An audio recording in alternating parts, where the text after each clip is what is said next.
Il existe sur notre planète un pays béni par la nature. Un pays où les terres riches, fertiles et bien arrosées ont donné naissance à une vie sauvage exceptionnelle.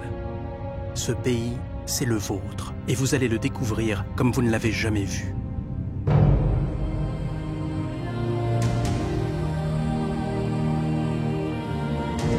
Que regarde ce grand cerf alors qu'un nouveau jour se lève? Un territoire doué d'une nature prodigieuse. Un pays qui, par sa diversité, a attiré des hommes depuis des millénaires, la France.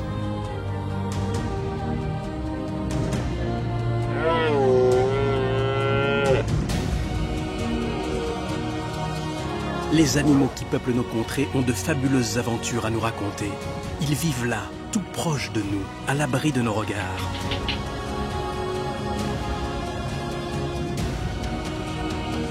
Mais ils ne sont pas dans un autre monde. Des hommes et des femmes partagent leur vie.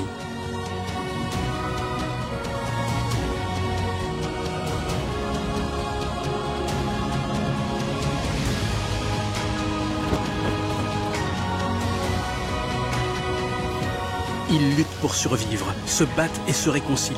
Ils se choisissent pour donner la vie et déploient des efforts immenses pour élever leurs petits. Ils se métamorphosent et acquièrent des pouvoirs insoupçonnés. Ils voyagent et traversent de longues distances au-dessus de nos têtes. Des hommes les protègent, d'autres les soignent. Certains même font alliance avec eux. Des cimes des plus hautes montagnes jusqu'aux rives de nos océans, voici les secrets de ce monde sauvage qui nous entoure. Les destins étonnants de nos voisins méconnus et des hommes qui vivent à leur contact.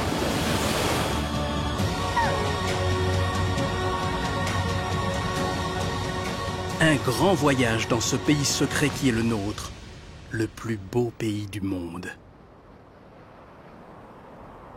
Notre histoire commence dans un milieu extrême, la haute montagne. À première vue, tout semble calme, mais à y regarder de plus près, c'est une zone de survie. Les animaux et les plantes se livrent à une véritable course contre le temps, une lutte contre l'hiver et sa rudesse. Pour s'y adapter, la vie a inventé d'incroyables évolutions. Ici, on s'habille d'une couche de graisse et d'une fourrure capable de résister au froid polaire. On dort pendant 6 mois en abaissant son rythme cardiaque à 1 pulsation par minute et en baissant sa température à 4 degrés.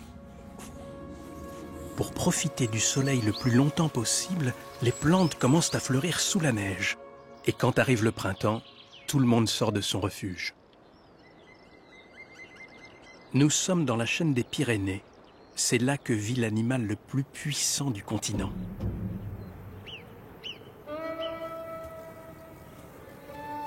L'ours brun est une force de la nature. Dès les beaux jours, ce grand solitaire a un besoin vital, dévorer tout ce qu'il trouve. Il n'a rien mangé depuis des mois et perdu 1/3 de son poids pendant l'hiver. Le plantigrade ne voit pas très bien, mais il dispose d'un nez prodigieux. Il est capable de sentir une nourriture à 10 km de distance.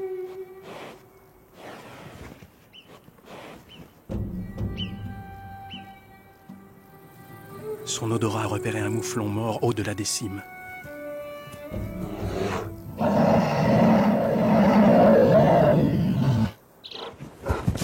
Pour satisfaire son appétit, l'ours est capable de parcourir des kilomètres chaque jour. C'est un marathonien des montagnes. Au printemps, son régime recommande abondance de protéines. Le mouflon sera idéal. Ce n'est pas le moment de penser à autre chose. Mais qu'est-ce qu'il y a là-dessous? Une petite pause vers de terre ne fera pas de mal.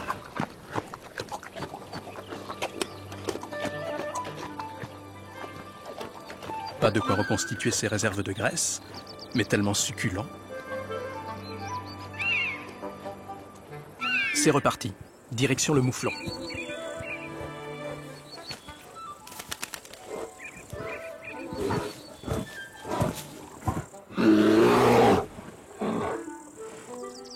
Le régime protéiné, d'accord. Mais il y a aussi les fruits. Les vitamines des fruits, c'est bon pour la santé.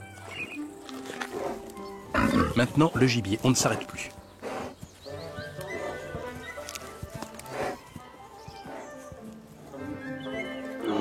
Et les fourmis, c'est des protéines.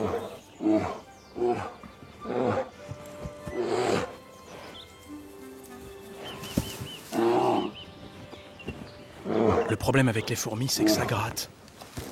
Ça se glisse sous les poils.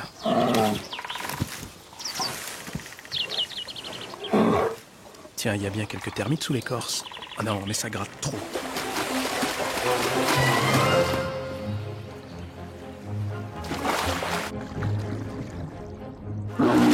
Ben voilà, on voulait juste se nettoyer et une truite vous passe entre les pattes. Là, c'est de la provocation. Et puis la chair douce est pleine de calcium du poisson, c'est bon pour les os. Mais qu'est-ce que c'est? Alors les framboises, désolé. Impossible de résister. La technique est un peu fastidieuse, mais chaque bouchée mérite d'être appréciée.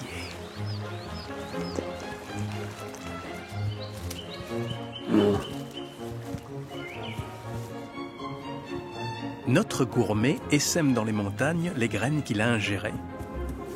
Il participe à la biodiversité, sans le savoir.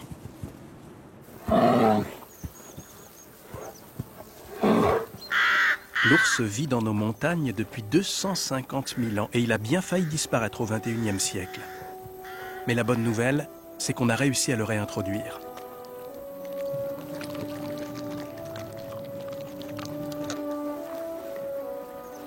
Les mammifères représentent un tiers de la nourriture d'un ours. Et s'il arrive que celui-ci s'attaque au troupeau des hommes, c'est parce qu'ils sont faciles à attraper et que l'ours ne sait pas que c'est une viande réservée.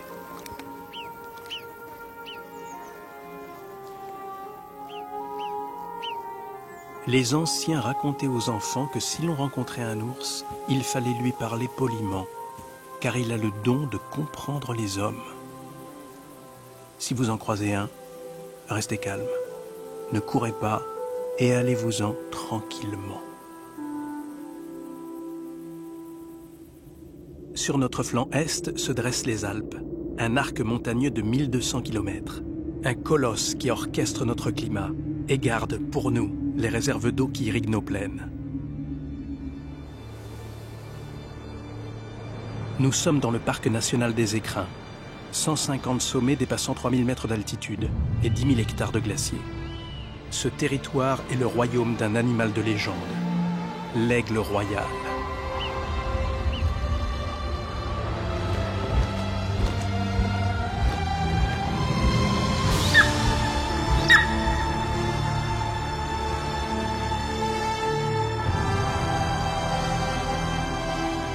Pour préserver cet écosystème, des hommes ont décidé d'y consacrer leur vie.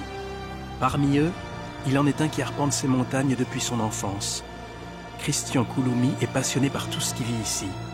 Mais l'aigle royal a conquis son cœur. Chaque année, il recommence sa traque.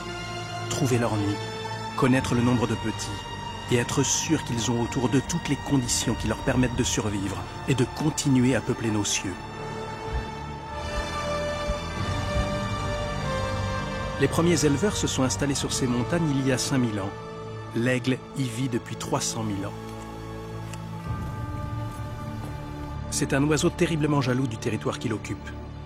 Si un autre aigle pénètre chez lui, il l'agresse. C'est un combat sans merci. Il est capable de tuer.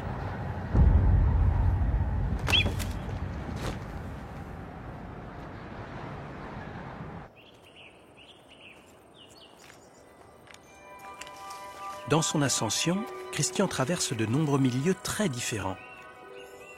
Du fond de la vallée jusqu'au glacier, c'est comme si l'on voyageait de la Provence au cercle polaire. À chaque étage, ces plantes, ces animaux. 3 km de dénivelé qui révèlent autant de diversité que 3000 km sur la planète. Leur seul lien, c'est cette eau que la montagne propulse dans les vallées. En suivant les torrents, il a découvert un tout petit oiseau qui a développé des facultés uniques au monde. Le cincle plongeur se nourrit de petits mollusques aquatiques qui vivent au fond des rivières.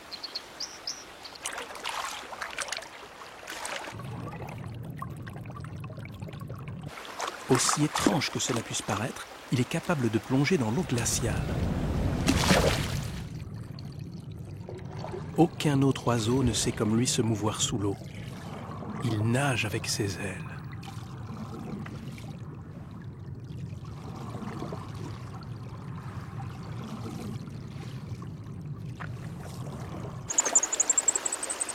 Pour nourrir ses petits, il plonge jusqu'à 2 mètres de profondeur et reste plus de 15 secondes en apnée totale. Et cela plusieurs fois par jour.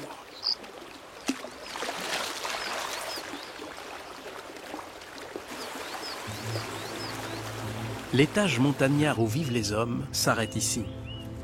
À partir de 1600 mètres, un nouveau monde commence.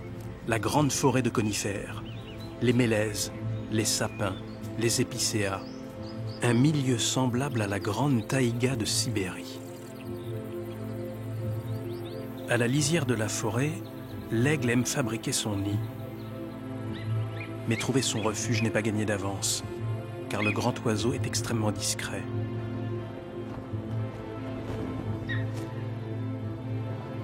Et surtout rester à distance, car l'animal a beau être fort et puissant, il a peur de nous.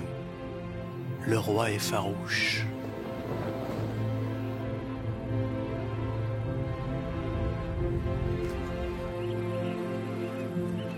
C'est plus haut que se situe son territoire de chasse, là où les arbres se raréfient, où le milieu s'ouvre à ses yeux perçants, où l'herbe devient reine. Quand on sort de la forêt, on franchit ce que Christian appelle la zone de combat. Les arbres jettent leurs branches par terre. Ils n'en peuvent plus. Il y a de la douleur dans ceux qui tentent l'aventure. La pelouse alpine prend le relais, un milieu qui ressemble à la toundra du Grand Nord. Depuis la préhistoire, et pour fuir nos ancêtres chasseurs, la marmotte s'est réfugiée dans ces prairies d'altitude. Pour se livrer librement à leurs activités quotidiennes, elles ont mis au point un système de surveillance collective. Des sentinelles se relaient sur le territoire de la colonie.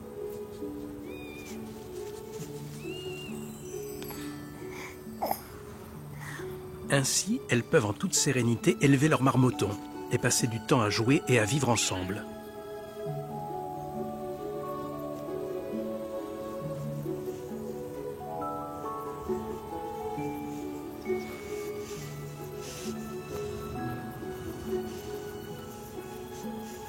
Et encore plus étonnant, elles ont un langage.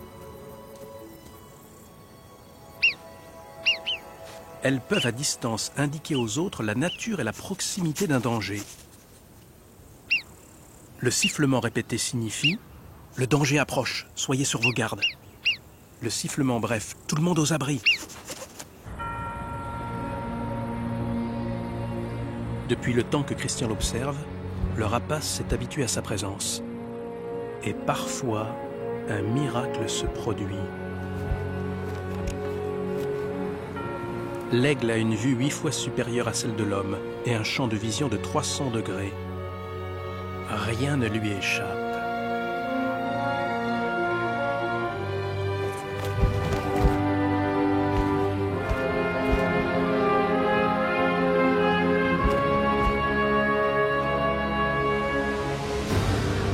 L'aigle prend de l'altitude pour choisir sa proie.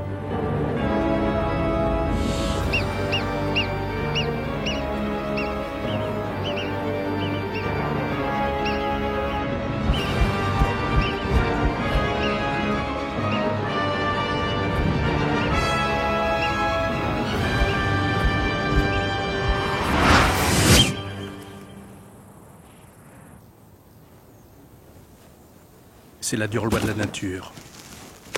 Mais sans marmotte, il n'y aurait peut-être plus d'aigle.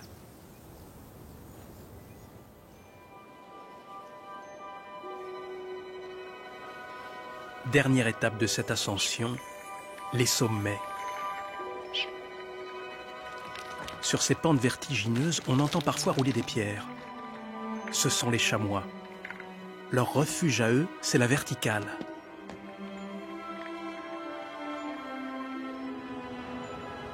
Les neiges éternelles et le glacier, comme au cercle polaire. On pourrait croire qu'ici, plus aucune vie ne résiste aux éléments, mais on se trompe. Normalement, la neige est blanche, mais au printemps, elle peut également être rose.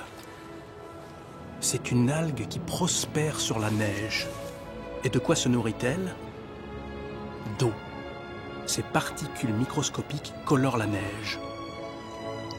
C'est le sang des glaciers.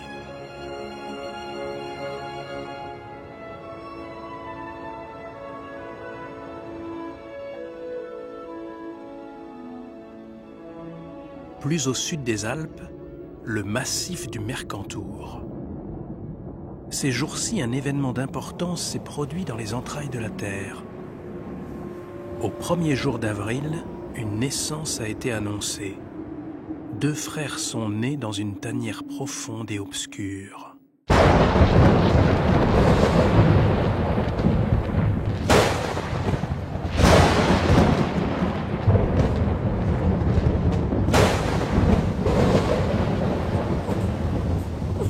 Ce louveteau a 3 semaines, et c'est la première fois qu'il voit la lumière.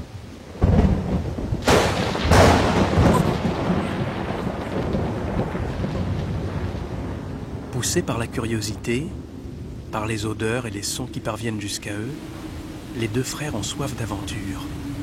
Sortir et découvrir le monde d'en haut.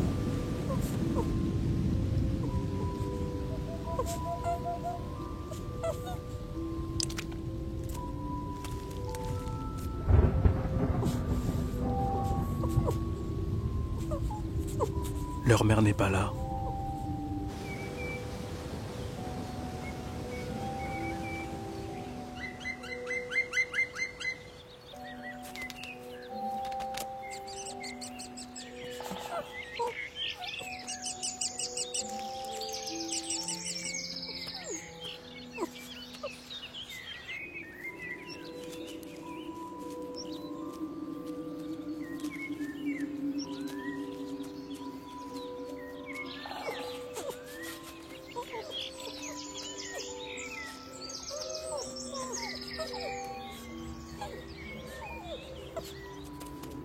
La voilà.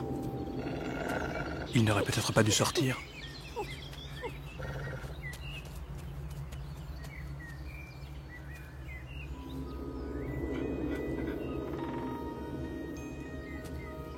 Ils ne savent pas encore qu'ils sont des prédateurs redoutables.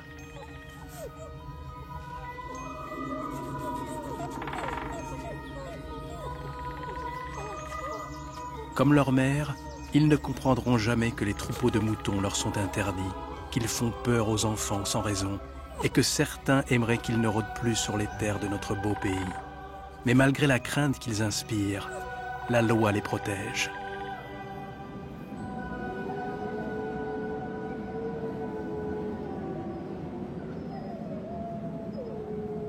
Des plus hauts pics jusqu'aux falaises inaccessibles, la vie invente partout des stratagèmes. C'est le cas dans les apics des gorges du Verdon. Qui pourrait survivre sur ces parois verticales? Ici, il faut défier les lois de la gravité pour se déplacer.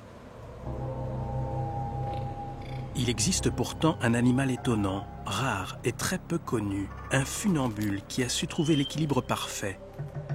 L'oiseau papillon. Cette vie verticale est la passion de Arnaud Petit et de Stéphanie Baudet. Ils sont champions d'Europe d'escalade en difficulté. Au cours de leur ascension, ils croisent de nombreuses vies. Des petites fleurs arrivées ici comme par magie, ou ce très vieux genévrier de Phénicie. Il a plus de 1000 ans et fait pousser ses racines très loin au fond de la pierre. Mais leur maître en la matière, celui qui les fascine le plus, c'est cet oiseau papillon qu'on appelle aussi le ticodrome.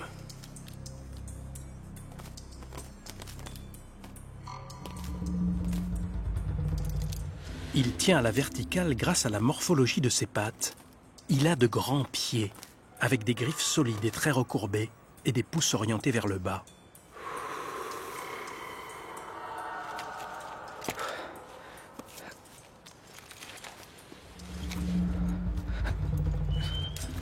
On l'appelle l'oiseau papillon parce qu'il arpente les falaises en entr'ouvrant ses ailes par saccades.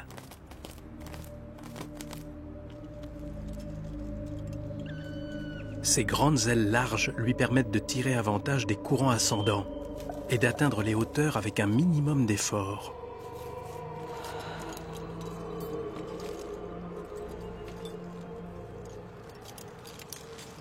Égaler sa légèreté est pour eux un défi.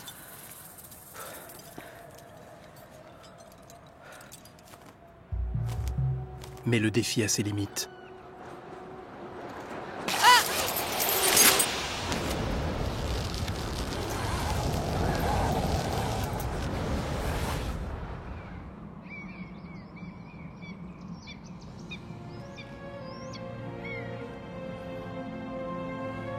Arnaud et Stéphanie aiment dormir au-dessus du vide.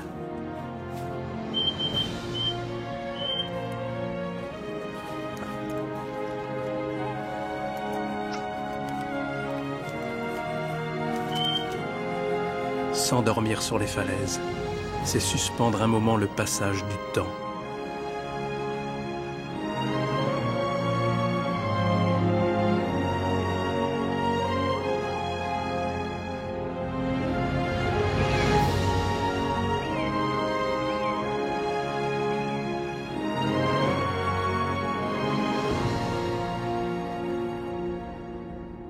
Au nord-est de la France s'étend une région surprenante. Des plaines d'Alsace à la grande chaîne des Vosges, des trésors sont à portée de main. En automne, les oies arrivent du nord de l'Europe et traversent la France pour passer l'hiver dans les climats du sud. Depuis des millénaires, les parents guident leurs enfants de l'année sur les routes du ciel. Cette famille est composée d'un père, d'une mère et de leurs 6 enfants. Le père ou la mère vole en tête, et quand l'un d'eux fatigue, l'autre le relaie. Leurs 6 enfants les suivent car ils font le voyage pour la première fois. Ils se calent dans le sillage et obéissent au moindre mouvement de leurs aînés. Les jeunes profitent de l'aspiration comme des coureurs dans un peloton. Le couple de parents n'est pas issu de la même espèce. La mère est une oie des neiges alors que le père est une oie cendrée. Leurs enfants sont donc métissés. Certains ont le bec jaune de leur père, d'autres le bec rose de leur mère.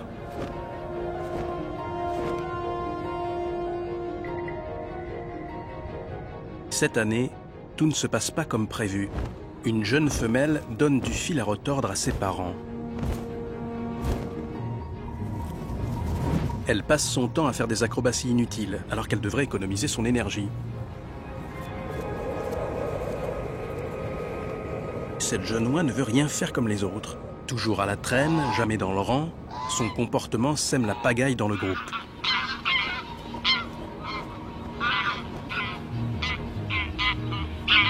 Souvent, maman doit décrocher pour la ramener dans le droit chemin.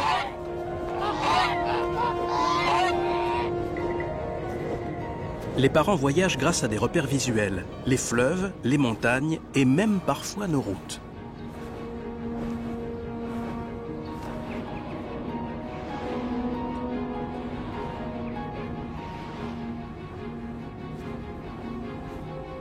Ce soir, ils ont décidé de faire escale au lac de Crute.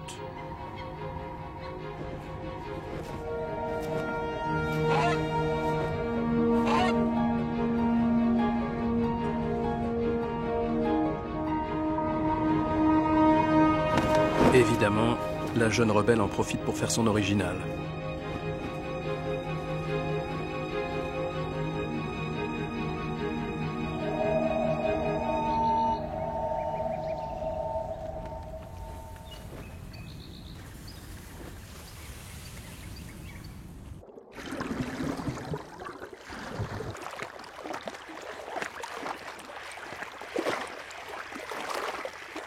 La famille passera la nuit sur les berges du lac.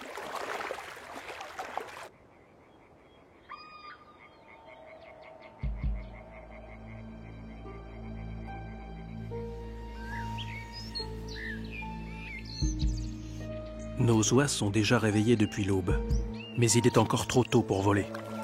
Attendre que la brume se dissipe. Fidèle à son habitude, la jeune insouciante est partie toute seule explorer les environs. Elle n'a pas conscience du danger.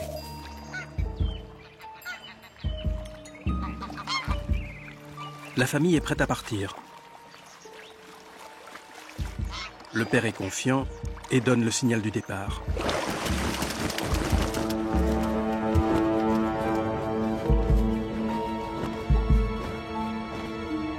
Les rayons du soleil sont assez puissants pour créer des vents ascendants qui les porteront.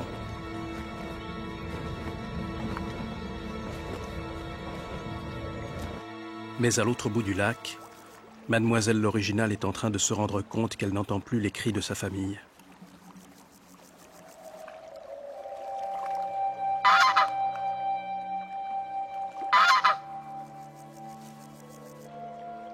Ils sont partis en la laissant toute seule. Que faire ?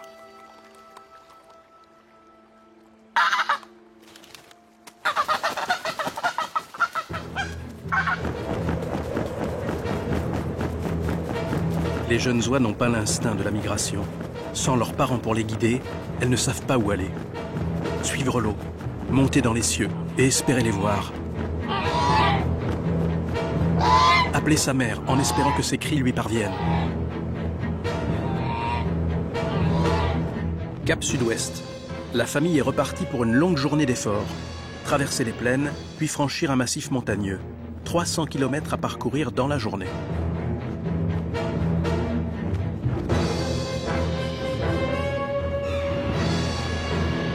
Mais la mère vient de se rendre compte qu'elle a oublié sa fille.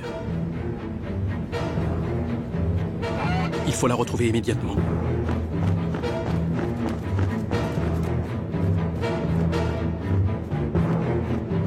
Pendant qu'elle retourne vers le lac, le père continue la route avec ses enfants. Il va ralentir la marche. Il sait que sa compagne saura les rejoindre.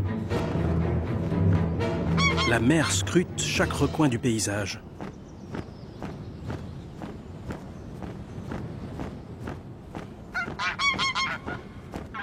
La voilà. D'un coup d'aile, la mère et la fille se retrouvent. La mère entraîne sa fille dans son sillage. Redoubler d'efforts pour essayer de les rejoindre avant la nuit.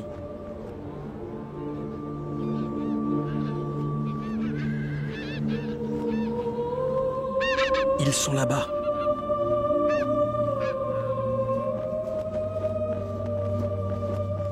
La jeune rebelle a-t-elle appris la leçon ? Chez les oies, les parents sont extraordinairement patients et confiants. Ils n'abandonnent jamais la partie avec leurs enfants.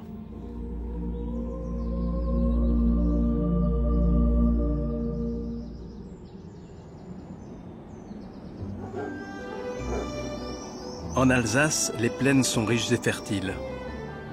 Les hommes se sont installés il y a bien longtemps sur les bords du Rhin et ils ont cultivé ces coteaux.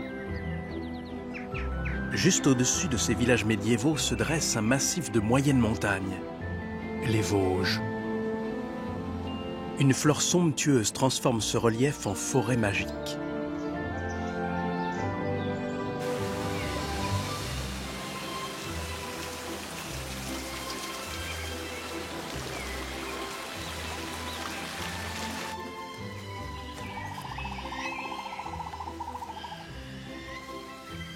Ici, hêtres, chênes, épicéas et sapins poussent en abondance. Alors ils rivalisent entre eux par leur taille, et certains centenaires peuvent atteindre 50 mètres de haut. Un habitat riche et protecteur pour une faune nombreuse qui profite des largesses de cette forêt.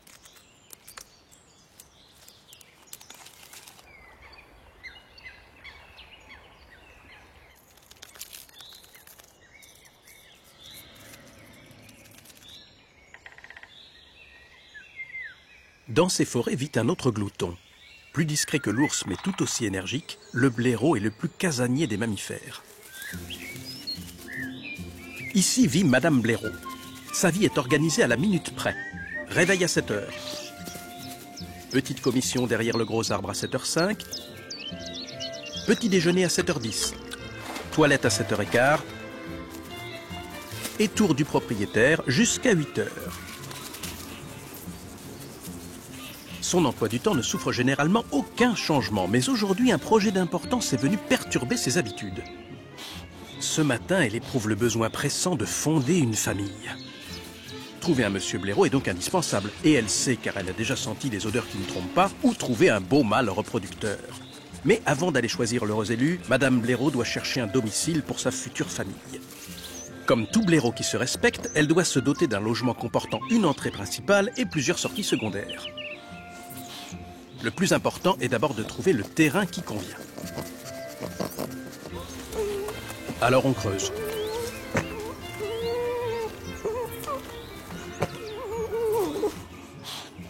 Le terrain est trop meuble. Allons voir ailleurs. Pardon, madame.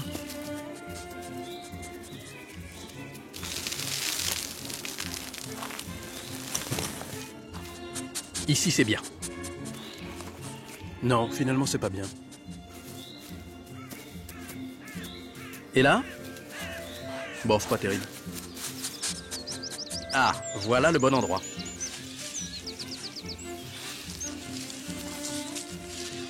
Belle hauteur sous plafond, poutre apparente. L'avantage, c'est qu'un renard a déjà fait une bonne partie du travail. Ici, on sera bien. Et Monsieur Blaireau m'aidera pour les finitions. Madame Blaireau sait que de l'autre côté du lac résident quelques mâles de bonne famille. Le tout est de ne pas se laisser abuser par un blaireau volage. Il arrive en effet que certains mâles acceptent l'invitation et partent au moment des naissances des blairotins. Madame Blaireau dispose d'un nez qui ne trompe pas.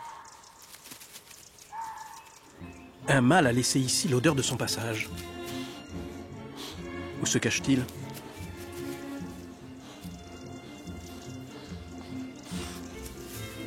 Dans un monde fait de galeries et de labyrinthes, on peut se chercher des semaines sans se trouver.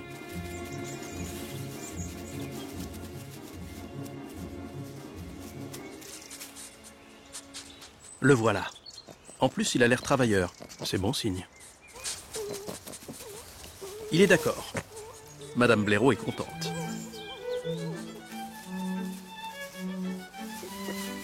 Non, la maison, c'est de l'autre côté du lac, par ici, Monsieur Blaireau. Monsieur et Madame Blaireau vont pouvoir maintenant aménager leur domicile conjugal. Pour cela, ils devront charrier 40 tonnes de terre afin d'aménager des galeries sur plusieurs étages. Ils auront bientôt 5 blairotins qui devront se lever à 7 h, faire leur commission à 7h05, prendre leur petit déjeuner à 7h10, faire leur toilette à 7h15, faire le...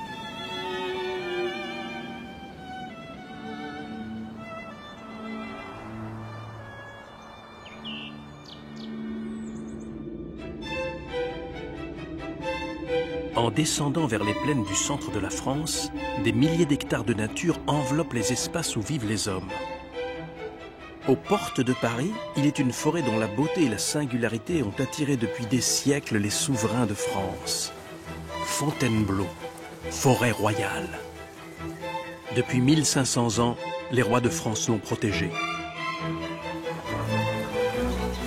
Dans ces futaies de chênes, ces landes et ces déserts de sable, dans ces massifs rocheux aux formes insaisissables, les souverains du monde se sont retrouvés pour de grandes chevauchées.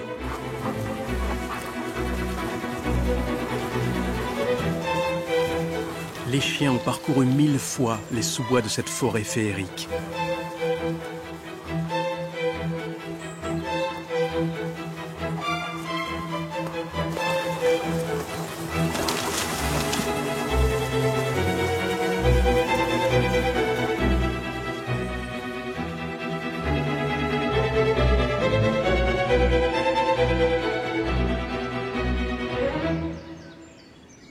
Dans cette forêt, une incroyable histoire se perpétue depuis la nuit des temps. Une histoire de complicité et de rivalité entre deux rois. Il est fréquent d'entendre parler de serfs inséparables. Par affinité, deux serfs peuvent passer toute leur vie ensemble. C'est le cas de ces 10 corps royaux. Les deux amis ont 7 ans et se côtoient depuis leur naissance. Leur vie est faite d'une entraide singulière.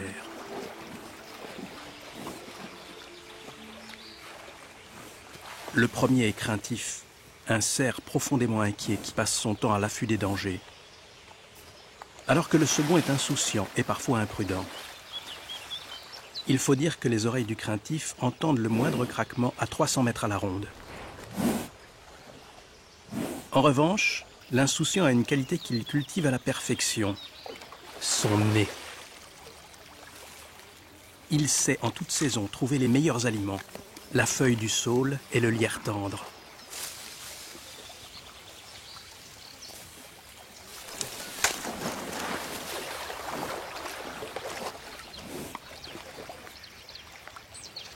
On comprend pourquoi ces deux-là font la paire. Ils se préviennent des dangers, mais aussi des gourmandises qu'ils trouvent.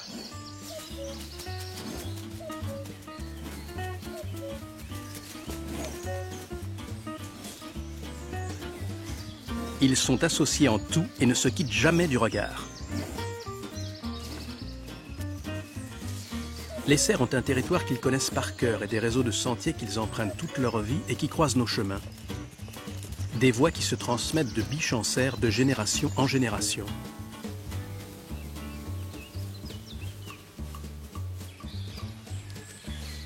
Depuis des millénaires, le cerf a été chassé par le loup.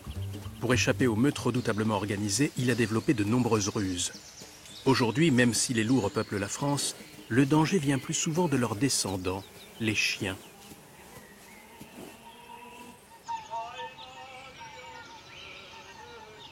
Mais les ruses pour leur échapper sont les mêmes.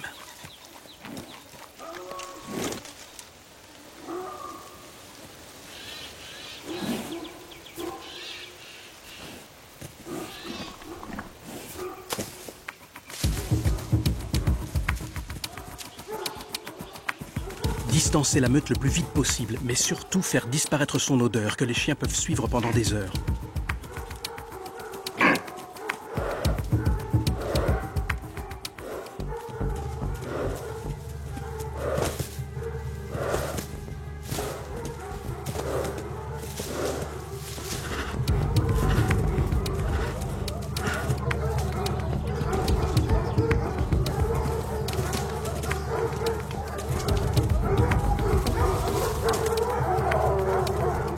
Passer dans des terrains secs qui retiennent moins l'odeur.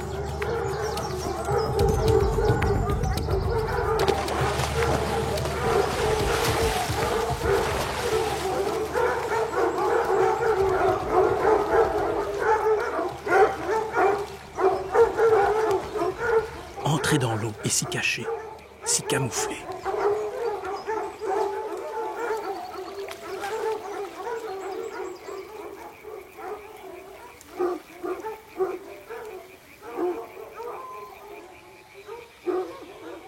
L'odeur s'étale sur l'eau et devient imprécise.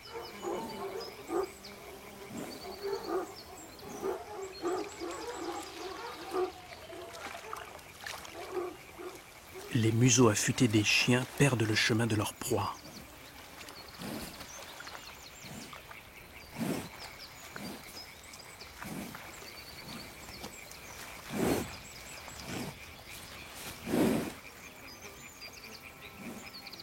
Les cerfs ont échappé à la meute.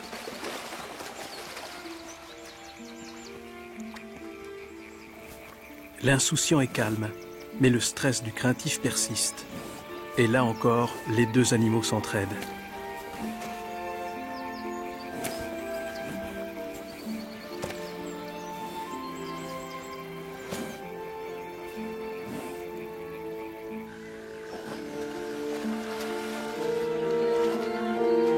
Quand le moment de se reposer arrive, trouvez une cache bien protégée à l'abri des regards indiscrets. Ils passent tout l'hiver, le printemps et l'été ensemble. Mais à la fin de la belle saison, arrive le moment fatidique où leur histoire bascule soudainement.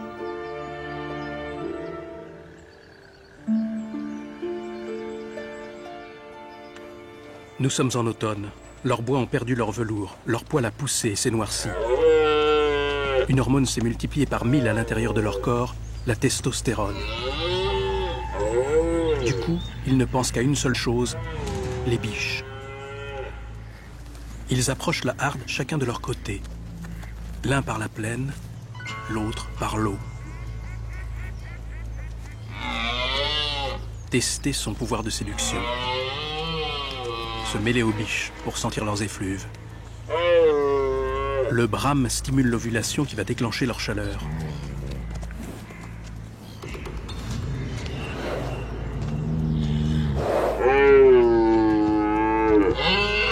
Désormais, le partage est impossible.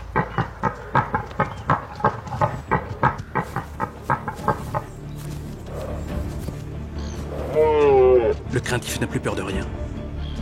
La complicité est oubliée.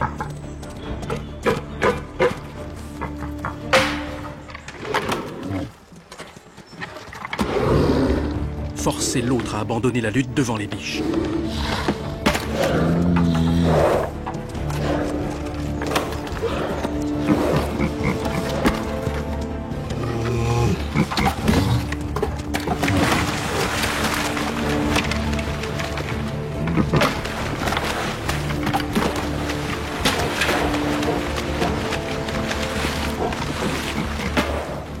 Elles attendent le verdict.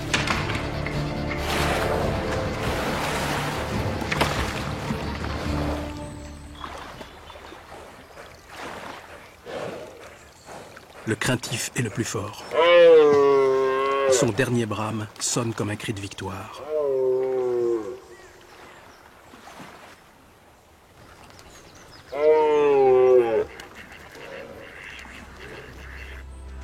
L'insouciant doit s'incliner.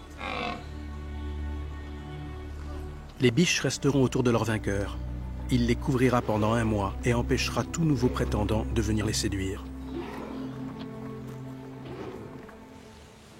L'insouciant restera seul. Mais quand arriveront les premiers froids de l'hiver, comme si de rien n'était, les 2 compères se retrouveront pour partager une nouvelle saison à 2.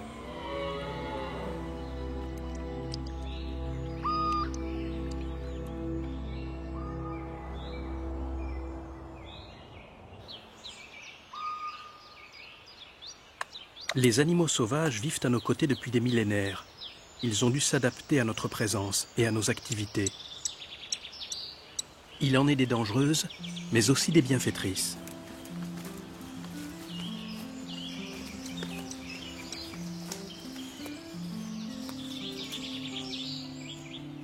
Nombreux sont ceux qui passent entre les mains de Marie Barbancé.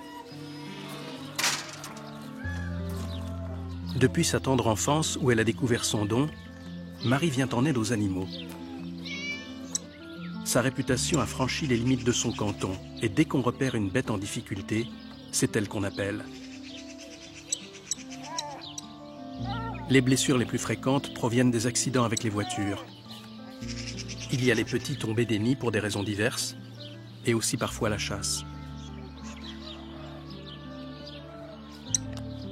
Au printemps, c'est plus de 120 espèces qu'elle accueille dans sa maison, allant même jusqu'à donner plus de 70 biberons par jour. Le dilemme de Marie, c'est qu'elle doit donner de l'affection à ses animaux convalescents. Mais donner de l'affection, c'est aussi les habituer à la présence de l'homme. Il ne faut pas trop en faire, d'autant qu'on s'attache à eux.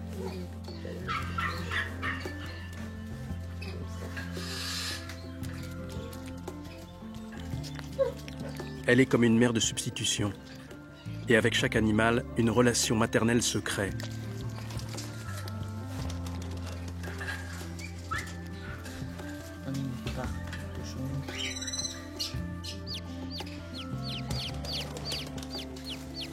Les soins qu'elle donne aux moineaux sont les mêmes pour tous les petits. De la chaleur, de la constance et une attention permanente.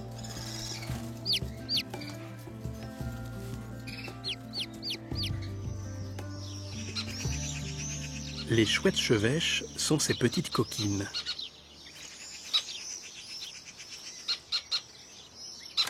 Avec leurs yeux d'or et leurs regards grognons, elles aiment jouer à cache-cache avec Marie. Des jeux qui créent une connivence.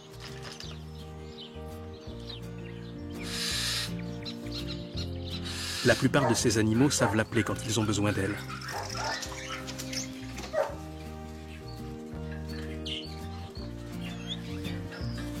En sa présence, leur crainte innée s'évanouit et curieusement, proie et prédateurs font la paix. Selon elle, ils sont sensibles à ces encouragements. Le simple fait de leur dire « Allez, accroche-toi, vas-y, fais-moi plaisir », donne des forces aux malades. Les bêtes sont comme nous, dit-elle. Si on les encourage, si on les aime, si on les motive, ils vont faire l'effort. Elle pense même que beaucoup guérissent juste pour lui faire plaisir.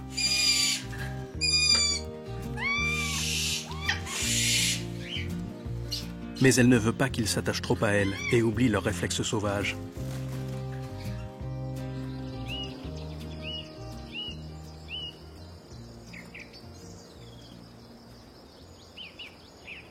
Quand un animal a recouvré la santé, Marie prend son courage à deux mains. Rendre la liberté n'est jamais facile.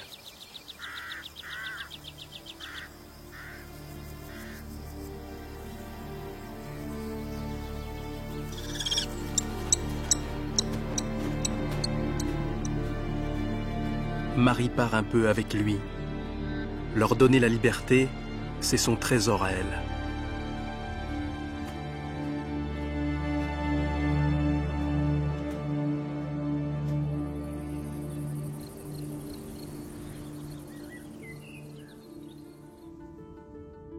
Sur la façade atlantique, au cœur de la région Poitou-Charentes, existe un territoire unique en son genre, le Marais Poitevin.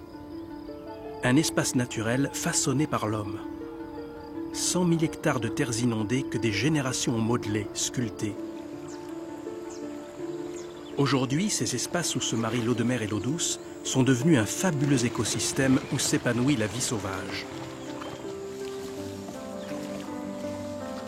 Julien Leguet parcourt le Marais depuis sa petite enfance et il en connaît tous les secrets.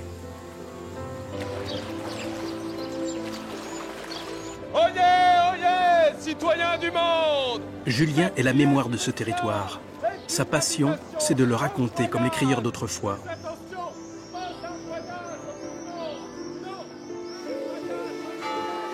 Ce conteur porte la parole du Marais à tous ceux qui veulent se laisser charmer par les histoires envoûtantes de ces lieux. Il nous guide dans ses méandres, à la découverte des incroyables histoires sauvages qui le peuplent.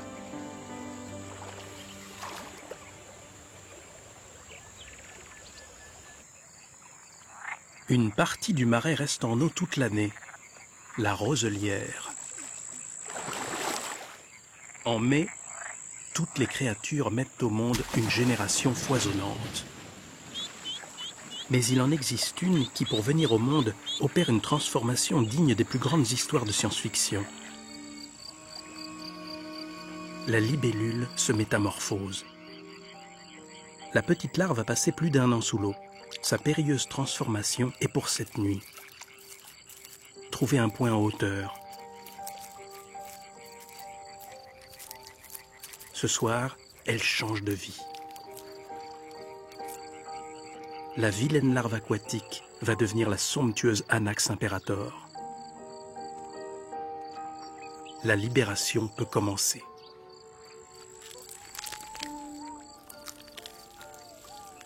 Aspirer l'air et gonfler son nouveau corps. Son thorax brise l'enveloppe. S'extraire de cette prison. Les nouvelles pattes sortent facilement, mais elle ne peut pas encore les utiliser, elles sont trop molles.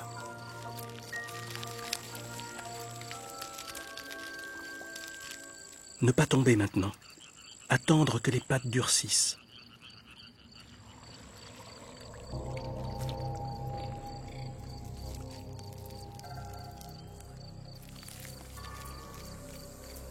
La mutante est maintenant dans un état de vulnérabilité totale.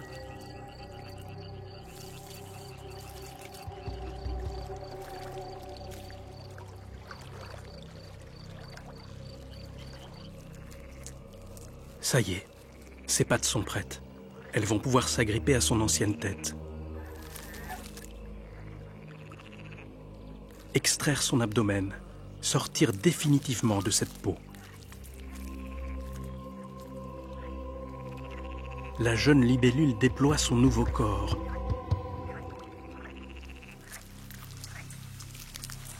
Les ailes se déroulent, humides et molles. Surtout ne pas faire de mouvement qui pourrait attirer la curiosité d'un prédateur. Le moment est critique.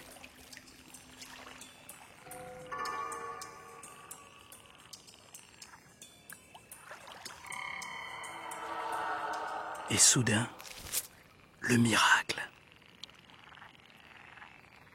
La voilure se déploie et ne se refermera jamais.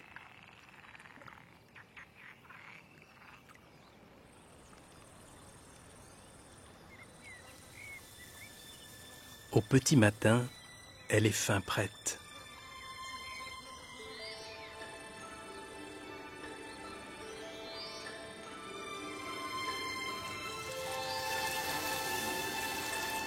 La belle anaxe muscle ses ailes et prend sa belle parure.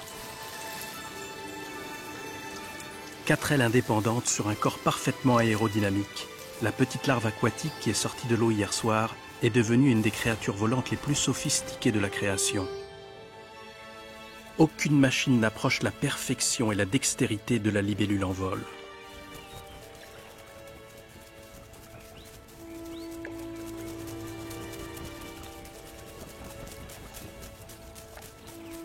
Bientôt, elle trouvera un partenaire. Le grand cycle pourra alors recommencer.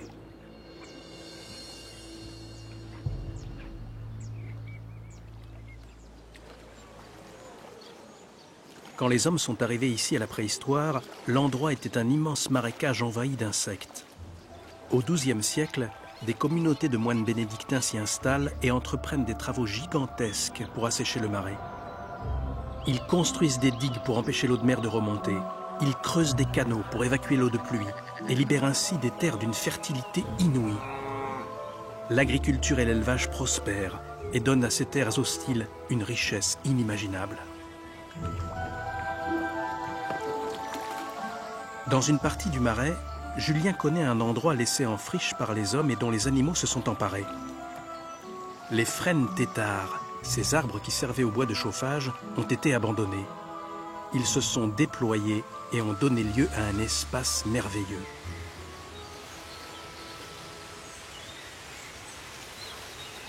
C'est un lieu secret. On ne peut le voir que du ciel. Une forêt qui au printemps bruisse de 1000 cris d'enfants. Une pouponnière pour le peuple des hérons, la héronnière. Mais si c'est un paradis pour certains, il est aussi le lieu d'une tragédie pour d'autres. Ces oisillons ont 3 semaines et leur appétit n'a pas de limite. Leurs parents passent leur journée à aller leur chercher à manger.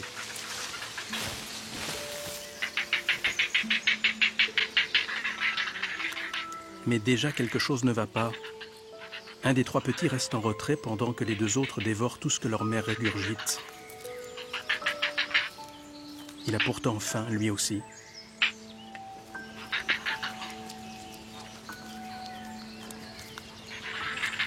D'habitude, les adultes se relaient toutes les 3 ou 4 heures. Mais le mâle de cette famille a disparu. Et la mère est contrainte à effectuer un balai incessant pour les nourrir. Elle doit voler jusqu'à 30 km pour trouver des lieux poissonneux.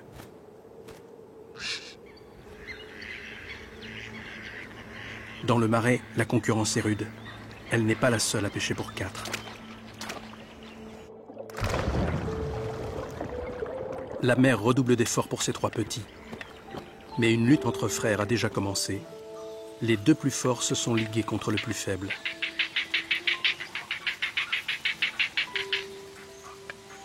Plus frêle et moins vif, il est toujours celui qui mange les restes. Mais il n'y a plus de restes. Un seul parent ne peut pas les nourrir tous les 3. Par instinct, ils attaquent maintenant leur petit frère.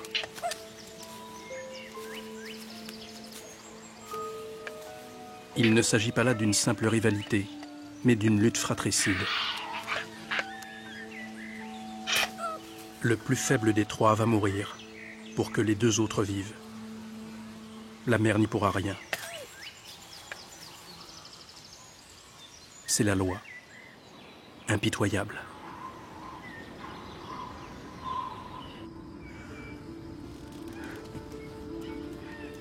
C'est du ciel que l'on peut le mieux appréhender la complexité de cette région.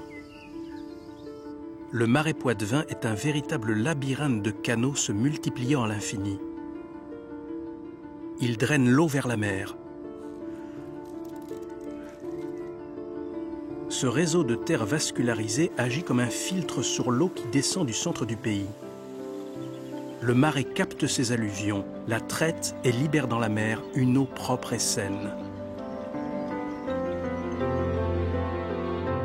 Ces eaux de qualité sont une aubaine pour la reproduction des espèces.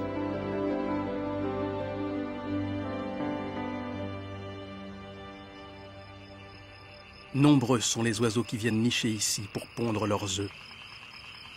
Mais nos campagnes pullulent de prédateurs de toutes sortes.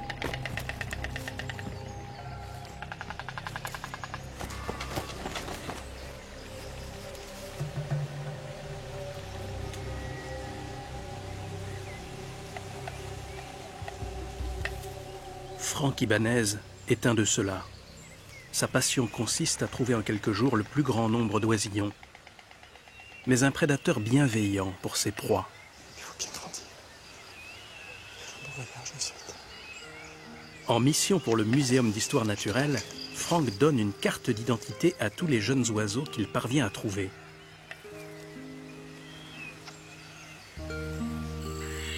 Il parcourt le marais du matin au soir, cherchant dans ces paysages les endroits les mieux dissimulés. Il cherche aussi à protéger ceux qui se mettent en danger sans le savoir. Le hibou des marais niche au sol et cette habitude lui est souvent fatale, car il ne sait distinguer les hautes herbes d'un champ cultivé.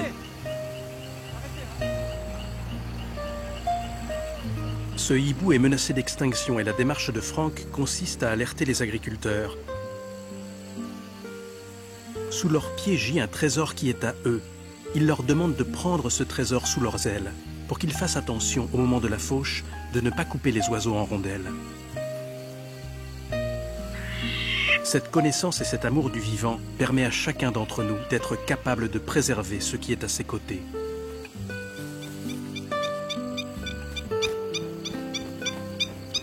De plus en plus d'espèces d'oiseaux vivent de nos jours proches de l'homme, parce que dans notre environnement, il y a moins de prédateurs naturels. Sans le savoir, nous leur offrons une protection.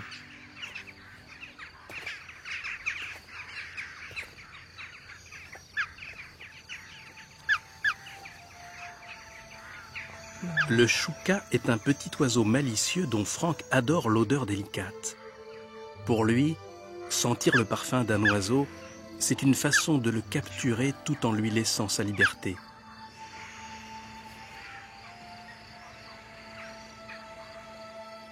Grâce à des hommes comme Franck, des millions d'oiseaux sont identifiés chaque année. Ces travaux permettent de suivre leur évolution, leur parcours migratoire et surtout d'intervenir quand une épidémie s'installe.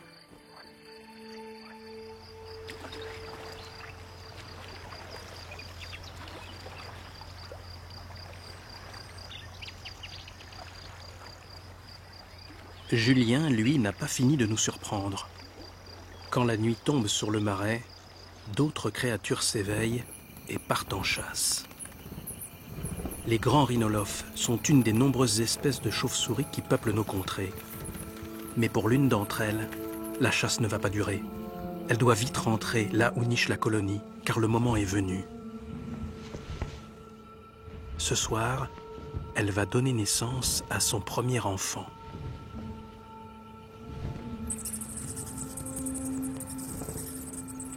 Comme les hirondelles, les chauves-souris vivent sous les toits construits par les hommes.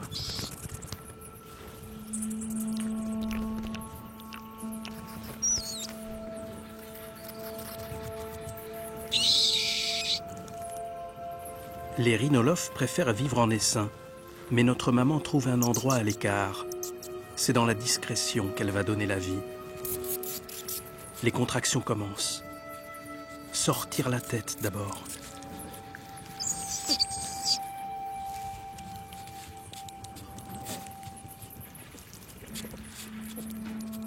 En le léchant, elle lui libère les oreilles qui étaient collées sur la tête. Il est libre. Il descend naturellement sur le ventre de sa mère et cherche ses tétines.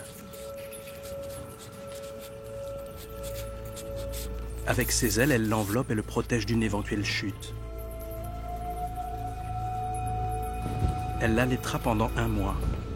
Il pourra ensuite voler et se nourrir tout seul.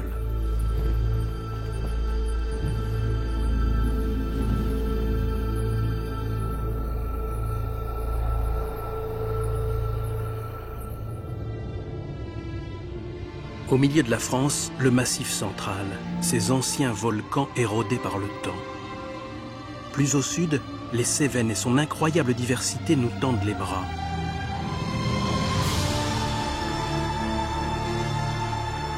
En descendant des montagnes granitiques, les rivières ont raviné cette région calcaire. Au fil du temps, l'eau a creusé des gorges profondes de centaines de mètres. Sur les falaises revit depuis quelques années un animal extraordinaire par le rôle qu'il joue dans nos écosystèmes, le vautour fauve.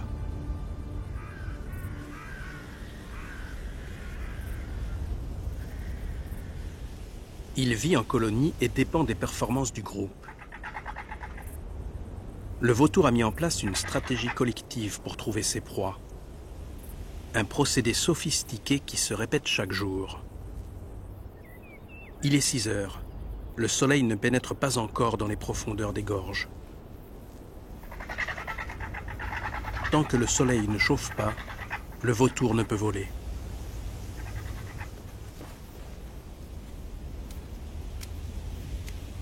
Malgré la faim, pas question de bouger.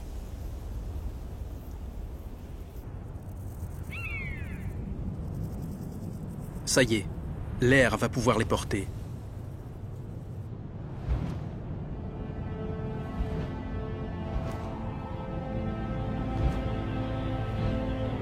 C'est bon, ça vole.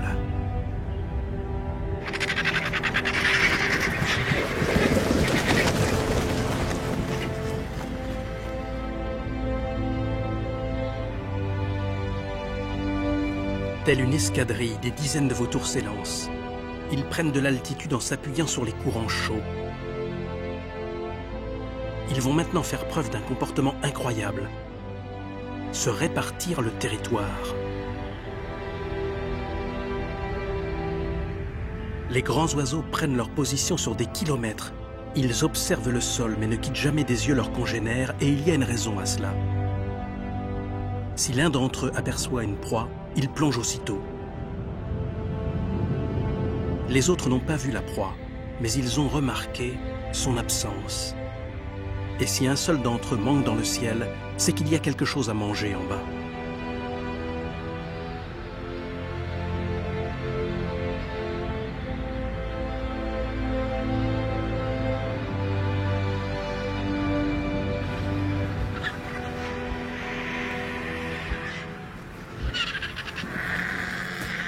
En quelques secondes, toute la colonie se retrouve autour du festin. Le travail d'un seul bénéficie à tout le monde.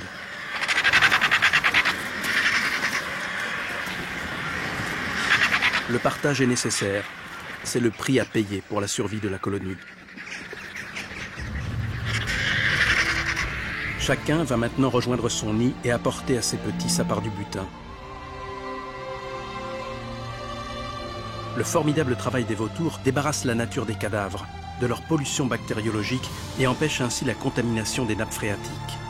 Grâce à eux, ces terres sont aujourd'hui saines et propres et tous leurs habitants en tirent un grand bien-être.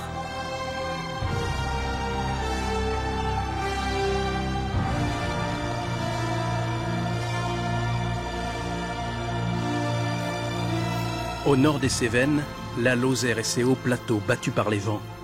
Dans cette région, les protestants se sont réfugiés pour échapper au massacre des grandes guerres de religion. Ici, on s'est battu pour la foi. Des forts de granit, comme celui de Malzieu, ont été plusieurs fois détruits et maintes fois reconstruits. Cette nature austère est pourtant celle où naissent le plus grand nombre de rivières. Une des plus célèbres rivières des Cévennes prend sa source sur le mont Lozère, le Tarn. C'est aux premières chaleurs du printemps qu'elle est au summum de sa puissance.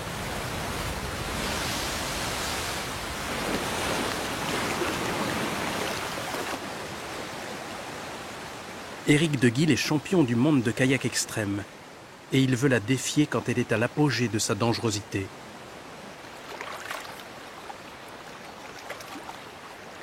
Mais avant de se mesurer à ses forces, Éric essaye de prendre son pouls, de sentir ses courants.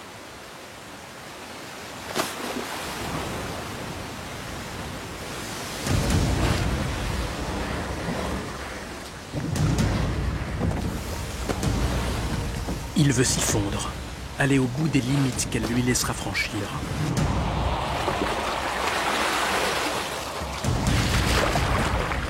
L'homme sait qu'il ne peut pas se battre contre sa puissance.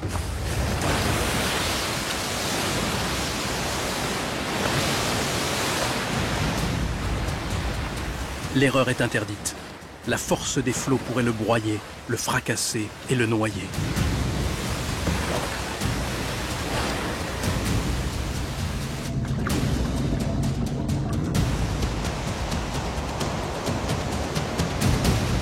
Éric subit des pressions extrêmes et c'est souvent dans ces moments qu'une grande plénitude l'envahit.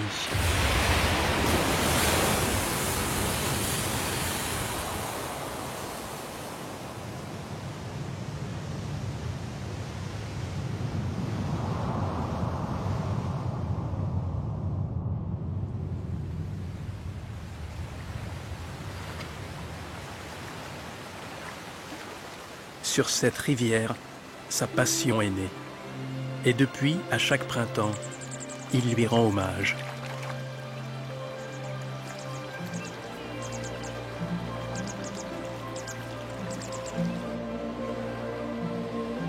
Les rivières traversent et nourrissent nos paysages comme le sang de nos veines nourrit notre corps. Elles sont nos trésors.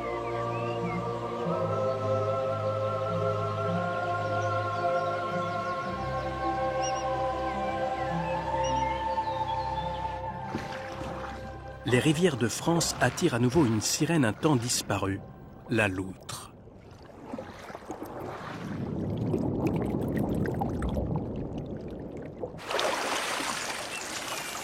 Des narines capables de s'obturer sous l'eau, des yeux qui changent de forme pour s'adapter aux différences de diffraction, un corps fuselé, de puissantes pattes palmées et des vibrisses qui lui permettent de détecter le moindre mouvement d'une proie sous l'eau.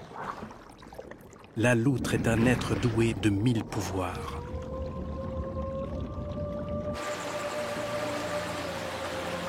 Mais la beauté attire aussi les convoitises.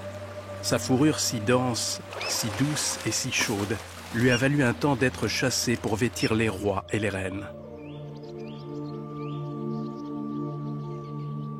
La loutre règne sur 40 km de rivière.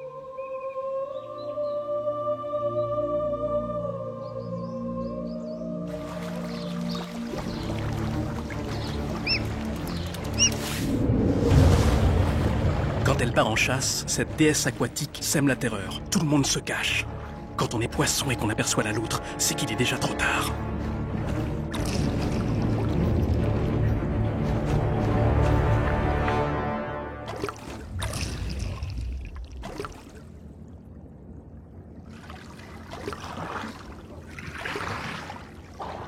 Si vous en voyez une, n'essayez pas de la défier.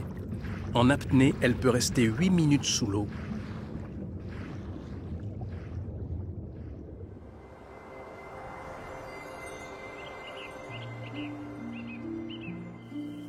Sur les monts de Lozère vit un insecte endémique aux Cévennes, l'abeille noire.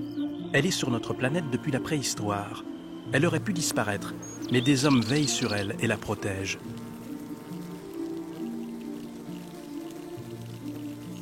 Cette amoureuse des fleurs travaille de manière folle. Elle travaille même plus que nécessaire. C'est ce qui permet à l'homme de prendre un peu de ce miel que l'abeille fait avant tout pour elle-même.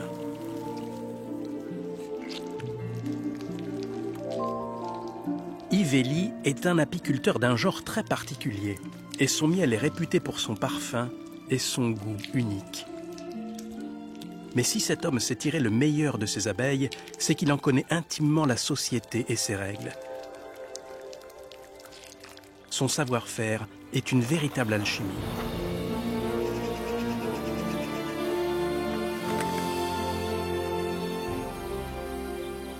Pour loger ces abeilles, Yves leur confectionne des ruches-troncs, et ces ruches-là imitent leur habitat originel.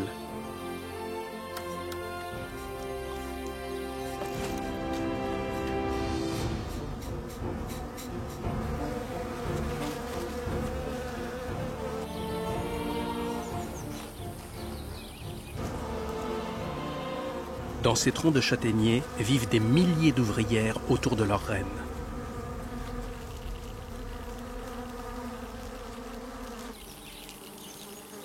L'abeille noire a un mode de vision très sophistiqué qui rappelle la haute technologie.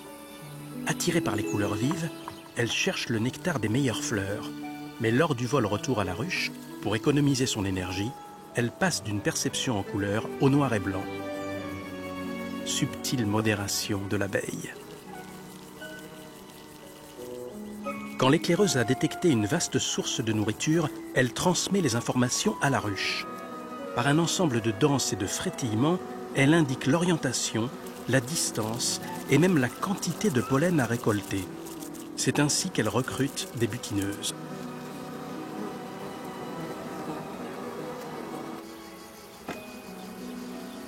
Pour préserver la santé de ses abeilles, Yves pratique chaque année une opération délicate. Il fabrique un nouvel essaim.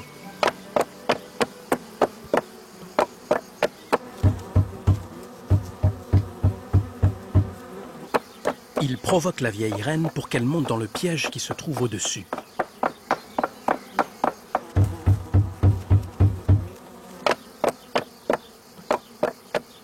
Dès qu'elle est montée, c'est gagné. Le départ de la vieille reine provoque rapidement l'apparition spontanée d'une nouvelle reine, très dynamique, très prolifique.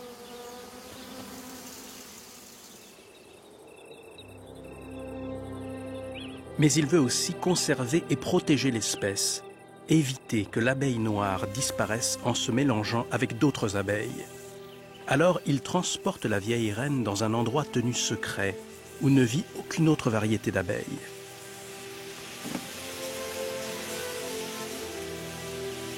Il ne prélèvera aucun miel et laissera ses essaims se reconstituer. Ainsi, l'abeille noire pourra se perpétuer. Une abeille vit à peine 30 jours. Tour à tour nettoyeuse, nourrice, bâtisseuse, domestique, gardienne. Ce n'est qu'au terme de toute cette série initiatique de travaux qu'elle sort et devient une cueilleuse de nectar. Un jour, elle tombe au sol, foudroyée de fatigue.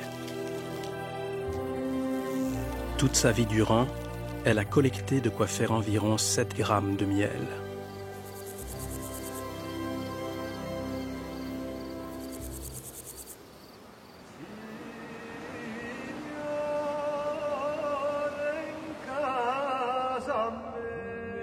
Au sud des rivages de France, un morceau de notre pays s'est détaché de la côte il y a bien longtemps. Il est devenu une île aux 1000 beautés. De sa grande barrière montagneuse dégringolent d'extraordinaires vallées, ravins et canyons. On dit ici que le soleil a tellement fait l'amour avec la mer qu'ils ont enfanté la Corse.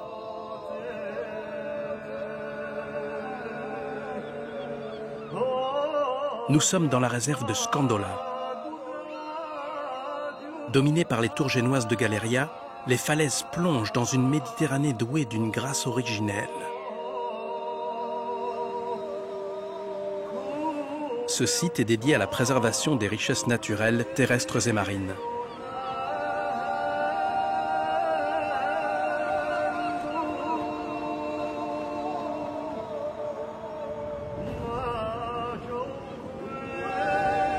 Unique en son genre, Scandola est inscrite au patrimoine mondial de l'UNESCO.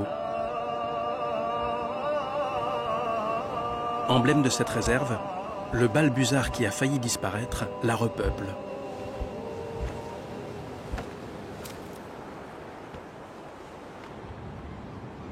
Scandola terrestre est une merveille, mais c'est sous la mer que cette réserve cache ses plus beaux trésors.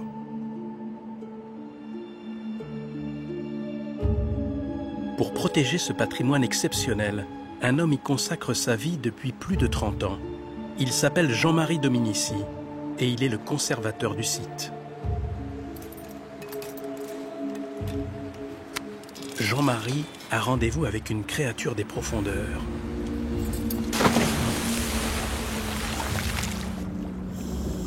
À chaque fois qu'il plonge, comme s'il le savait, le carnassier remonte des abysses. Mais il ne prévient pas, il choisit son heure.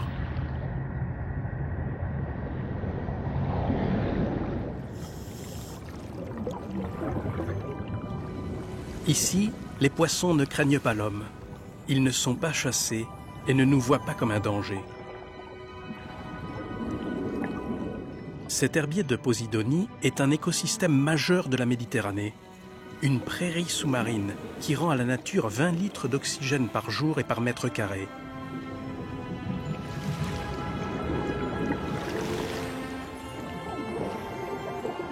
Scandola est un lieu de prédilection pour la ponte des poissons. Les œufs qui sont pondus ici se répandent avec les courants en dehors des limites de la réserve pour aller ensemencer tous les fonds marins environnants.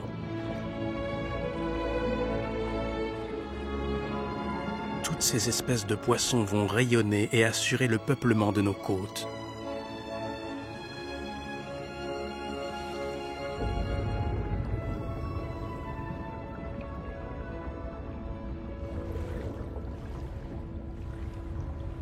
Il est là. Il l'attend. Le mérou est habitué à vivre en sécurité à 100 mètres de profondeur. Mais dans ces eaux protégées, il remonte en toute quiétude. Pourquoi vient-il systématiquement à sa rencontre? S'est-il habitué à cet homme à bulles? Qui es-tu? Que fais-tu?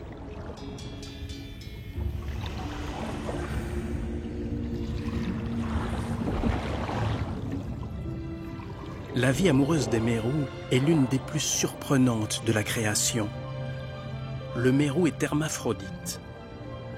Tous les jeunes mérous naissent femelles, puis, à l'âge de 10 ans, changent de sexe pour devenir mâles. Mâles et femelles se rejoignent au début de l'été pour se reproduire. Ils se séduisent en dansant et en changeant leur couleur. On assiste alors à l'étonnante parade nuptiale des mérous.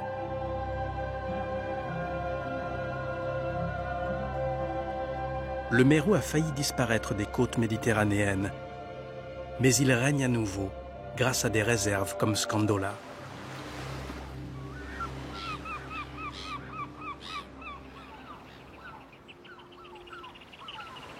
Le delta du Fango, une plage où l'eau douce vient se marier avec la mer. Dans cette biosphère s'épanouit une espèce présente sur la planète depuis la nuit des temps, la tortue cistude. C'est la saison des amours, et en matière de séduction, cette tortue a de drôles de manières. Avant de copuler, cet animal à sang-froid doit se recharger avec les rayons du soleil. Vite au solarium. Pas de temps à perdre avant que la foule ne prenne les meilleures places. Trop tard. Ce radeau de fortune fera bien office de transat. Non, décidément, c'est pas le bon jour. Difficile de trouver une place au soleil. Tiens, là-bas, une femelle isolée. La technique est simple. Ne pas se faire voir pour prendre son amoureuse par surprise et bien maintenir sa tête sous l'eau pour l'empêcher de bouger et de respirer.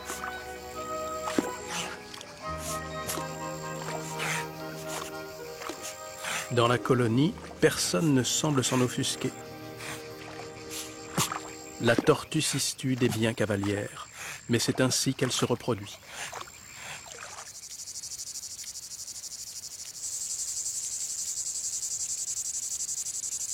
Dès que l'on s'éloigne des côtes, cette île montagneuse devient piquante et hostile.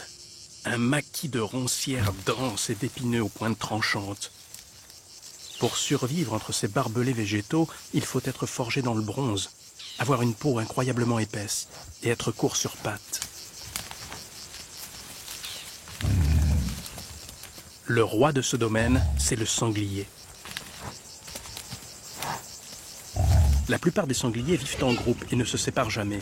Mais parmi eux, certains individus font preuve d'un comportement surprenant. C'est le cas de ce grand mâle. Il a couvert toutes les femelles et elles ont donné naissance à de nombreux marcassins. S'ennuie-t-il au milieu de sa harde? Est-il frustré par l'attitude des laits qui ne lui accorde maintenant plus aucune faveur?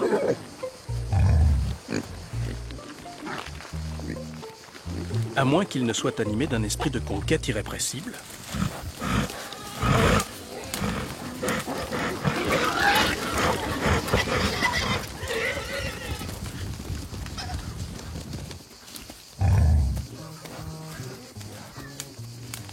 Le mâle abandonne sa harde pour chercher l'aventure dans d'autres vallées. Doté du groin le plus prodigieux de la création, le sanglier peut lire sur le sol les odeurs laissées par d'autres animaux passés depuis plusieurs jours. Une herde de sangliers est venue ici il y a 3 jours. Une quinzaine d'individus, beaucoup de petits, des mamans. Mais là, il y a mieux. Une jeune laie non couverte.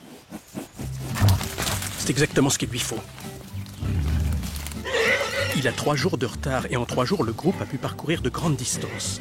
Mais son flair peut le guider sur des dizaines de kilomètres sans le tromper.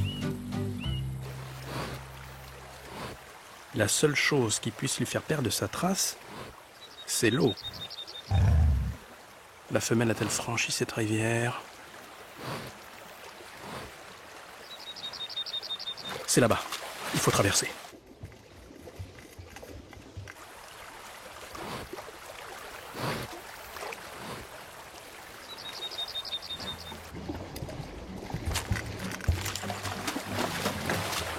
Malgré la faim qui le tenaille, le cuirassé poursuit sa course. Jour et nuit, il suit cette piste invisible et tenace qui le rapproche chaque heure un peu plus de sa promise. Voilà 2 jours qu'il chemine sans s'arrêter et il sent que la récompense est proche. Les voilà, la harde et la jeune femelle. C'est bien elle.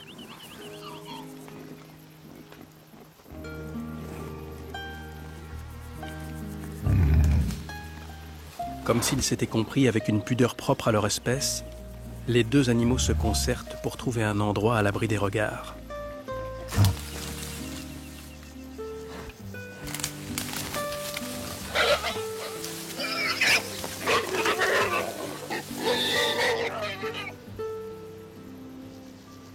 Et maintenant, un bon bain. S'enduire le corps d'une couche épaisse de boue afin d'éliminer ces tiques qui vous piquent et vous démangent.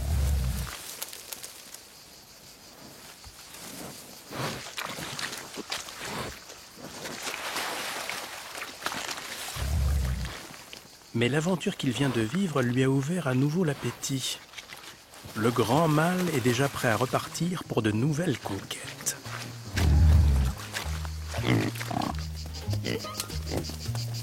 Les pulsions sexuelles de ces grands mâles solitaires ont une utilité génétique majeure pour les différentes populations de sangliers.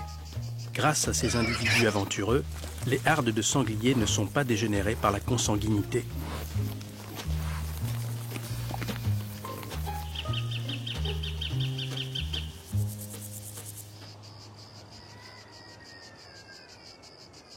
Les douceurs de l'azur et la fantastique position méditerranéenne de la Corse ont attiré de nombreuses populations à travers les âges. Certains ont établi leur domaine dans les montagnes. Dans le canton de Venaco, à quelques kilomètres de Vivario, il est des hommes qui perpétuent encore les traditions et les gestes de leurs ancêtres. Et d'autres animaux que les sangliers traversent de grandes distances dans les montagnes corses. À la fin du printemps, quand la chaleur revient, les chèvres et les brebis se dirigent naturellement vers les sommets. Le troupeau n'a besoin de personne, ni même des chiens, qui ne font que l'accompagner pour aller vers la fraîcheur des montagnes. Paul Luciani est leur berger. Depuis 30 ans, il les suit. Et quand elles ont décidé de partir, il doit se mettre en route. Il quitte le village pour aller passer 5 mois à plus de 1800 mètres d'altitude. Être berger, c'est n'avoir qu'une vie, son troupeau.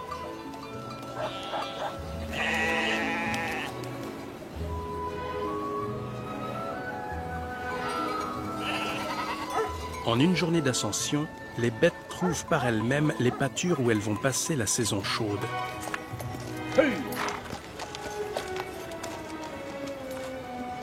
L'été peut venir maintenant. Ils ne bougeront plus d'ici.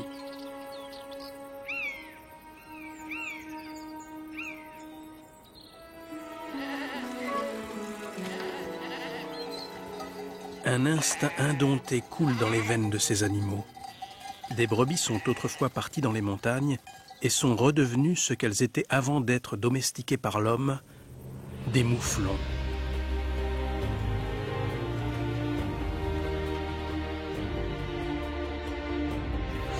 Dans la vallée voisine, le sanglier a finalement trouvé une harde avec laquelle il pourra passer du bon temps sans avoir à courir les montagnes.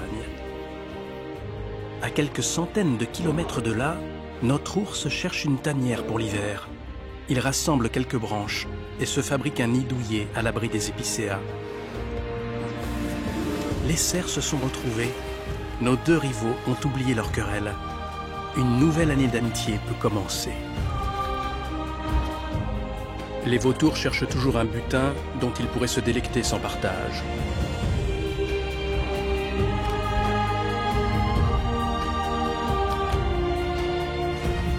La chauve-souris apprend maintenant la chasse à son petit.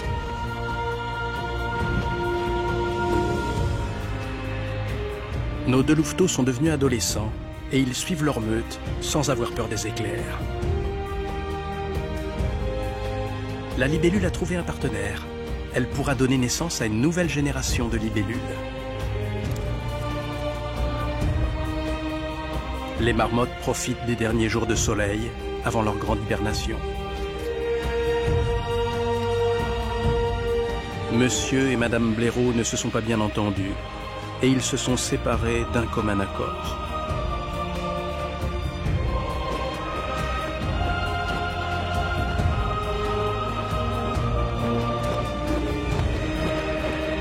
Notre famille au grand complet a réussi à traverser la France du nord au sud.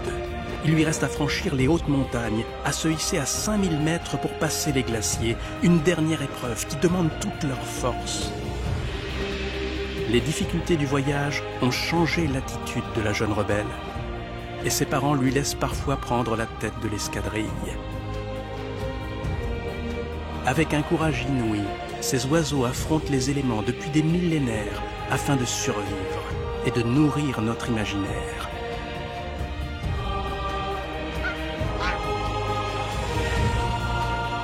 Nos oies passeront l'hiver dans les terres du Sud et elles reviendront au printemps, dans le plus beau pays du monde.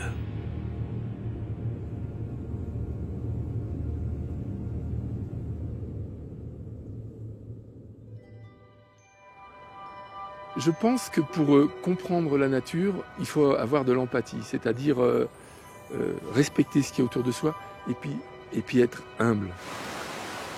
Je pense que la rivière, elle n'a pas forcément un cœur qui bat dans le sens où on l'entend en tant qu'humain. Mais je pense qu'elle a des forces qu'il faut qu'on respecte. Mais je pense que les brebis et les chèvres, elles apprennent beaucoup à l'humain si tu les regardes bien, comment elles vivent. Je crois que c'est la magie de cet univers qui crée un enchantement et pour moi qui donne du sens à la vie profondément. Et puis l'homme, s'il réfléchissait un petit peu, lui c'est pareil, il devrait se contenter d'être. C'est des moments magiques. Donc il y a beaucoup de contraintes, mais il y a des moments magiques. Magiques, et j'ai tout dans ma tête et c'est les plus beaux films que je puisse avoir. On communique spirituellement par la pensée et en silence. C'est ça le monde du silence. Et le silence est plus fort que la parole et que le bruit. C'est cette communication par le silence qui est très forte et plus forte que tous les bruits, toutes les paroles. Peut-être que la marche à suivre avec les abeilles, c'est d'arrêter de penser et tout simplement de les sentir. De voir quelles sont les passerelles de collaboration qu'on peut trouver entre la société des abeilles et notre société humaine. Mon rêve de marée, c'est un rêve de partage des sols, un partage des terres, de partage du fruit, de ce que cette belle terre peut nous donner. Pour moi, le parfum des oiseaux, c'est quelque chose de très important. En fin de compte, c'est un petit peu comme si je faisais l'amour avec eux. J'ai besoin de les tenir, j'ai besoin de les toucher, j'ai besoin de les sentir, j'ai besoin de les voir, j'ai besoin de les entendre. J'ai besoin de faire l'amour avec la nature.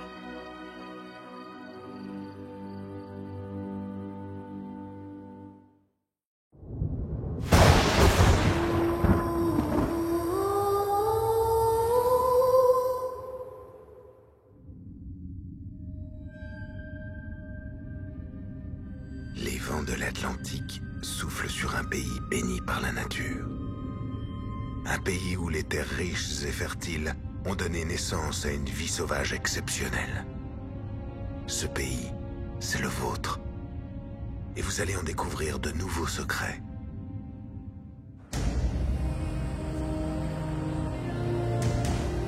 Où vont ces grues cendrées de si bon matin? Elle traverse une contrée qui par sa beauté ensorcelle les hommes depuis l'aube des temps. La France. Ces animaux qui sont là, si proches de nous, vivent des aventures insoupçonnées.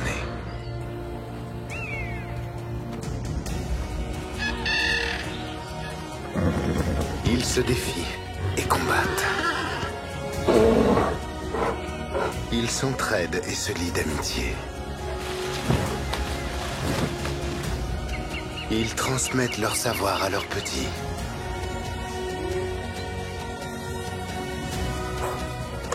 Ils sont capables de mensonges, de simulations et même d'escroqueries. Ils peuvent être impitoyables. Ils parcourent des distances immenses au-dessus de nos têtes.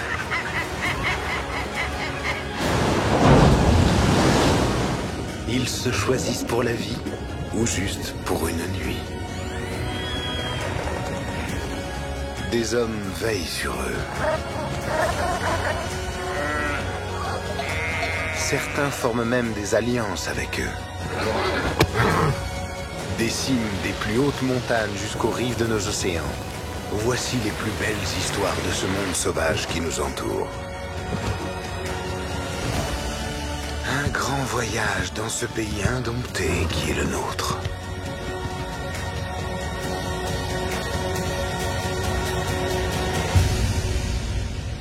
Le plus beau pays du monde.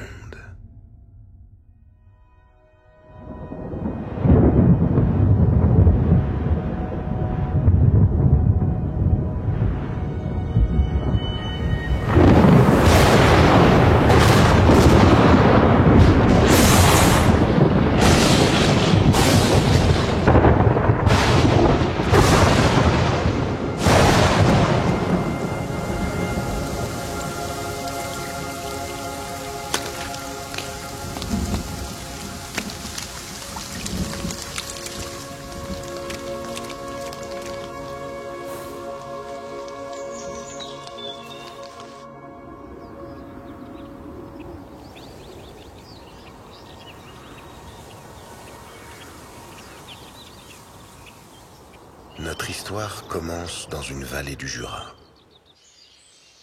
Tapis au fond des bois, un événement d'importance vient de se produire.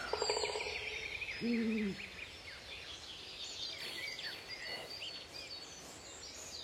vient tout juste de tomber du ventre de sa mère. Le premier mot que lui a soufflé la nature ne te fait pas remarquer. Ces premières heures sont cruciales. S'il est découvert par un prédateur, il en sera fini de lui.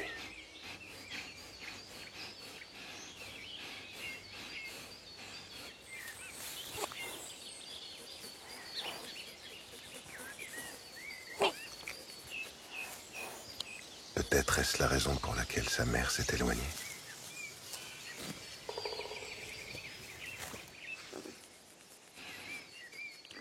Dormir, attendre d'avoir la force. Et puis non. L'envie de vivre est plus forte.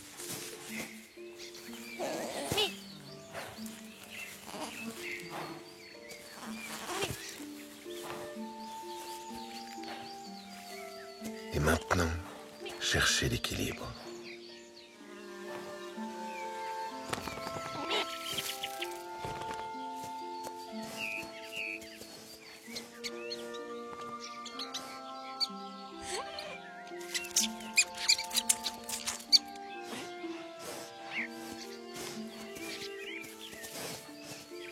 Mais la nature est si bien faite qu'en quelques pas, le faon trouve la solution.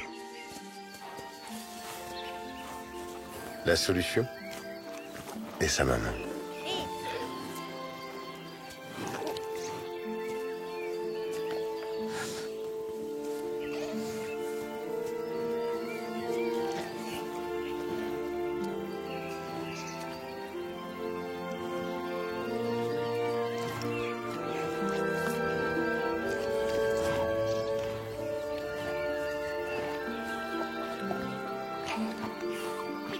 Mais elle ne peut rester près de lui trop longtemps. Ils sont trop visibles. Un signal suffit, et le voilà camouflé à nouveau.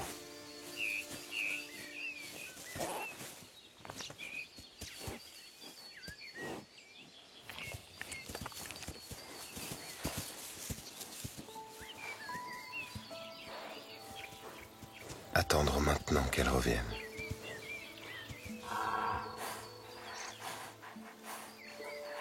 Attendre de devenir grand.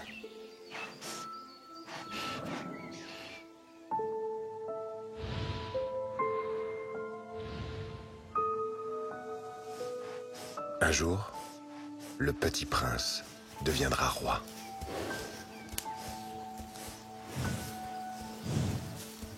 Il n'est encore qu'un faon, mais il a la vie devant lui.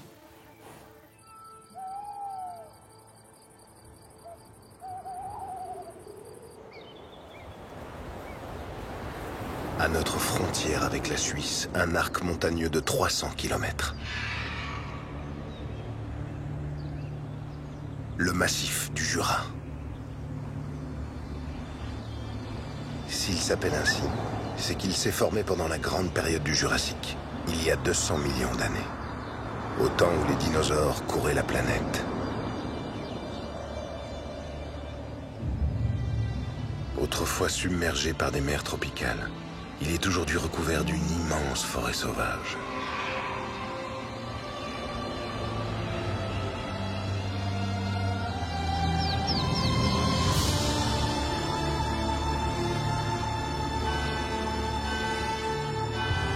Les premiers hommes de passage chassaient ici le mammouth et le rhinocéros laineux.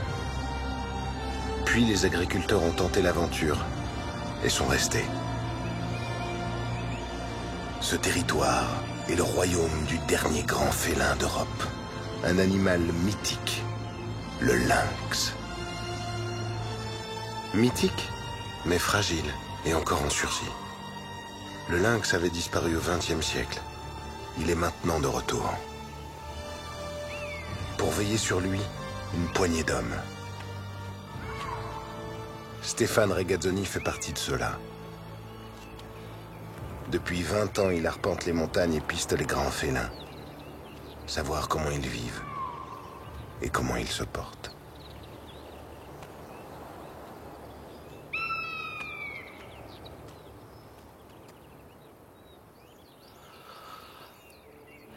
C'était au printemps dernier. Stéphane avait trouvé la tanière d'une mère lynx. Une chance qui n'arrive qu'une fois dans une vie.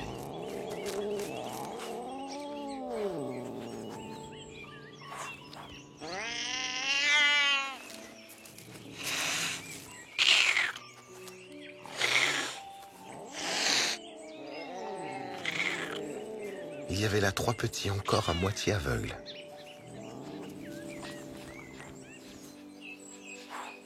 Ont-ils survécu? Sa mission, c'est de les retrouver. Pas facile, car le lynx est le plus discret des animaux.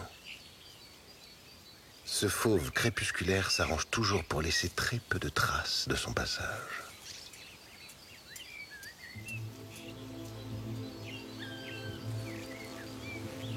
Le lynx pratique souvent l'affût. il se dissimule et attend ses proies exactement à l'endroit où il sait qu'elles passeront.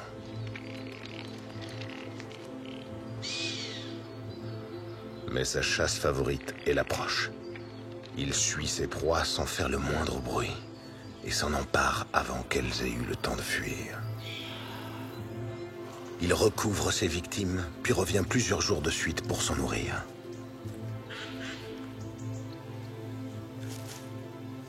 Stéphane vient d'entrer sur le territoire de la mère des petits.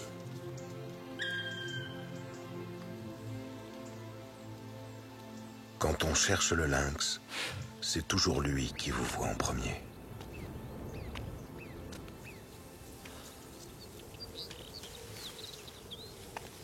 Il sent maintenant qu'il est observé.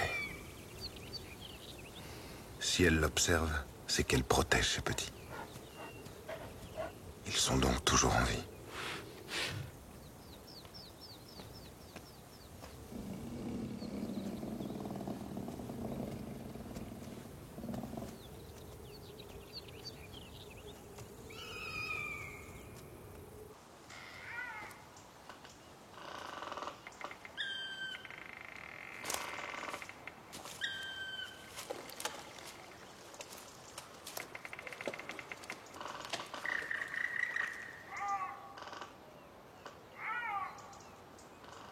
C'est là qu'il se cache.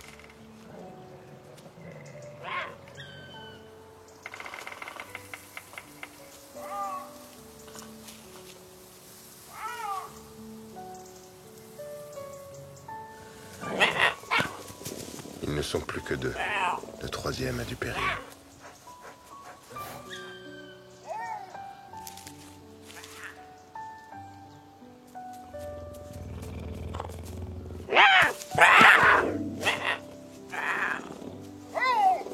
C'est en jouant qu'ils apprennent à chasser.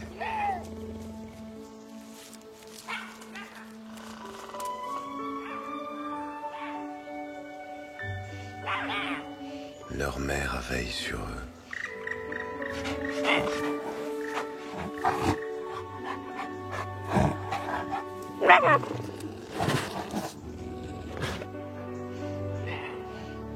Elle sait qu'il est là.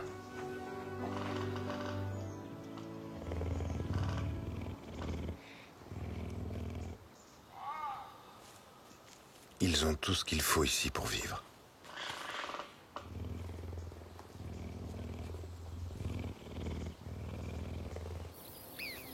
Bientôt, elle les emmènera chasser. Quand ils seront autonomes, ils s'en iront chacun de leur côté pour conquérir leur propre territoire. Le lynx est revenu dans nos montagnes.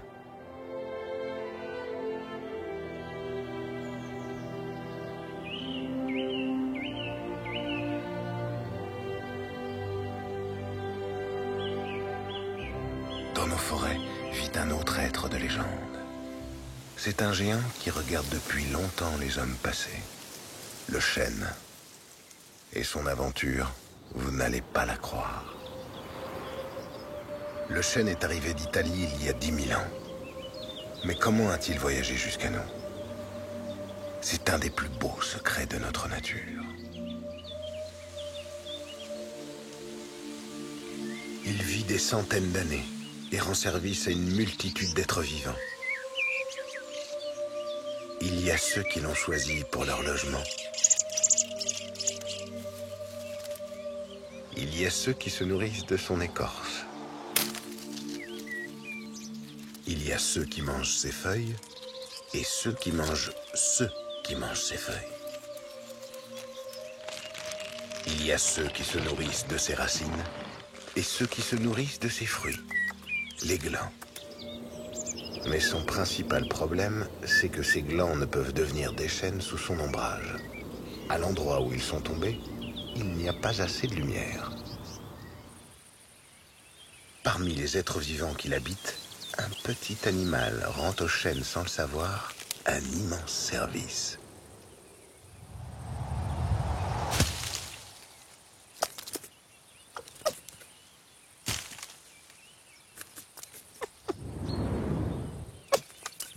Chaque année à l'automne, l'écureuil fait ses provisions pour l'hiver.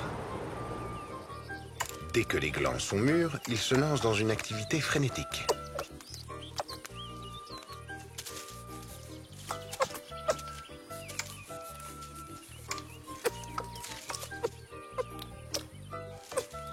Le plus important, c'est de bien les dissimuler, pour que personne ne lui vole.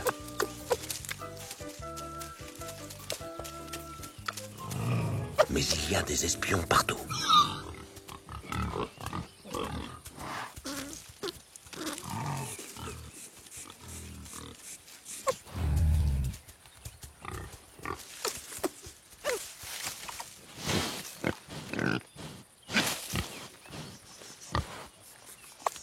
Et voilà, un gland perdu.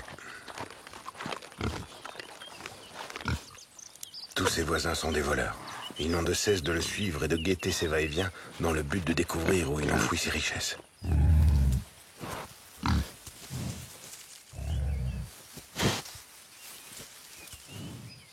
Pourquoi lui ?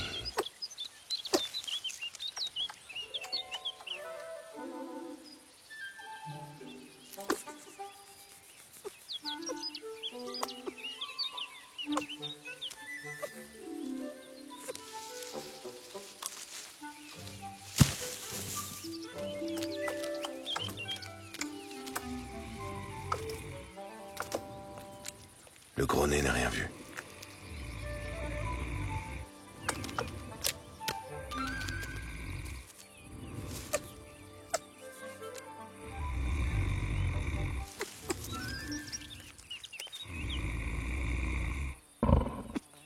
Il l'a vu, c'est sûr. Cette fois-ci, il n'aura pas son trésor. Mais il était là ? Non, là. Ou peut-être ici.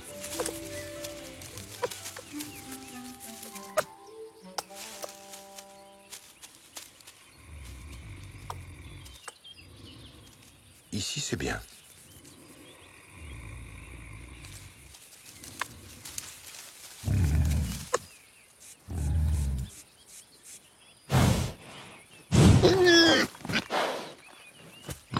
Non. Mieux vaut aller plus loin.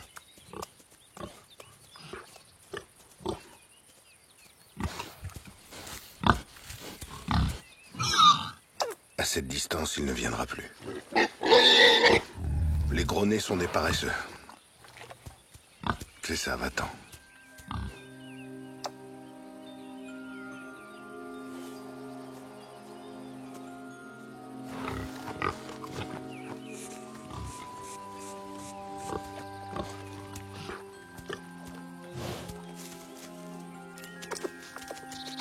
Ça y est, ce gland est en lieu sûr.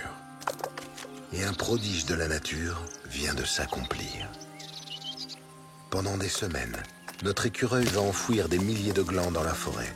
Il va faire parfois des centaines de mètres pour trouver une cachette que les autres ne trouveront pas. La grande chance du chêne, c'est que l'écureuil a une mémoire défaillante. Quand l'hiver arrive, il va se servir dans ses nombreuses cachettes. Mais de la moitié d'entre elles, il ne se souvient même plus.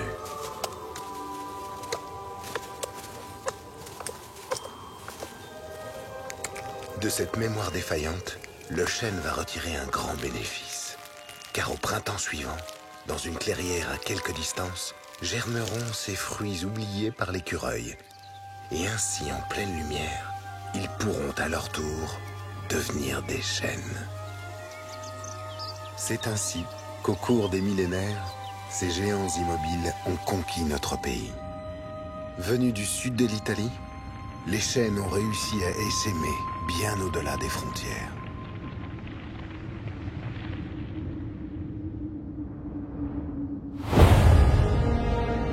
À l'ouest de notre pays, un nez puissant se dresse face à l'Atlantique.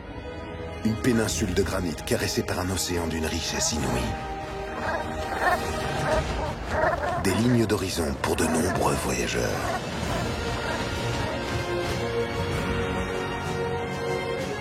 Un paradis pour de nombreuses vies.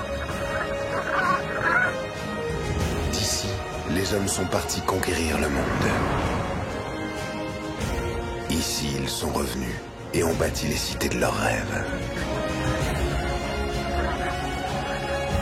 Nous sommes en Bretagne. Poussé par les vents et attiré par la lune, l'eau y côtoie la terre depuis toujours.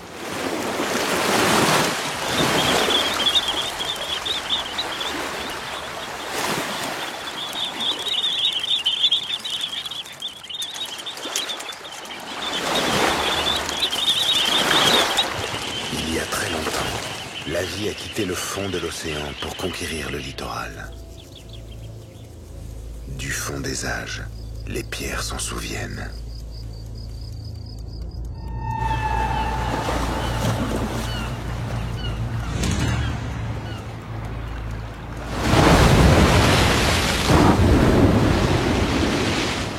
Nous sommes au Cap Fréhel.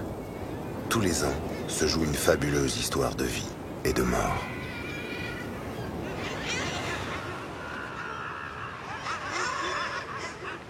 Nos falaises accueillent au printemps un animal venu des lointaines terres du Nord, d'Islande, du Groenland. C'est un pingouin volant capable de parcourir 6000 km par an, de plonger jusqu'à 180 mètres de profondeur, de dormir en plein air pendant des mois. Le guillemot de Troil est un phénomène en smoking.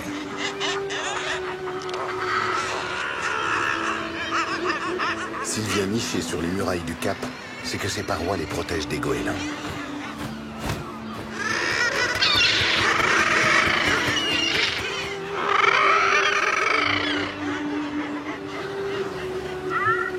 Afin d'éviter que ses œufs ne roulent et tombent des falaises, le guillemot les a conçus en forme de poire.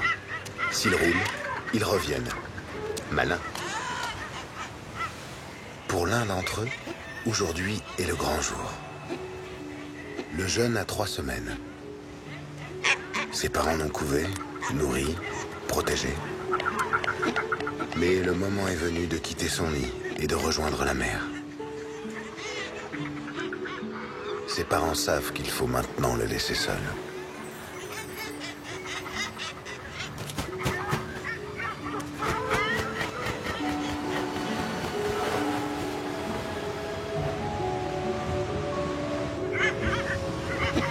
Seul. Face au vide.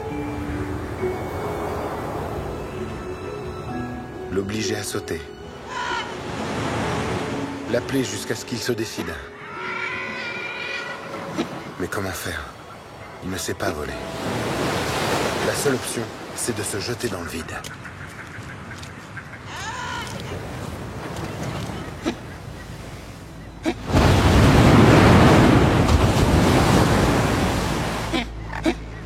Impossible. Il faut pourtant qu'il saute. L'appeler encore et encore. Un peu plus loin, un autre jeune se décide.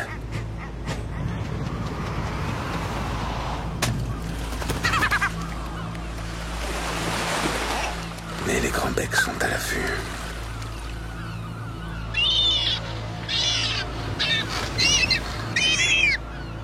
Nombreux sont les jeunes qui n'arrivent pas jusqu'à la mer.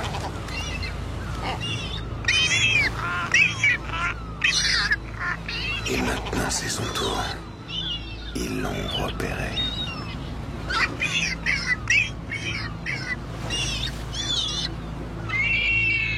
Ne pas écouter ses parents. Attendre la nuit.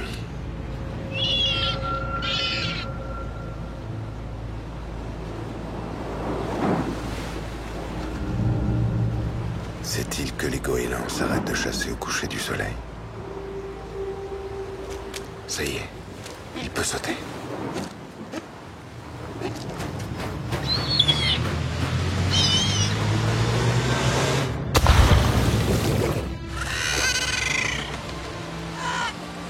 Ses parents sont là.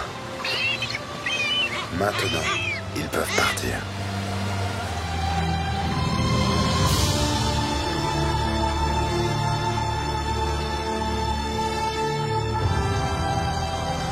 Il reviendra au printemps prochain, avec une compagne et un beau manteau noir et blanc.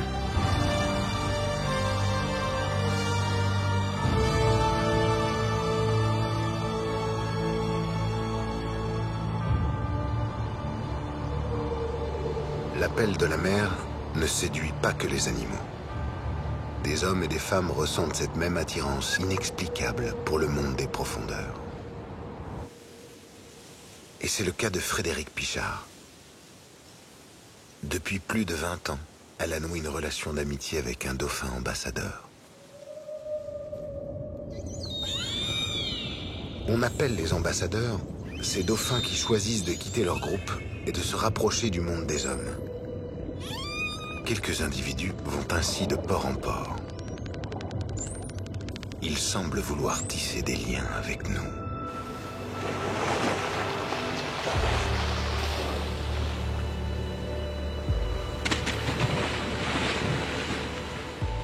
Frédéric pense qu'ils sont des messagers. Chaque année, à la fin de l'été, elle donne rendez-vous à l'un d'entre eux, Donnie. Aujourd'hui, elle a décidé d'emmener sa fille avec elle. Adélie n'a pas plongé avec Donnie depuis l'âge de 12 ans. Le temps est venu pour elle de renouer le contact.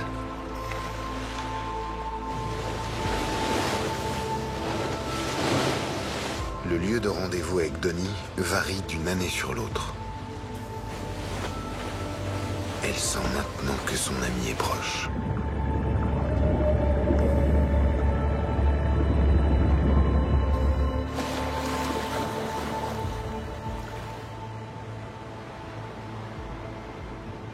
Il est là.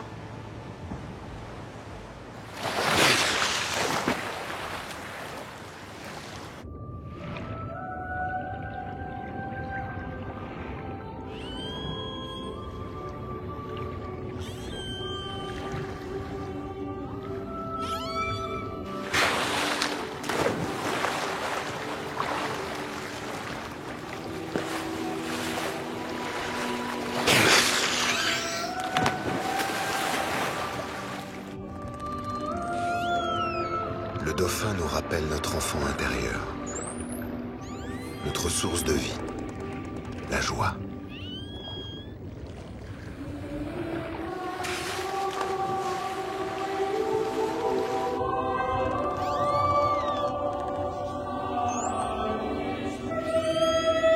Elle dit que l'on peut se fondre dans l'esprit du dauphin, mi-endormi, mi-éveillé.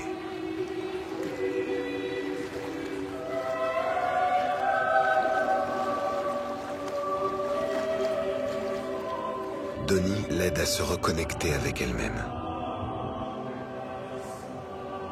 Et il décide quand il veut partir.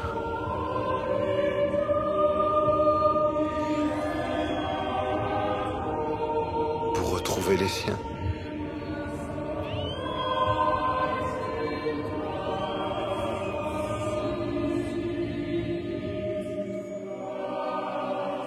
Les messagers de la mer ont-ils un savoir à nous transmettre ?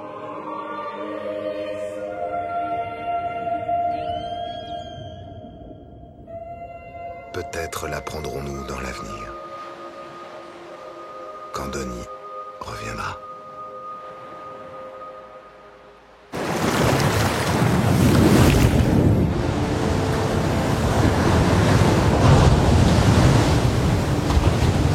Ce monde si paisible se prend parfois de fureur. Comment survivre dans cet enfer ?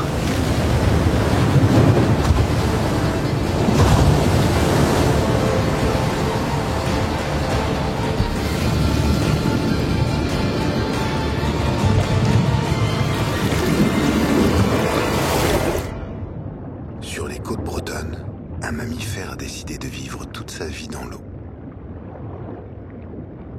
C'est un animal aux stupéfiantes facultés. Le phoque gris est un prodige de l'évolution. Pour vivre dans ces conditions extrêmes, il a développé des techniques de haute précision. D'abord, prendre très peu d'air en plongeant, mais accumuler l'oxygène dans ses muscles.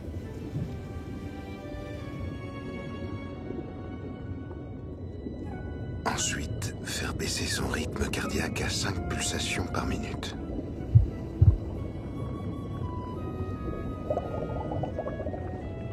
Enfin, régler au plus bas la température de toutes ses extrémités pour concentrer la chaleur autour de son cœur. Car notre prodige a une seule obsession dans la vie, bien dormir. Ce qu'il déteste par-dessus tout, être dérangé pendant sa sieste.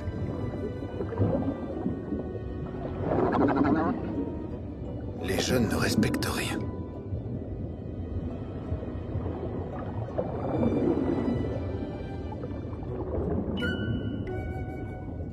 Ni la tranquillité, ni la fatigue des anciens. Mieux vaut trouver un autre endroit. Rien ne l'empêchera de ne rien faire.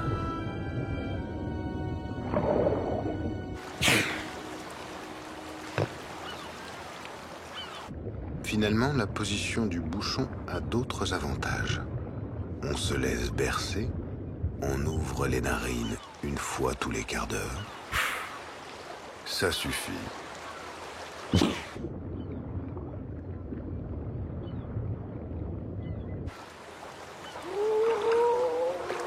Mais entre toutes, la meilleure des siestes, c'est au sec et au soleil. Dans sa colonie, les plus méritants passent les heures de travail sur un reposoir.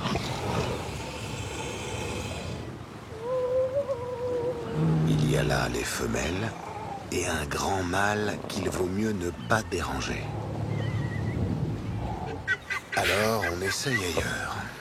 L'avantage du rocher à fleur d'eau à marée basse, c'est qu'on n'a pas besoin de faire trop d'efforts pour y monter.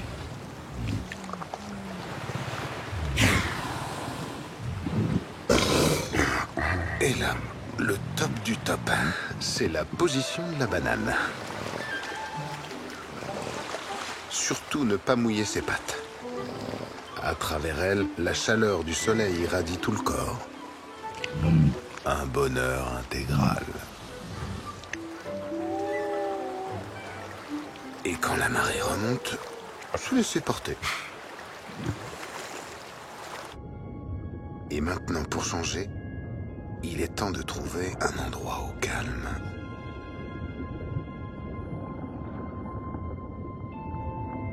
Les phoques passent 15 heures par jour à dormir. Le reste du temps, ils pensent au prochain repos.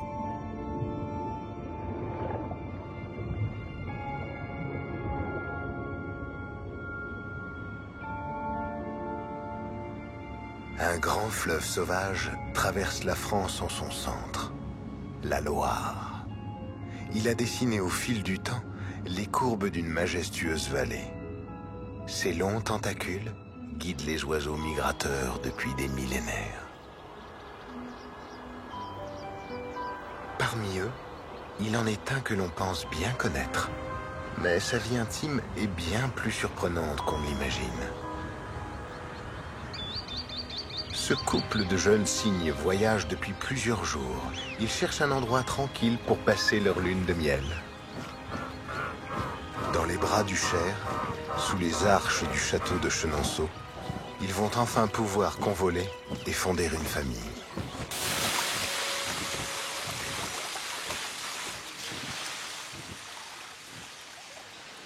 Mais chez les cygnes, on ne passe pas aux actes sans protocole.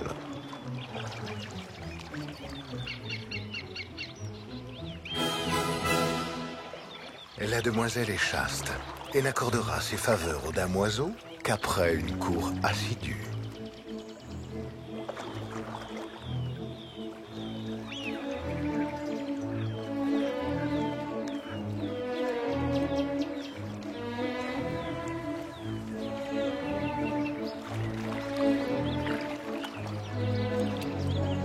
Séduire de 1000 manières. Synchroniser ses gestes pour trouver l'accord parfait.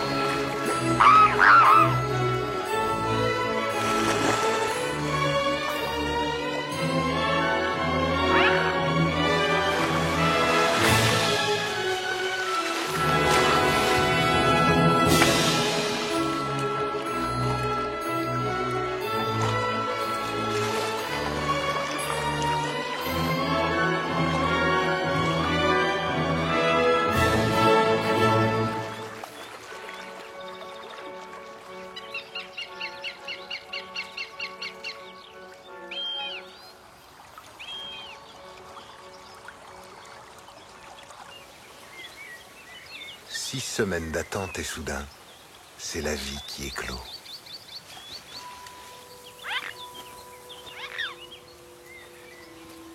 De leur union, 3 jeunes sont nés pour leur plus grande fierté. 2 blancs et 1 gris. Le gris est né quelques heures plus tard. Les cygnes savent tout de suite nager, mais voler, il va leur falloir apprendre. Aussitôt nés, les 3 petits vont à l'eau. 2 blancs et 1 gris.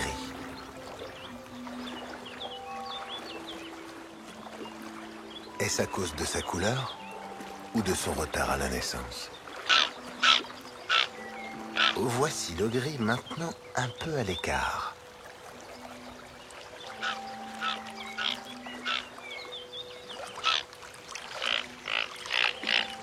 Première leçon, savoir se nourrir. Pour apprendre, il suffit d'observer.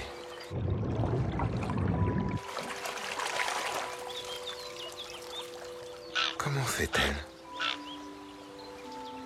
Pour atteindre leur mets favori, il faut un long cou. Et de cet attribut, les petits sont dépourvus. Ils ont beau vouloir, ces choses délicieuses sont interdites.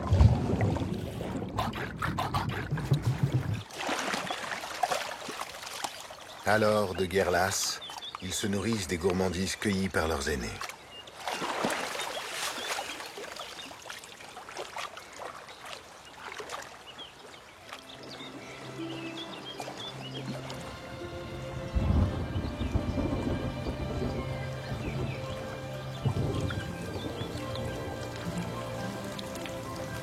Sous les ailes de leurs parents, les 2 blancs et le gris vont apprendre la vie.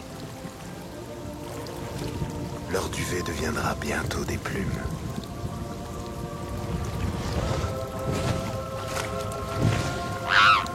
Ils auront alors 4 mois pour apprendre à voler, pour muscler leurs ailes et devenir des oiseaux.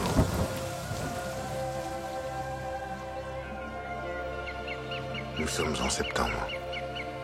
Les petits ont grandi. Ils sont prêts pour le grand départ. Sous l'œil vigilant de leurs 2 parents, ils vont pouvoir décoller.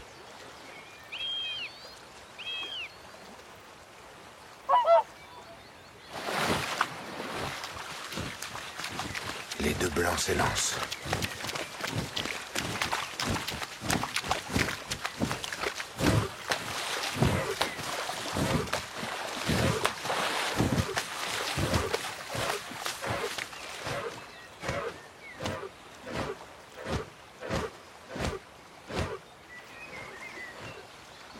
Les voilà partis. Leurs 2 petits ne reviendront plus.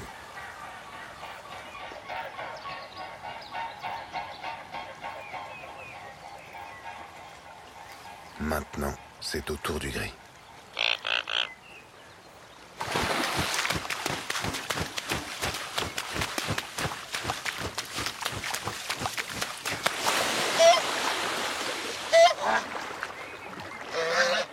Les blancs ont pourtant bien réussi. Pourquoi pas lui?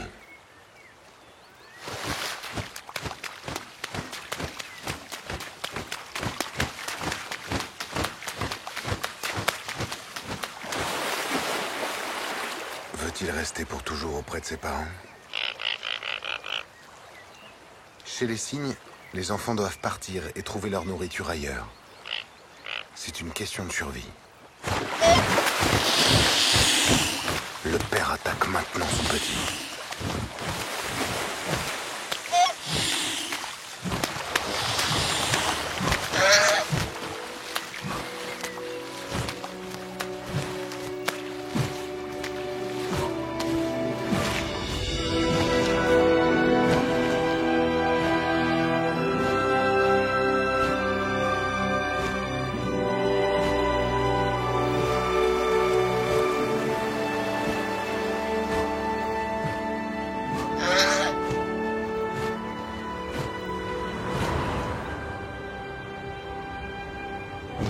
La peur l'a fait s'envoler. Qu'éprouvent ses parents alors que leur dernier petit s'en va pour toujours? Sont-ils fiers ou soulagés?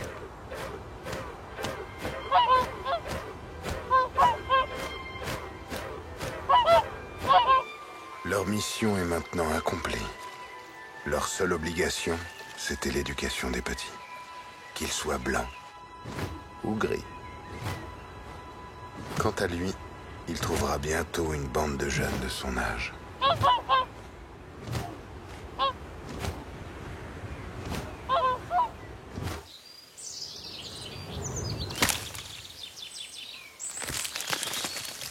Nous sommes maintenant en octobre, et pour un hôte de ces bois, il est l'heure de trouver une retraite pour l'hiver.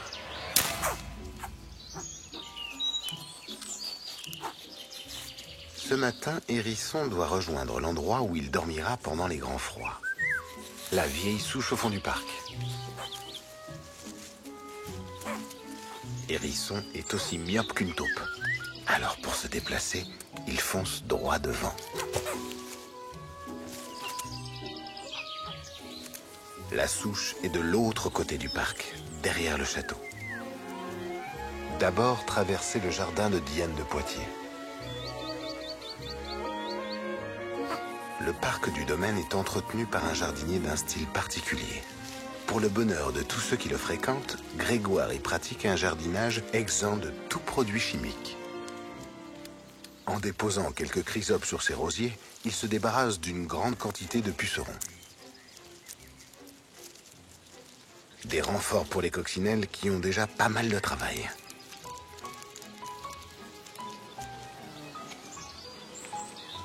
Pour passer les 6 prochains mois d'hiver sans manger, Hérisson doit maintenant s'empiffrer de gourmandises. Au menu, escargots en coquille, limaces sur feuilles, tartare de couleuvre. Mais où sont-ils passés? Ce matin, les gluants succulents ont déserté le potager. Et là, non plus. Mais qui est le responsable de cette pénurie? Grégoire a une recette pour écarter les nuisibles. Il agrémente son potager de plants de thym, de sauge et de ciboulette. Il en sème ici et là. Ça tombe bien. Hérisson profite aussi des odeurs fortes pour faire fuir les 500 puces qui vivent sous ces 7000 épines. Comme insecticide, Grégoire pulvérise de la purée d'ortie, naturelle et très efficace. Mais le voilà aujourd'hui face à une invasion imprévue. Les limaces attaquent.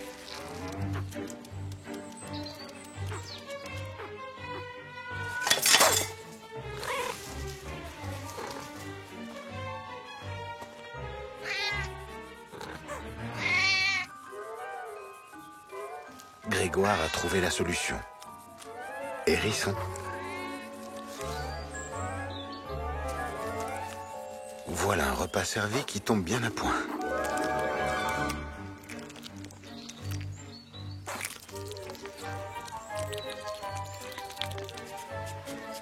Grégoire aimerait bien que Hérisson reste quelque temps dans son potager. Mais le piquant a d'autres plans. Derrière le jardin de Catherine de Médicis, sa retraite bien méritée.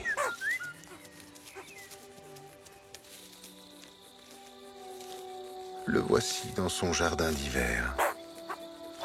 Gratter la terre, faire un nid avec quelques feuilles, et le tour est joué. S'adapter à la nature, l'aider sans la brutaliser. Grégoire dit qu'elle se soigne toute seule depuis des millions d'années.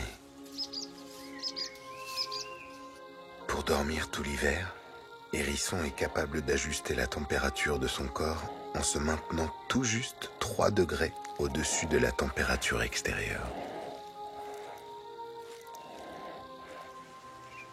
Comme si finalement, l'équilibre du monde tenait à une poignée de degrés.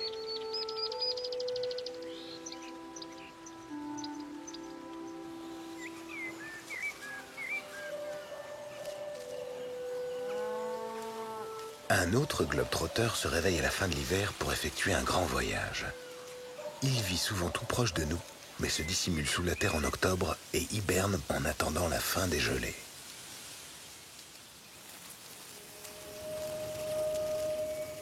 Ici vit Monsieur Crapaud. Et ce soir est son grand soir. Une force irrésistible l'appelle. Là-bas, à quelques kilomètres, la mare où il est né. Il doit la rejoindre avant le lever du soleil. Mais comment résister au goût succulent du lombric?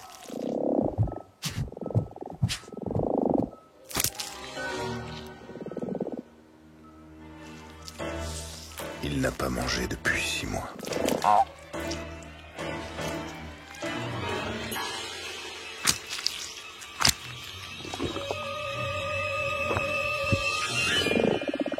Un délice.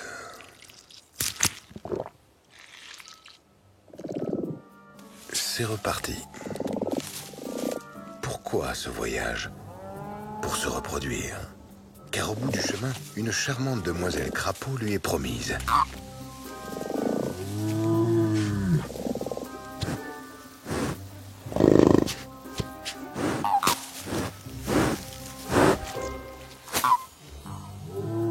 Monsieur Crapaud n'est maintenant plus seul. Comme lui, ils sont des centaines à s'être réveillés ce soir pour accomplir leur destinée. Ils se dirigent tous dans la même direction.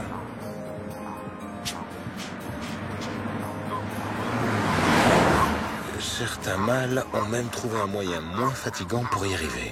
Ils se sont accrochés sur le dos d'une femelle. Chez les crapauds, les femelles sont plus grosses que les mâles.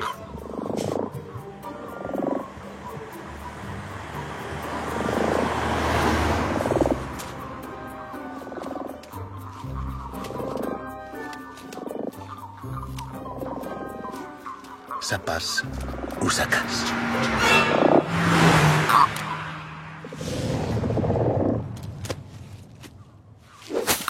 Tout le monde a rendez-vous dans la mare. Mais il y a souvent moins de femelles que de mâles. Si seulement il pouvait en trouver une avant d'arriver. Occupé.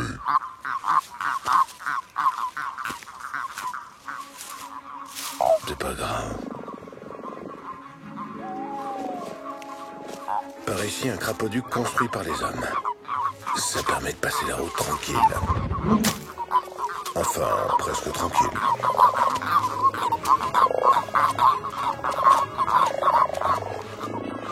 Ce soir, pendant que les humains dorment, des centaines d'amphibiens vont traverser ce village.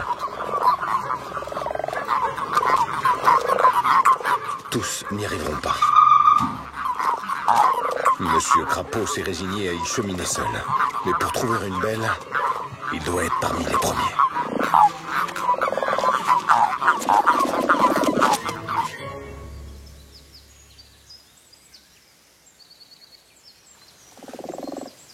La voilà. La mare qu'il a vue naître. Vite, trouvez sa princesse.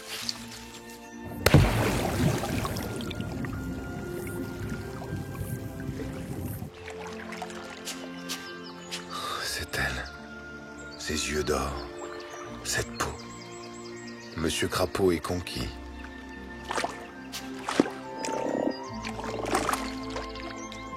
Les deux amoureux vont ainsi passer quelques jours collés l'un à l'autre. Madame Crapaud pondra 7000 œufs dans l'eau que Monsieur Crapaud, bien placé, pourra ensemencer. Monsieur Crapaud retournera seul dans ses quartiers d'été. C'est ainsi que chaque année en février, des millions d'amphibiens font leur voyage nuptial. Si vous les voyez sur les routes, prenez soin de ne pas les écraser. C'est l'amour qui les appelle.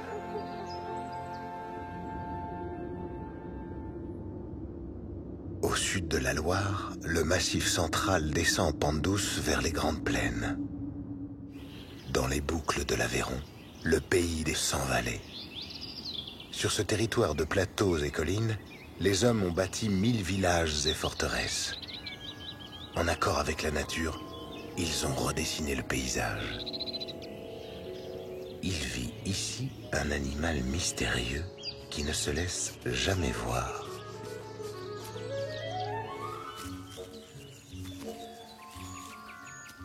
Son agilité est aussi légendaire que sa discrétion.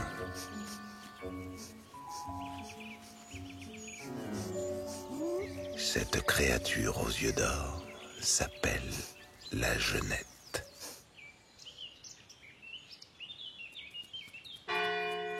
Mais où va-t-elle de si bon matin?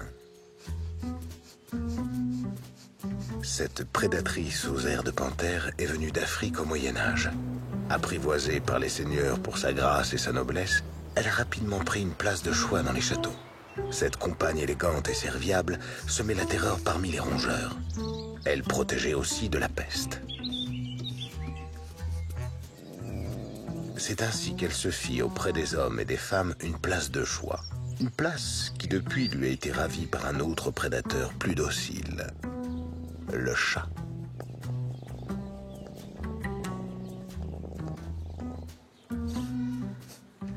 Délaissée, elle est retournée à la vie sauvage. Mais la Jeunette revient parfois chasser sur ses anciennes terres. Ses proies favorites sont souris, mulots et autres campagnols. Elle sait où il se trouve à profusion, sur le territoire de son rival.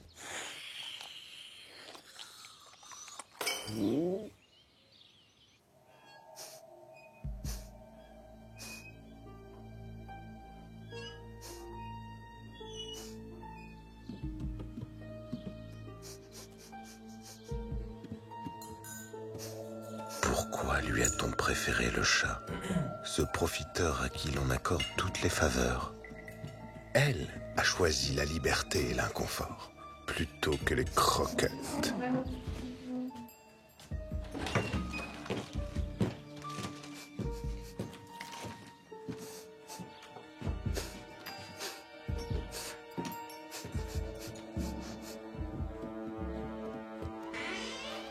Sur ce territoire, elle n'est point conviée.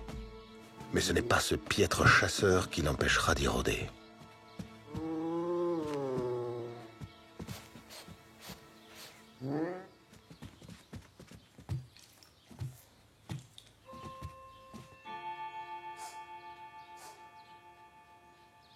Jeunette entend tout et voit tout. Elle se place à l'affût et observe ses proies.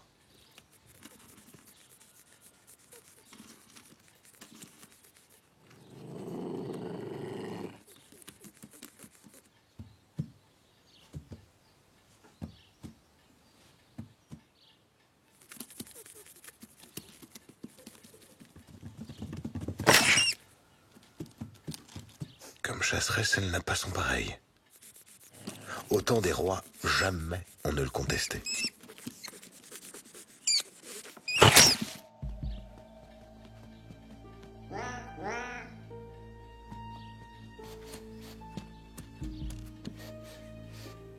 Le matou l'a senti. Il faut la chasser d'ici.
Plus vite en haut et plus vite en bas.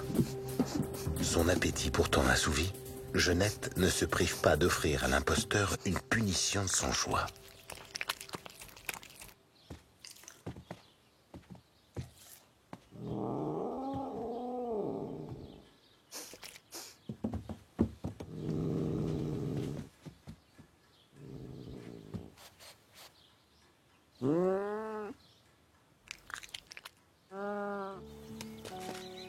Ainsi vit aujourd'hui Jeannette.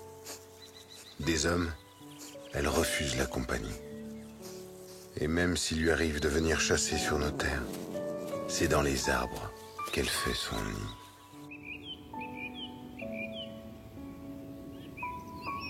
On lui a préféré le chat.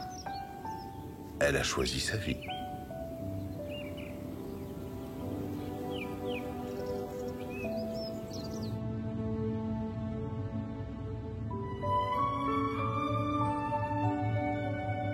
Au sud-est de la France, la Provence. Deux massifs très anciens plongent dans les eaux azures de la Méditerranée, les Maures et l'Estérel. En été, ils deviennent secs, arides et piquants. Un animal se trouve très à son aise dans ce milieu.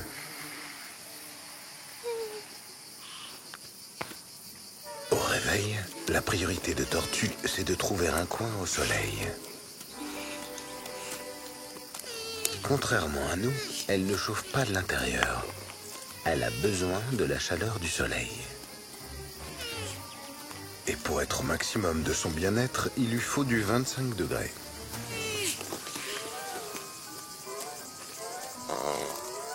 Son cousin lézard a lui aussi le même objectif, se faire dorer la pilule.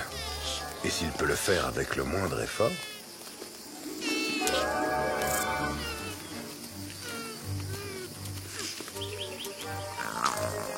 Les voilà au solarium. Maintenant, ne plus bouger.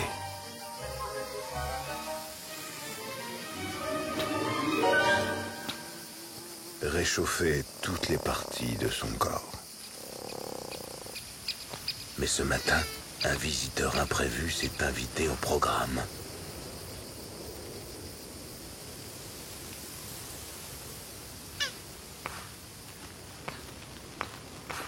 Tortue est invincible. Elle ne craint rien ni personne. Sauf lui. Cet ennemi redoutable qui revient chaque année. La terreur des tortues.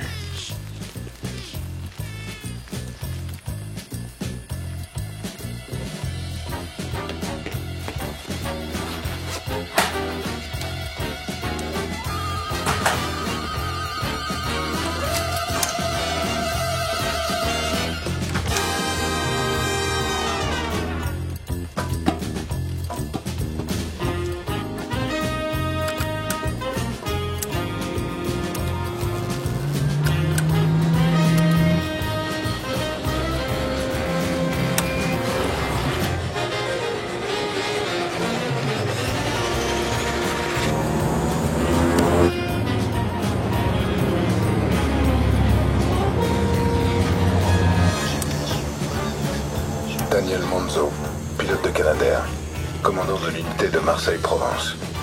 Départ de feu dans les Maures, neutralisation immédiate. 2 appareils en action.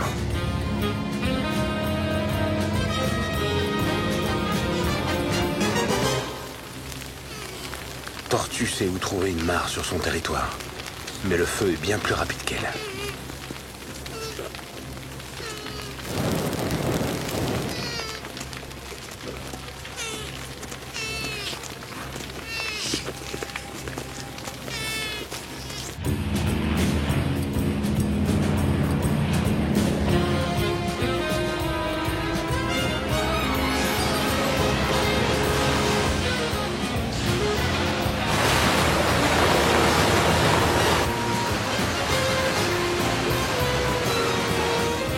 Lac de Sainte-Croix.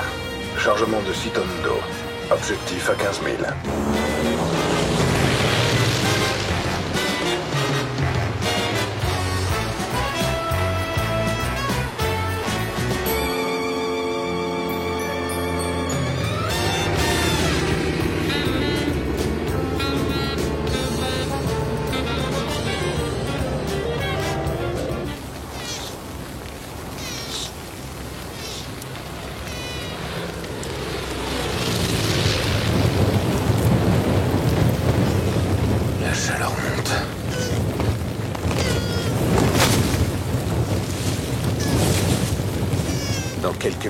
tortue va bouillir dans sa carapace. Elle ne peut plus avancer. C'est la fin.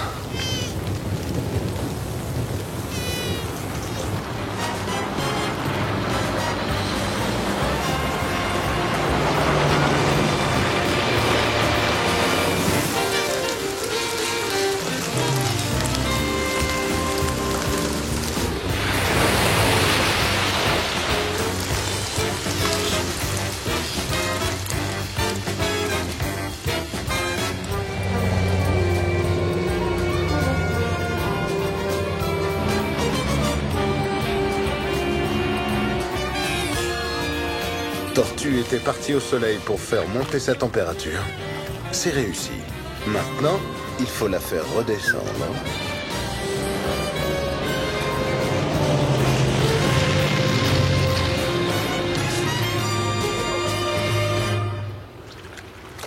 La tortue d'Hermann vit sur les bords de la Méditerranée depuis des millions d'années. Beaucoup d'entre elles périssent lors des feux de forêt. Et c'est une des raisons pour laquelle leur survie est menacée.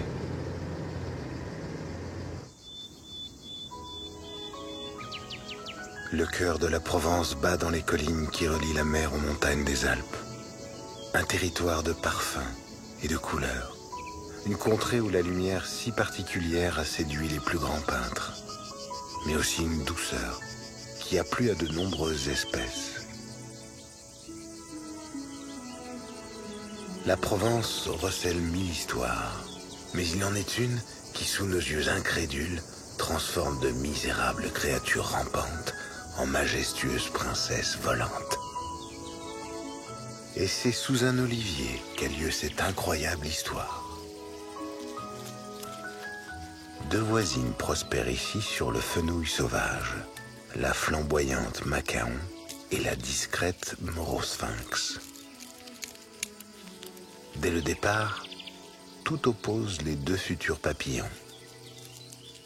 Les couleurs de Macaon crient poison. Morosphinx mise au contraire sur le camouflage. Les deux chenilles ont au sol un ennemi commun, la fourmi carnivore. Ce redoutable chasseur ne fait pas de quartier à tous ceux qui tombent sur son territoire.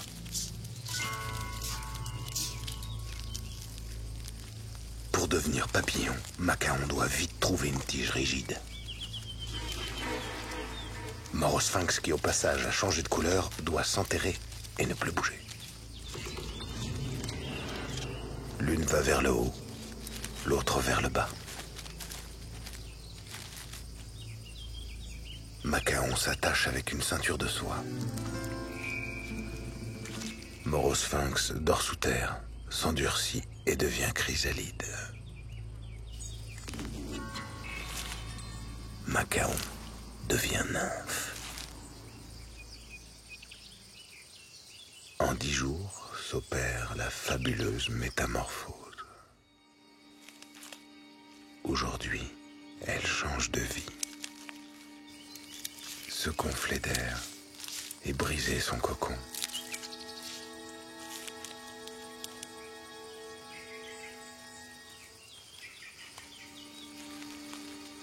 Déployer ses ailes, les laisser sécher, puiser dans l'énergie du soleil. Et soudain,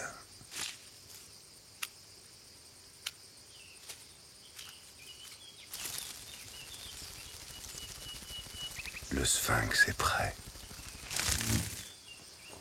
Macaon, à son tour, veut s'élancer.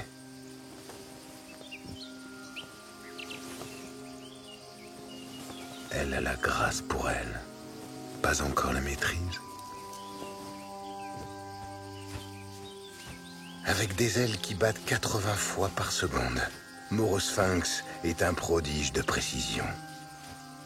En vol stationnaire, il est le seul à pouvoir se ravitailler sans se poser. Les grandes ailes de Macaon sont sa fierté, mais difficiles à piloter.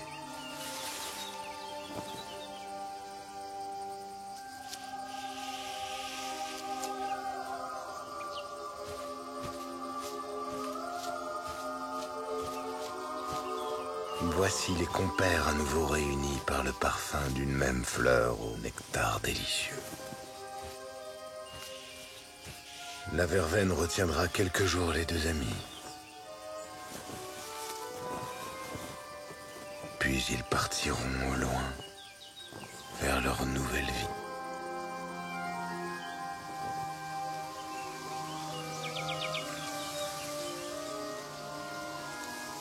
Les relations entre les animaux de nos campagnes ne sont pas toujours aussi pacifiques. D'autres destins se croisent en effet sur nos terres provençales. C'est le cas de deux rivaux légendaires, le corbeau et le renard. Ici vit la famille Corbeau. Et ce matin, Maître Corbeau a décidé d'emmener sa fille pour lui apprendre les quelques tours qu'il a dans son sac. La première leçon pour la fillette consiste à imiter ce que fait son père.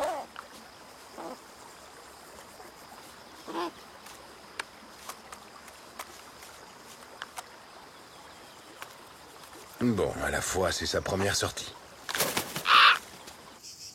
Sur ce même territoire vit la renarde et sa nombreuse progéniture.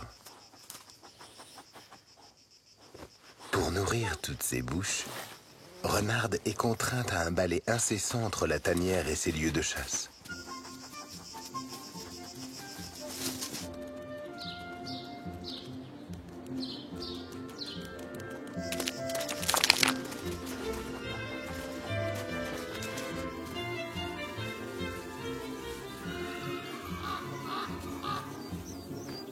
Maître Corbeau l'a bien compris et voit ici une opportunité de se nourrir à ses dépens. Tout d'abord, repérer la tanière de la renarde.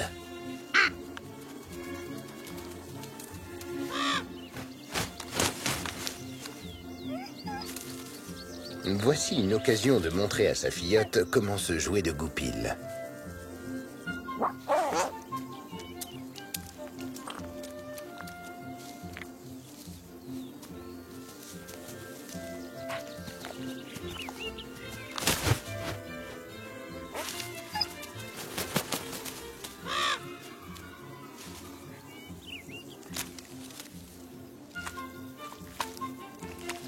Maître Corbeau mange de tout, mais il a un goût prononcé pour ce que Renarde a chassé.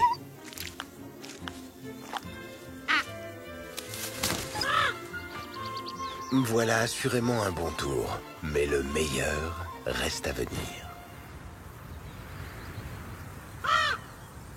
Voici Maître Corbeau plein de fierté à l'idée de montrer à sa fille une ruse de qualité.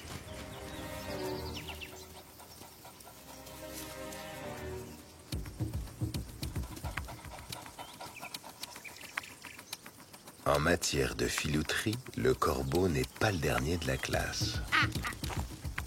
La renarde est ici sur son terrain de chasse.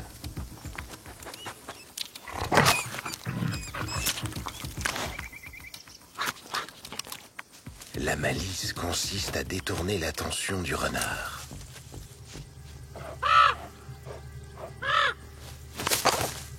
Et à simuler l'oiseau blessé. Voici pour Renarde la promesse d'un repas qui nourrira toute sa maisonnée.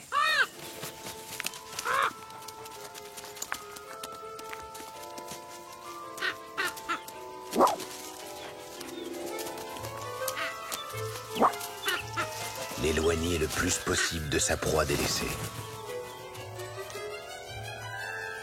La filleute a bien compris le subterfuge.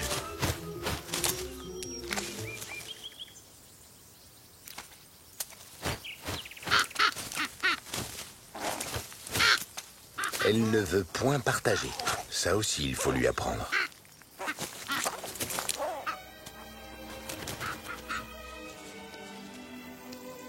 Maître Corbeau sait jouer de renarde, mais elle saura un jour lui rendre l'appareil. Le corbeau et le renard se disputent régulièrement la palme de la ruse. Une rivalité qui dure depuis des siècles. S'il est vrai que tout flatteur vit aux dépens de celui qui l'écoute, apprenez aussi, Renardo, qu'un tien vaut mieux que deux. Tu l'auras.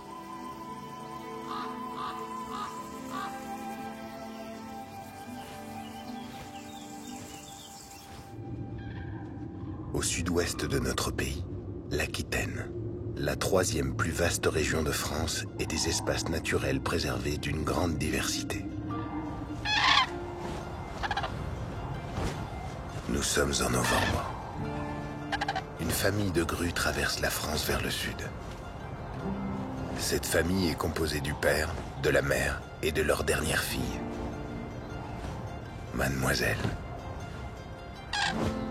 Cette année, Mademoiselle doit s'unir avec un mâle. Mais trouver un bon mari n'est pas chose simple.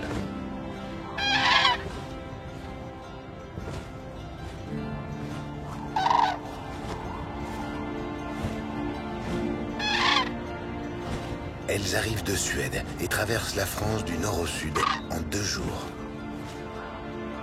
Elles volent jour et nuit et maintiennent le contact en échangeant des appels. Elles savent exactement où elles vont. Tous les endroits qu'elles survolent sont déjà fixés dans leur mémoire. Rivières, villages, autoroutes sont autant de repères pour elles.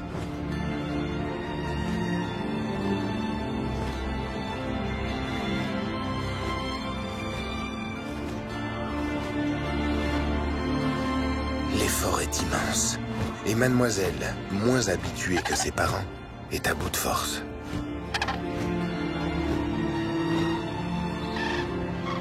Ce n'est plus très loin. Déjà d'autres voyageuses croisent leur route.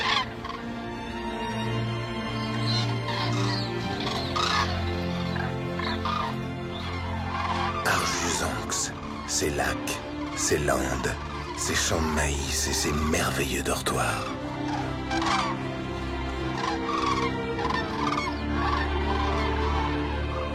Elles viennent de toute l'Europe du Nord. Norvège, Finlande, Pays-Baltes, Pologne.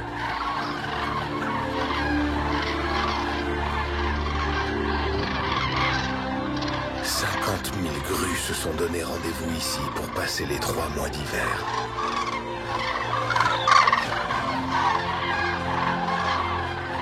Ce site était autrefois une mine de lignite, polluante et toxique. Elle a été fermée il y a 10 ans, laissant derrière elle 1700 hectares de friches industrielles. Puis les grues sont venues et ont trouvé cet endroit tout à fait à leur goût. Tant et si bien qu'elles sont maintenant des milliers à l'avoir choisi.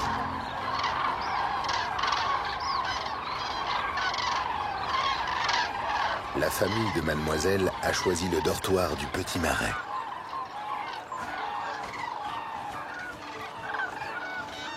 On pourrait penser que les grues se regroupent d'après leur provenance, les Suédoises avec les Suédoises, les Polonaises entre elles. Pas du tout. Elles aiment se mélanger et surtout retrouver d'une année sur l'autre des connaissances qu'elles aiment côtoyer. Ainsi, la petite famille de Mademoiselle s'est installée avec plusieurs familles norvégiennes, lettonnes et allemandes qu'elles connaissent.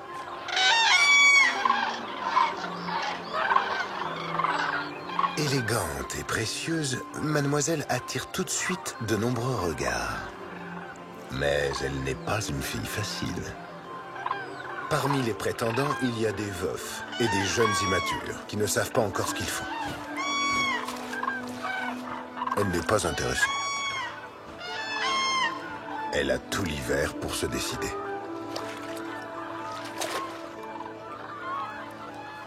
Maintenant, un sommeil bien mérité. La tête sous l'aile pour ne pas être dérangée par les voisines. Les pattes dans l'eau pour ne pas se faire attaquer par les renards.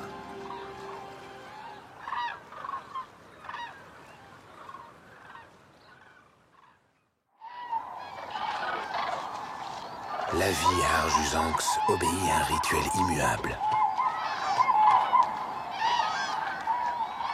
Réveil, palabre, toilette et repalabre.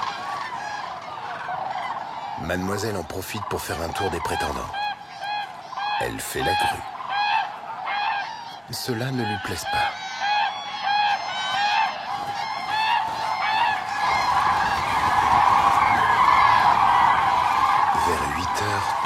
part pour trouver à manger.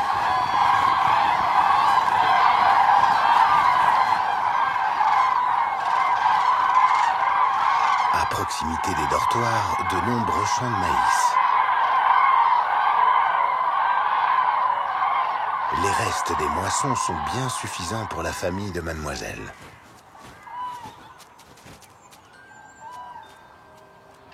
Au menu, graines et petits insectes à profusion. Mademoiselle n'a plus faim. Il est là, devant elle, jeune et célibataire. C'est lui.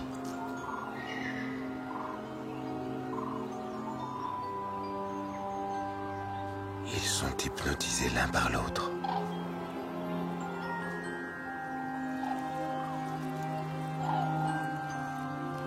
Chez les grues, comme chez les cygnes, on se séduit longuement.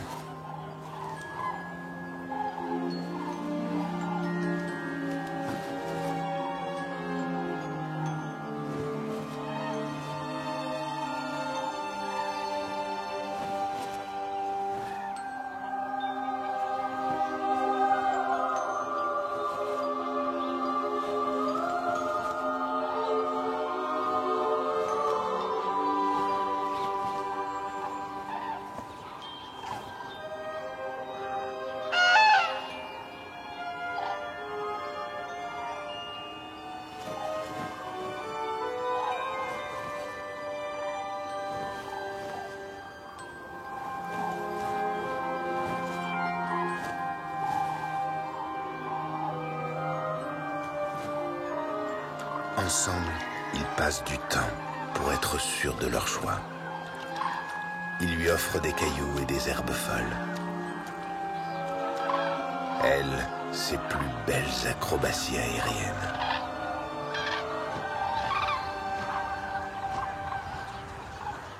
Ils se courtisent pendant plusieurs semaines et apprennent à se connaître en toute honnêteté.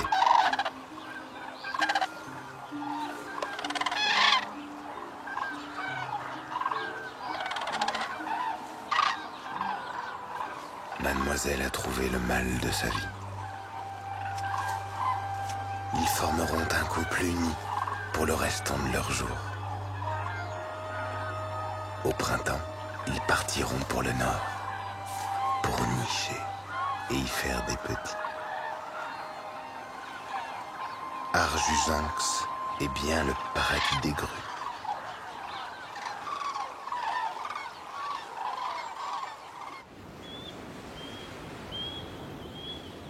Plus au sud, né de l'union entre les Pyrénées et l'Atlantique, se trouve le Pays basque. Un pays de couleurs, de douceur et de rondeur. Mais qui peut se douter qu'à quelques encablures de Saint-Jean-de-Luz, dans le canton d'Espelette, se joue une histoire qui a survécu à des milliers d'années d'empreintes humaines.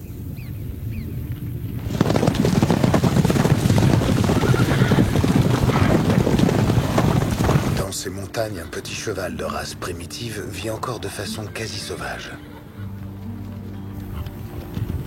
Le potioc vit en harem, une vingtaine de juments avec leurs poulains et un seul mâle. La horde du bas est menée par une jument d'expérience. Son étalon, le blanc, est fier et possessif.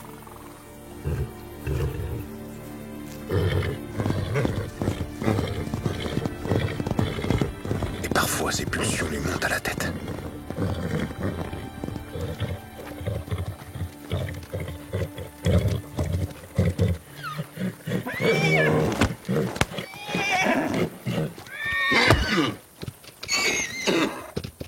Toutes ses poulies sont pleines. Plus une seule n'accepte de s'offrir à lui.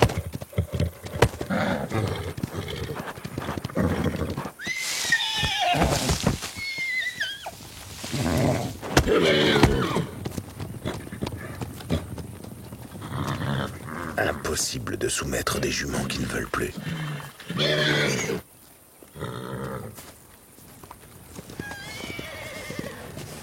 Il Il veut d'autres juments et il sait où les trouver.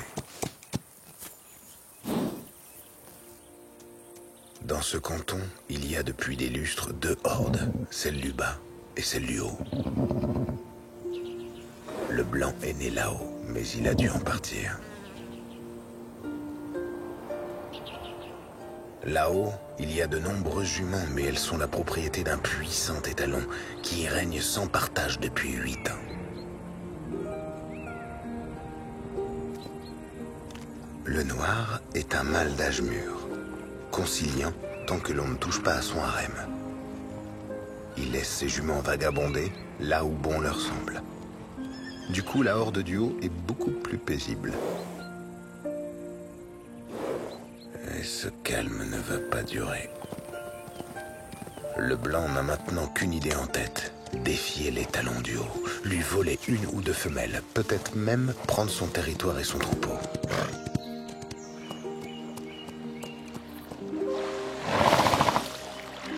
Dans ses veines coulent des flammes de désir.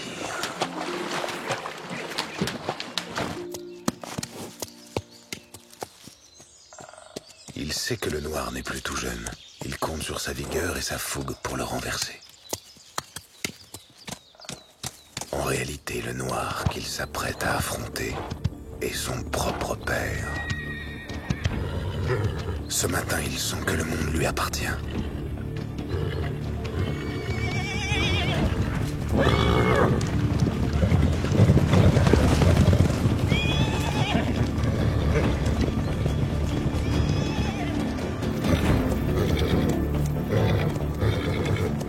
Le blanc est dévoré par son ardeur. Il veut une jument, et tout de suite.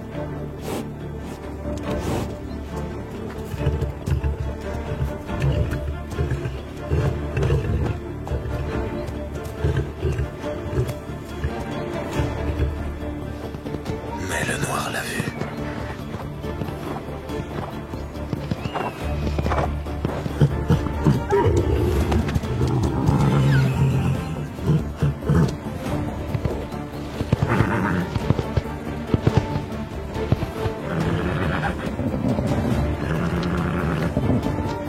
Le combat est inévitable.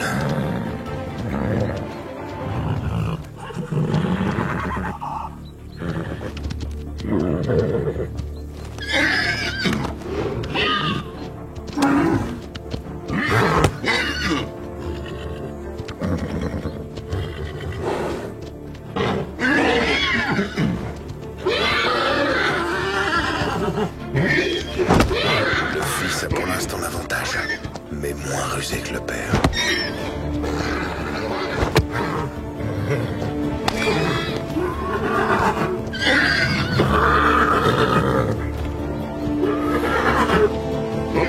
Le noir attaque maintenant avec ses dents les ligaments de l'encolure.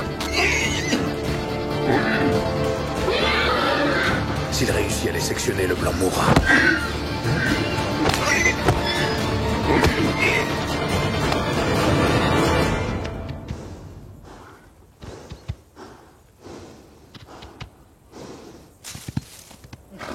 Le jeune étalon abdique.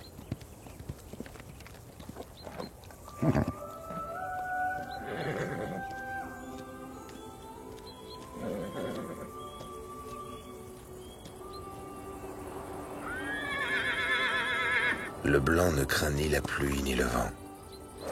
Mais son père reste plus fort que lui. Il devra se contenter de sa horde, accepter d'attendre le printemps pour couvrir ses juments.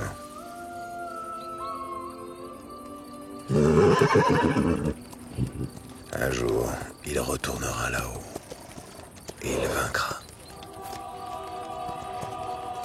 Une légende raconte que le rythme du galop de ces petits chevaux a inspiré la musique des hommes de ce pays basque. Les Potioks continuent aujourd'hui à imprimer de leurs sabots nos montagnes de l'Atlantique. Un peu plus profond dans les Pyrénées, la nature devient plus sauvage, les pentes plus abruptes, les animaux plus dangereux.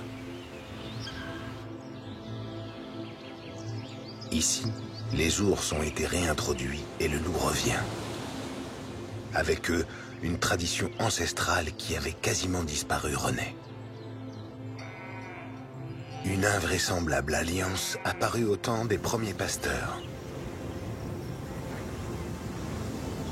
Un accord singulier entre un chien, des brebis et leurs bergers.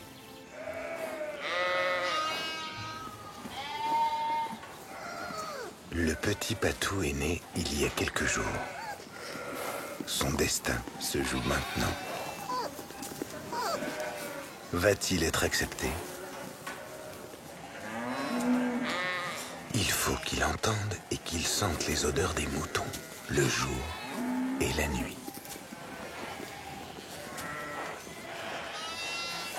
Ça y est, Patou est adopté. Même s'il garde au fond de lui sa profonde nature de prédateur, il va s'attacher et commencer à croire qu'il est comme eux, un agneau.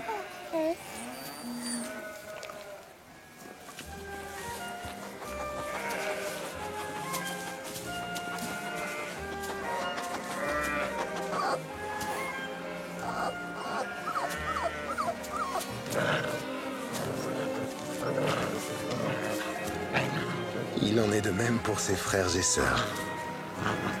La maison des Patous, c'est la bergerie.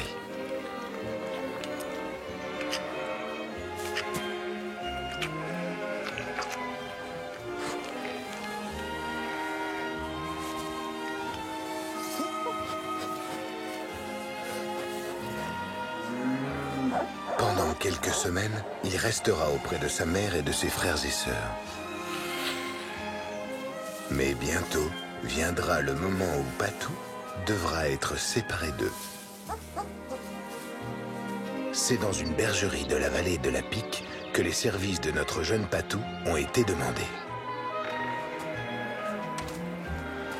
Patou a maintenant 8 semaines.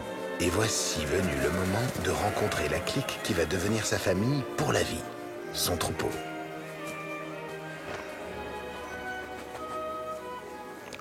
D'abord, la patronne. Ça va aller. Et les sous-chefs? Là, c'est plus compliqué.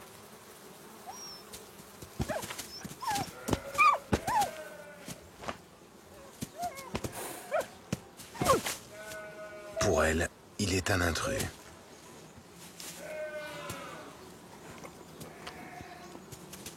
Il faudra quelque temps avant qu'il ne soit totalement accepté.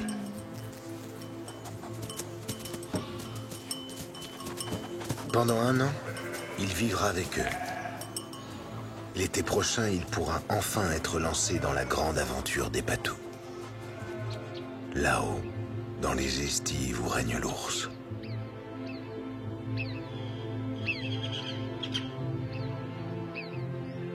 Nous sommes en juin. Les troupeaux commencent à gagner les hauteurs pour profiter des gras pâturages.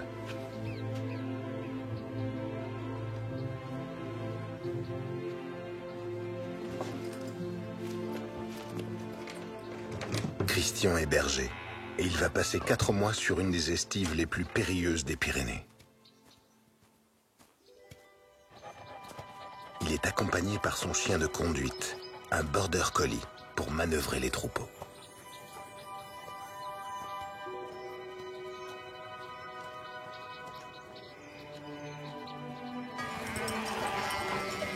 Patou accompagne les siens pour la première fois. Il ne connaît pas encore son métier. Pour l'instant, le goût des grands espaces l'emporte. Ils viennent de plusieurs vallées, 4 troupeaux avec chacun leur Patou. En tout, plus de 1000 bêtes vont être assemblées sous la responsabilité de Christian.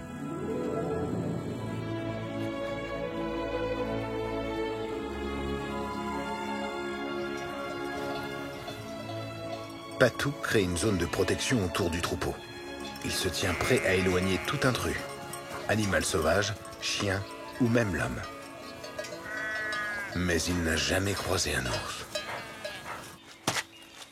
Christian a été choisi par les 4 éleveurs pour son expérience. L'année dernière, 150 brebis ont disparu pendant l'été.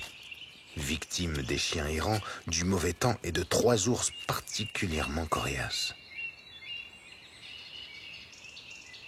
C'est pour cela qu'on l'a choisi sur cette estive.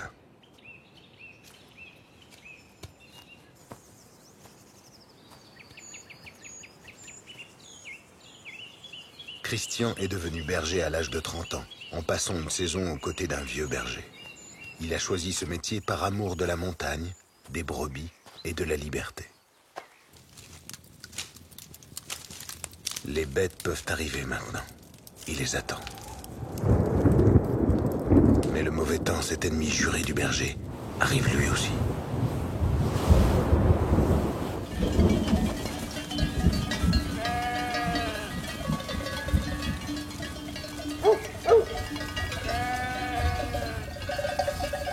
Le patou est un merveilleux allié pour éloigner les prédateurs. Mais Christian sait qu'il faut garder une distance avec lui, pour qu'il reste farouche et proche des brebis qu'il protège.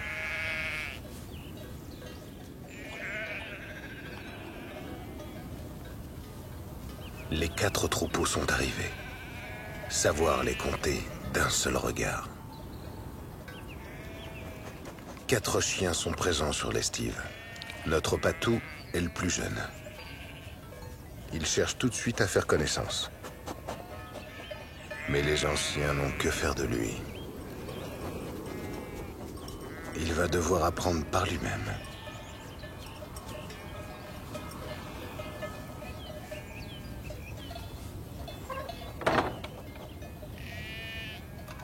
Quand la nuit tombe sur l'estive, le berger ne peut plus protéger les moutons.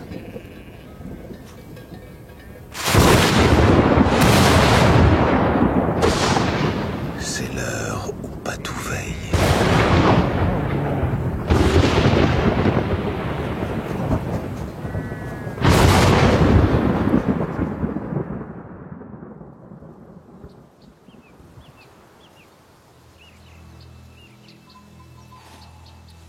Ce matin, Christian s'est rendu compte qu'une partie du troupeau manquait à l'appel.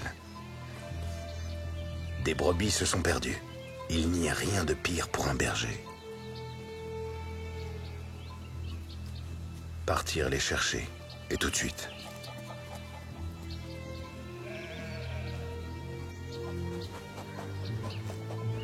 Patou sent une odeur qu'il ne connaît pas.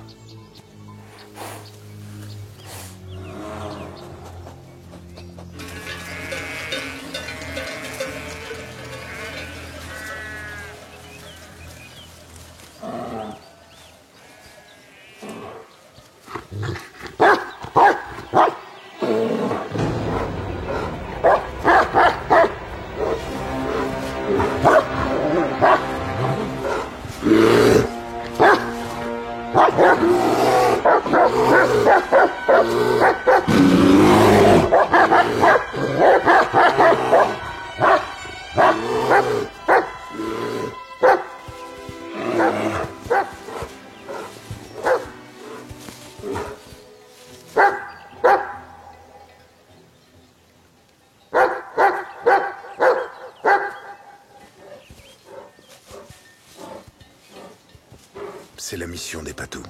Protéger les brebis quand le berger n'est pas là. Grâce à eux, il y a 10 fois moins d'attaques mortelles sur les troupeaux.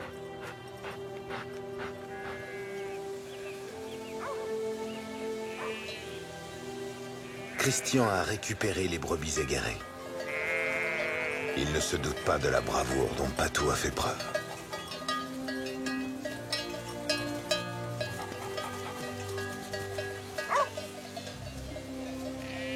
Ainsi va la vie dans les estives. Gravir les collines, humer le vent et goûter aux grands espaces. C'est ici que Patou remplira pleinement son rôle toute sa vie durant.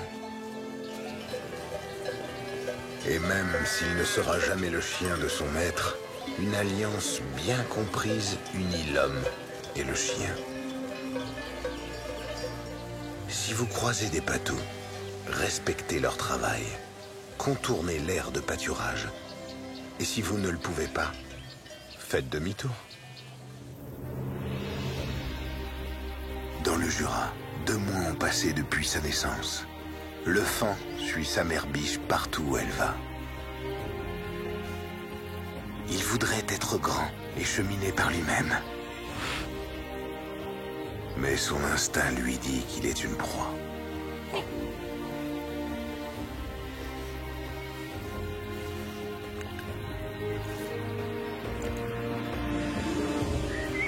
Le chêne continue à compter sur l'écureuil pour disperser ses fruits.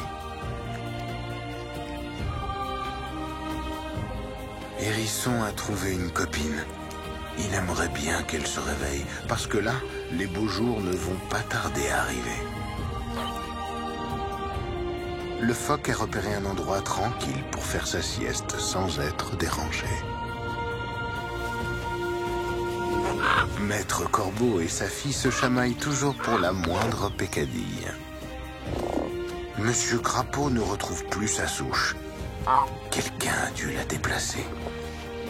C'est pas cool. Le gris est devenu blanc. Et il a trouvé de la compagnie. Patou n'est plus un novice. Il a même réussi à se faire accepter par ses aînés.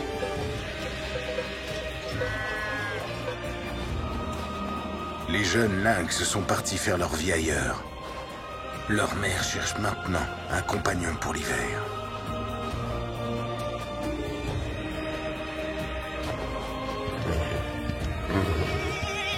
C'est la saison des amours. Le blanc est sûr qu'aucune jument ne peut désormais lui résister.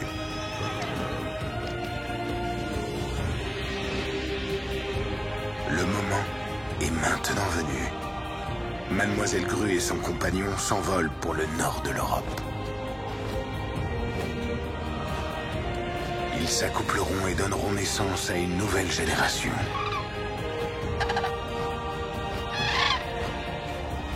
Avec le départ des grues, c'est le printemps qui revient sur la France.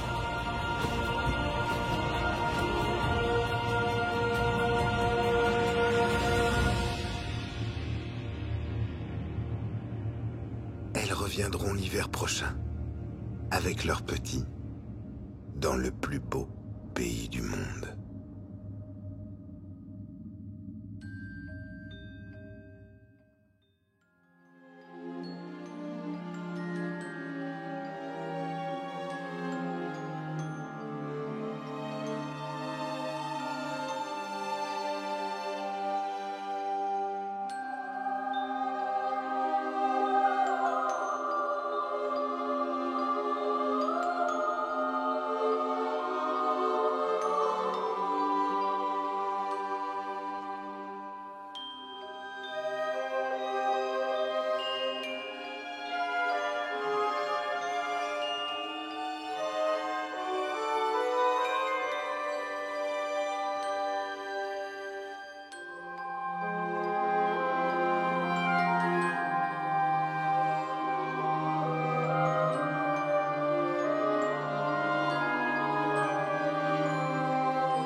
Il existe tout proche de nous une terre sauvage où la nature cache encore certains de ses plus beaux secrets.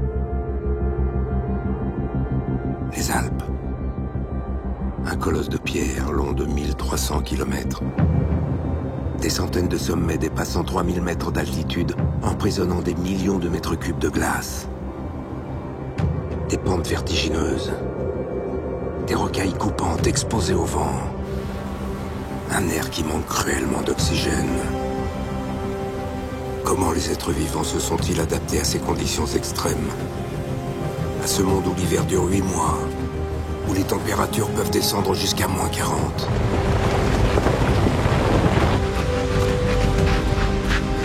Comment parviennent-ils à se séduire?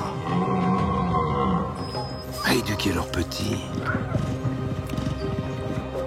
À conquérir des territoires?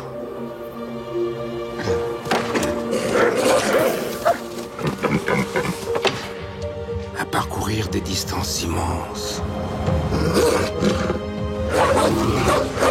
Comment résiste-t-il dans ces conditions infernales? Des cimes des plus hautes montagnes jusqu'aux profondes vallées.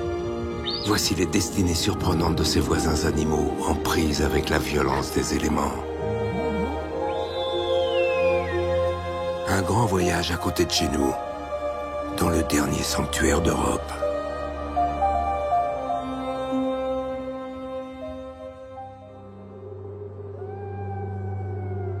Nous sommes en Italie, dans le massif des Dolomites.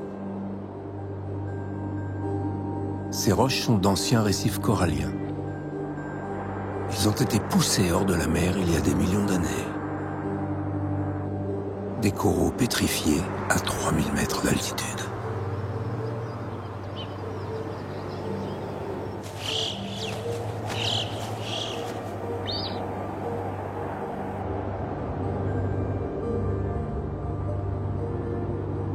L'hiver touche à sa fin.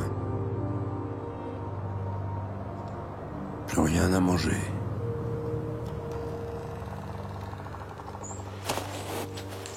Beaucoup d'animaux sont affaiblis.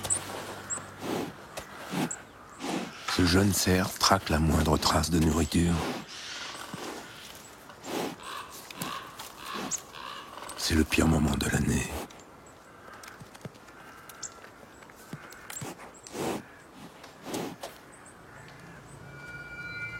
Une louve est en chasse.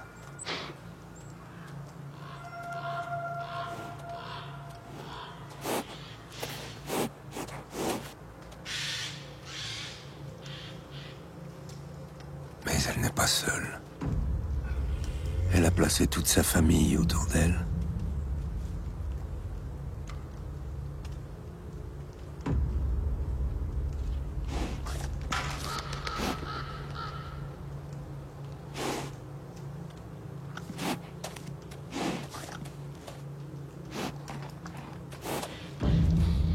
Louve dirige sa meute avec son compagnon, son mâle alpha.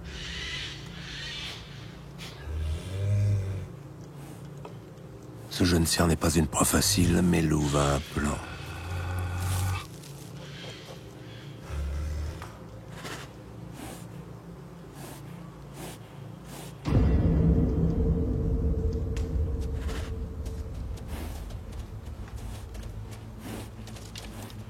À son signal, l'action peut commencer.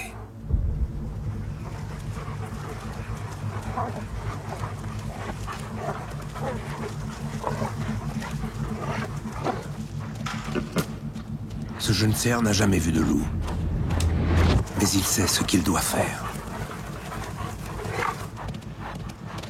C'est dans ses gènes.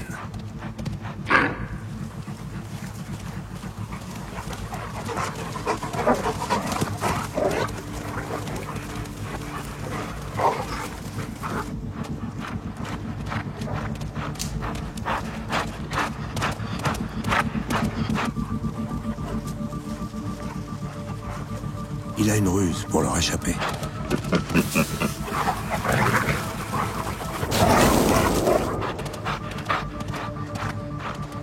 Il les attire en plein milieu de la harde.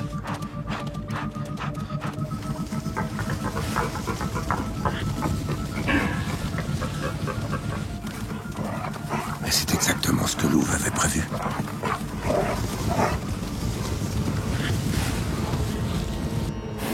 Maintenant, elle peut choisir la proie la plus facile. Un cerf malade.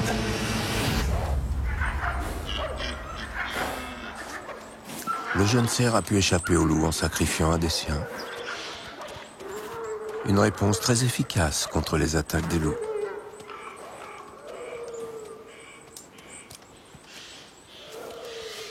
Cette stratégie n'est peut-être pas très glorieuse, mais elle comporte un avantage.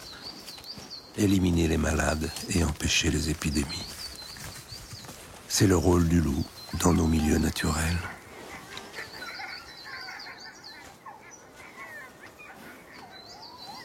En cette saison, les cervidés se regroupent en large harde. Plus d'oreilles pour entendre les dangers. Plus d'yeux pour les voir venir. Pour lutter contre le froid, Ils mettent en hibernation certaines parties de leur corps et abaissent leur rythme cardiaque.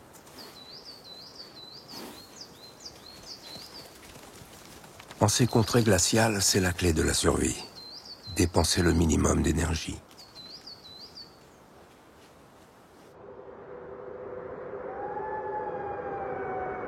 Cette famille de loups vient justement de capturer une proie avec un effort minimal. C'est leur premier repas depuis des jours.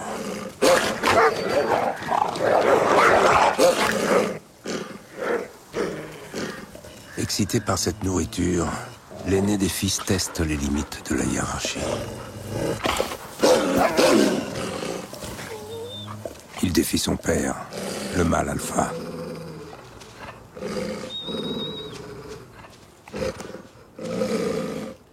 Il doit respecter la règle. Les parents mangent avant les enfants.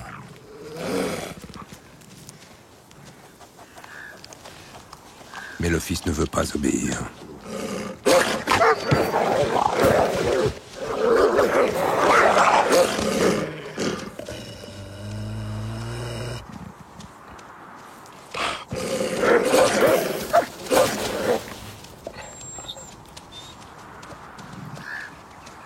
Il devra attendre son tour, comme les autres.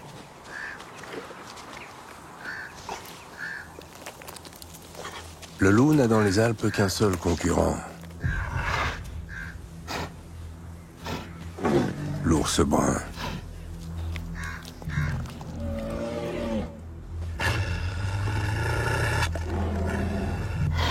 Celui-ci a senti la viande à des kilomètres.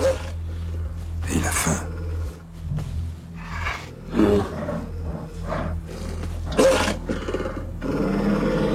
Mais Alpha n'est pas d'humeur à céder.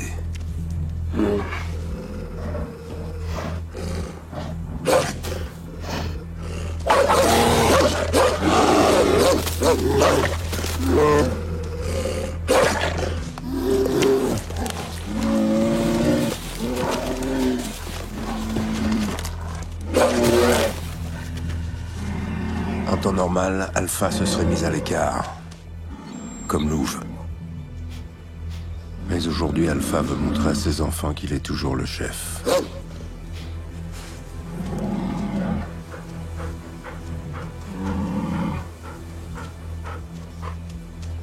Alpha veut empêcher l'ours de manger, le harceler jusqu'à ce qu'il parte.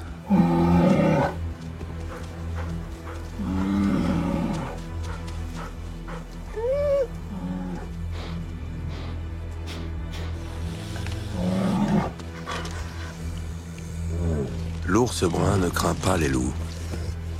Il est le plus fort, et il le sait.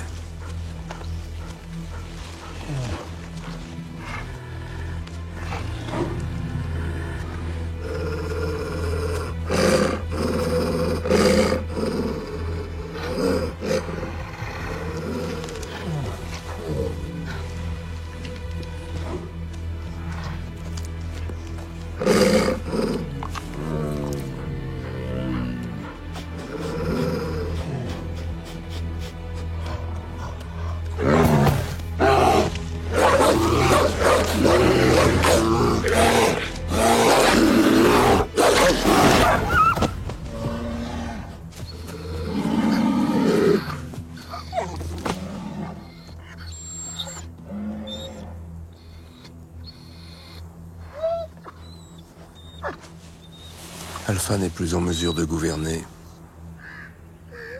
Immédiatement, tous les regards se tournent vers le fils aîné.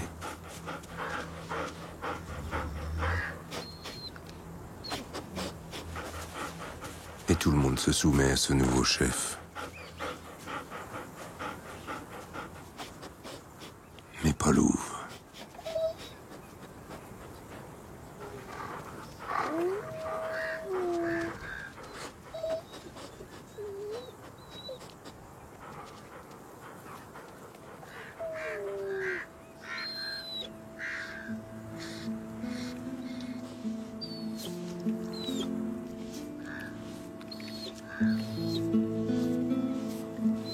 Louve n'abandonnera pas son compagnon de toujours.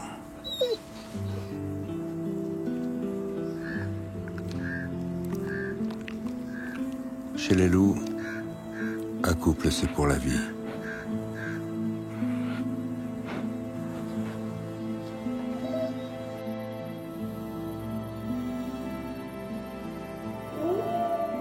Dans les Alpes, trouver de la nourriture en hiver est un défi quotidien. Pour y parvenir, certains ont inventé des stratagèmes surprenants. Nous sommes en France, dans le massif du Grand Paradis. Dans la vallée, c'est la famine. La plupart des arbres ont été dépouillés. Plus de fruits, plus de graines disponibles. Et les insectes sont cachés sous les écorces. Pour ne pas mourir de faim, des petits oiseaux ont inventé une méthode très astucieuse. Ils s'organisent en bandes de plusieurs espèces. Ils commencent par chercher un arbre inexploré. Celui qui a trouvé prévient les autres.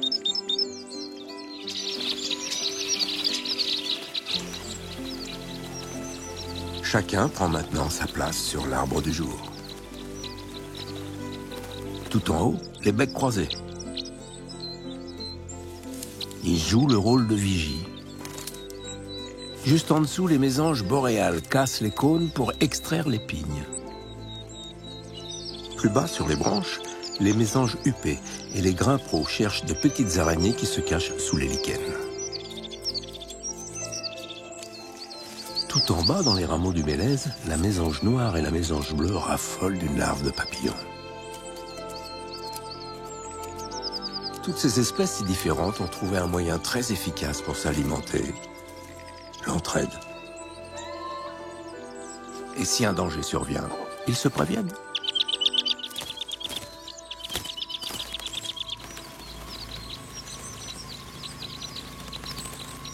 Une fois rassasié, chacun peut rentrer chez soi. Pour se protéger contre l'enfer.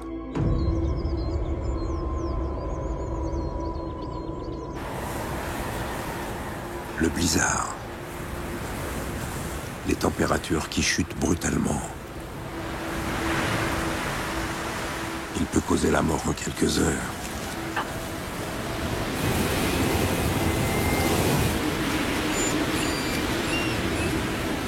Comment se protéger? Il y a ceux qui ont les habits adaptés, capables de supporter des températures allant jusqu'à moins 50 degrés.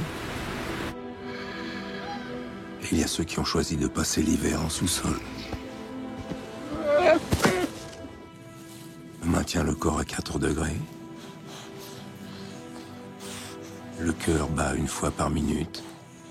Et surtout, on dort longtemps. Très longtemps. Sauf quand on a froid. Les marmottes savent bien que plus on est nombreux, plus on se tient chaud. Et pour être nombreux, il faut avoir une famille. Et voilà un autre casse-tête de ces hautes montagnes. Comment trouver un partenaire quand le printemps arrive?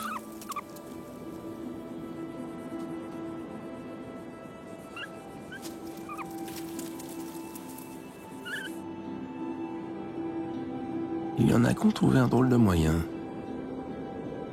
Le speed dating des montagnes. Nous sommes dans le massif du Beaufortin.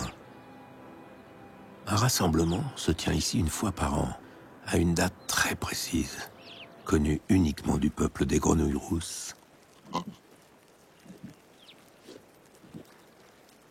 Après 9 mois d'un sommeil profond, ce jeune mâle vient de se réveiller avec une idée irrésistible en tête. Trouver une partenaire. Ce célibataire sait très bien où aller. Une tourbière à 3 km. Pourquoi est-il si pressé? Parce qu'à destination, il n'y aura qu'une seule femelle pour 5 mâles. Et comme tout le monde y va en même temps, seuls les premiers seront mariés.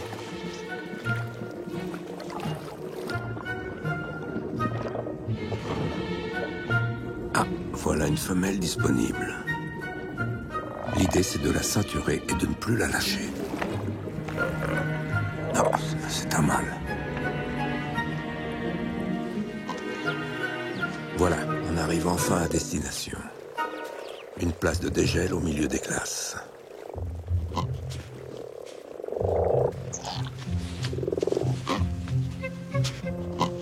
Tiens donc.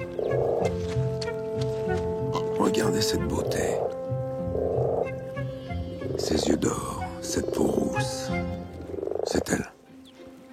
Là, il est sûr de son coup. Maintenant, il faut qu'elle l'accepte sur son dos. Le secret, c'est de faire preuve de délicatesse. Voilà. Non mais là, elle bouge trop.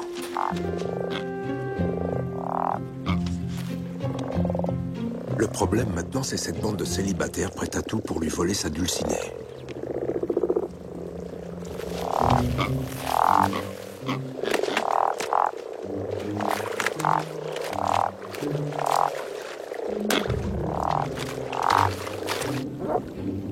Mieux vaut chercher ailleurs.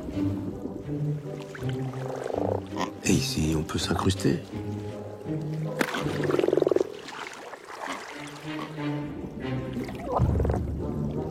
Notre jeune mâle ne trouvera pas de fiancé cette année. Mais pas vaincu pour autant. Dans un endroit plein d'œufs, il se débrouillera tout seul pour répandre sa semence. Il aura une progéniture et c'est bien cela le plus important. Les grenouilles rousses ne vivent pas en couple. Elles s'unissent une semaine par an et se séparent ensuite.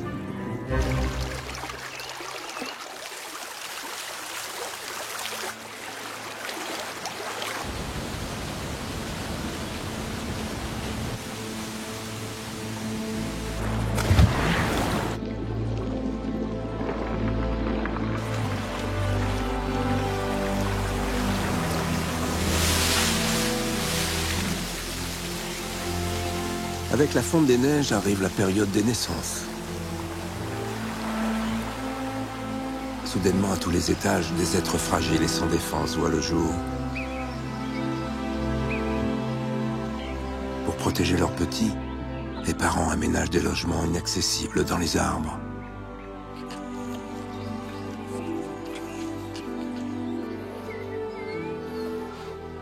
Ils creusent des tanières, impénétrables en sous-sol.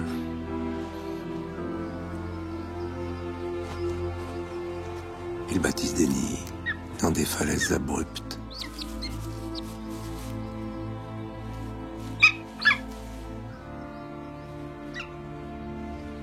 Mais pour ceux qui vivent en milieu ouvert, il n'y a pas de refuge possible. Leurs petits sont vulnérables partout. Nous sommes dans le parc des écrins. Ici, les bouquetins ont mis au point un système de surveillance collective. C'est une femelle d'âge mûr. Elle est en mission pour sa communauté.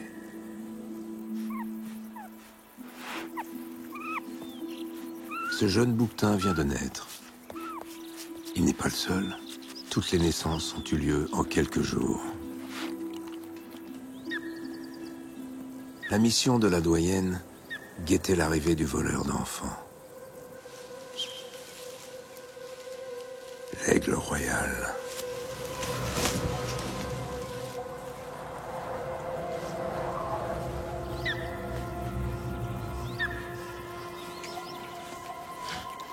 Les femelles bouquetins veillent à plusieurs sur les petits de la communauté. Un genre de garderie d'altitude.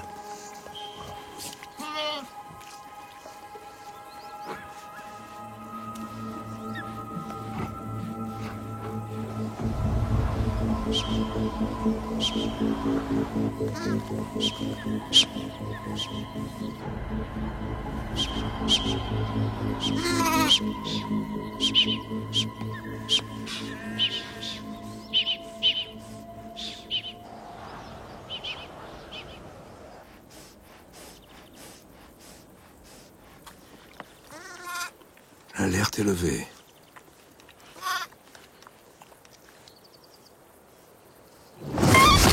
Trop rapide. rapidement.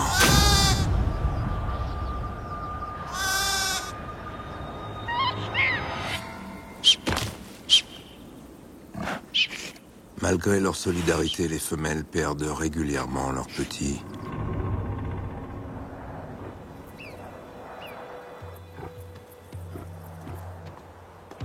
Pendant la belle saison, les mâles s'établissent plus haut. L'éducation des enfants, ce n'est pas leur truc. Ils préfèrent ne rien faire. Ou si, tiens, se gratter le dos avec la pointe de leurs cornes.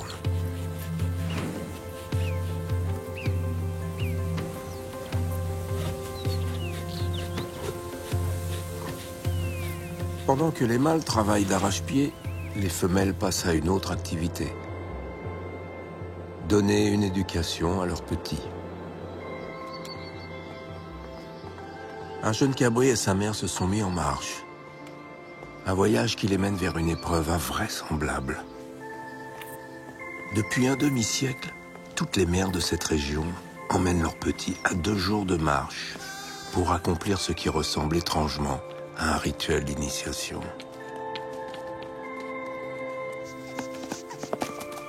Le jeune cabri apprend la montagne.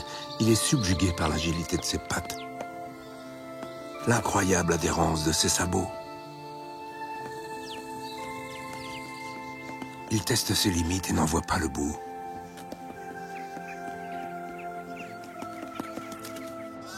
Il ne se doute pas de l'épreuve qui l'attend. Il suit sa mère en toute confiance.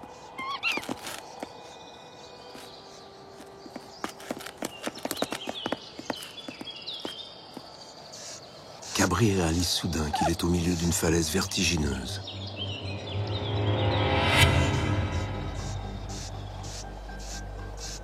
Que font-ils ici?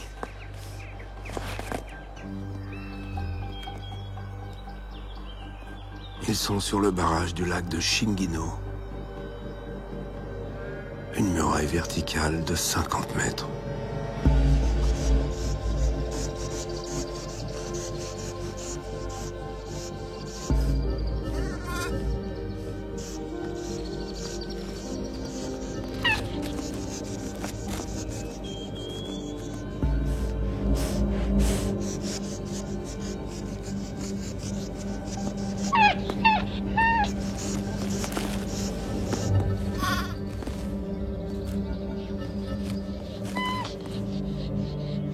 Cabri ne le savait pas. Il est un équilibriste de génie.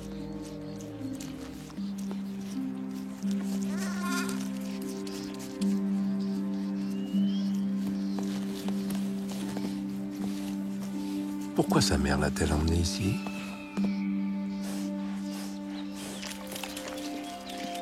Pour atteindre les sels minéraux qui suintent de l'ouvrage. Ces sels indispensables à l'organisme des bouquetins n'existent pas dans leur nourriture. Il n'y en a qu'au milieu du barrage.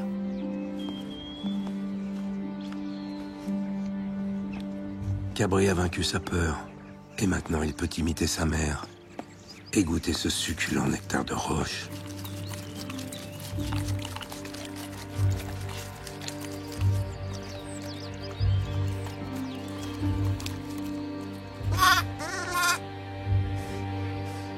En réalité, leurs sabots concaves sont des amortisseurs antidérapants ultra puissants. Des ventouses qui adhèrent aux parois.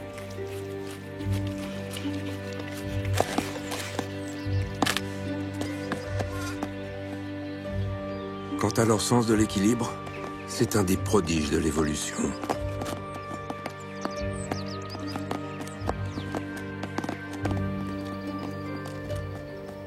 Cabri vient d'apprendre une opération essentielle à sa survie. Il reviendra tous les ans ici pour fortifier sa santé. Toutes les mères d'ici transmettent ce savoir à leurs petits depuis que ce barrage existe. Pour Cabri, c'est le début de son passage à la vie adulte. Dans quelques mois, au début de l'automne, il sera sevré et sera prêt à quitter sa mère pendant l'hiver.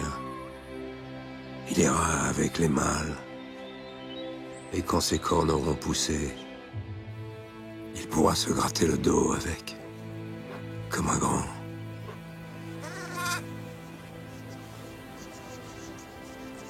L'éducation des enfants est un défi gigantesque dans les hautes montagnes. La principale obligation, c'est la durée. 4 mois seulement pour qu'ils arrivent à se débrouiller par eux-mêmes avant l'hiver. La plupart des parents y déploient un temps et une énergie considérables.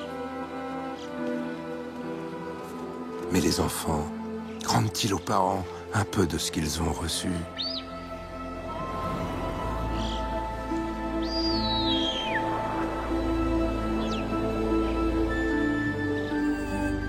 Les enfants s'occupent-ils de leurs aînés quand ils sont moins vaillants?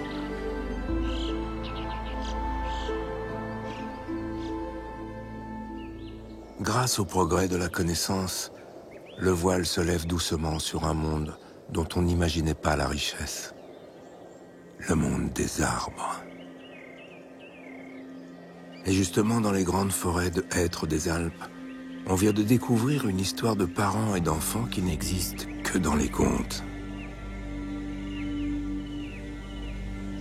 Celle de la souche immortelle.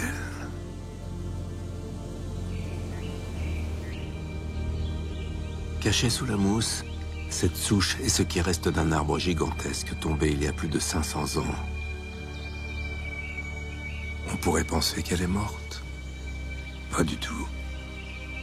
Pourtant, elle n'a plus de feuilles pour capter l'énergie du soleil, plus de racines pour se nourrir dans le sol. Comment est-elle toujours vivante? La science a trouvé la réponse. Les arbres autour d'elle en ont décidé ainsi. Ils la maintiennent en vie. Ils lui envoient de la nourriture.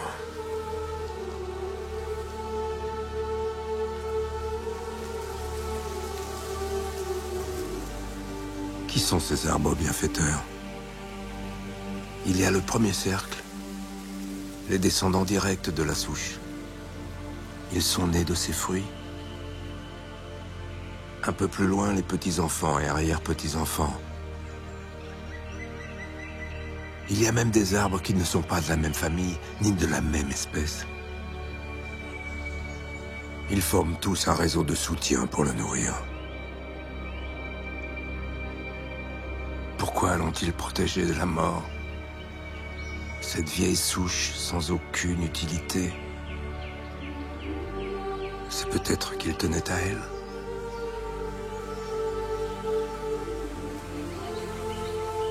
De l'affection entre les arbres.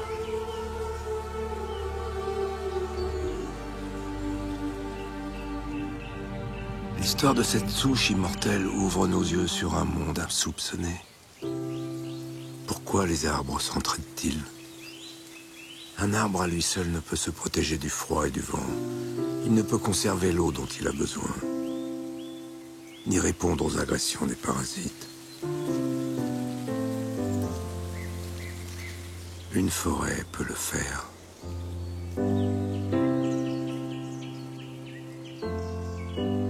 Les arbres dépendent les uns des autres. Ensemble, ils peuvent vivre des siècles et même des millénaires.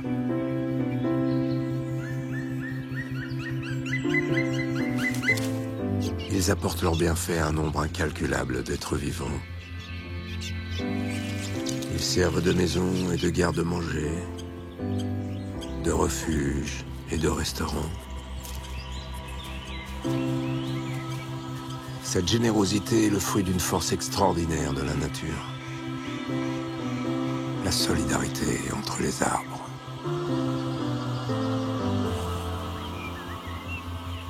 Des parents modèles, des enfants formidables.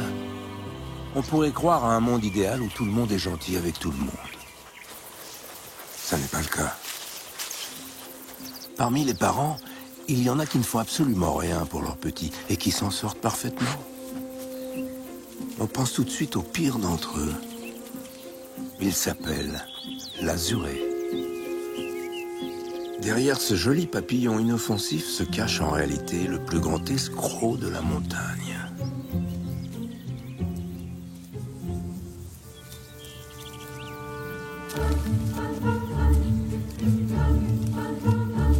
départ, il y a pourtant de bonnes intentions.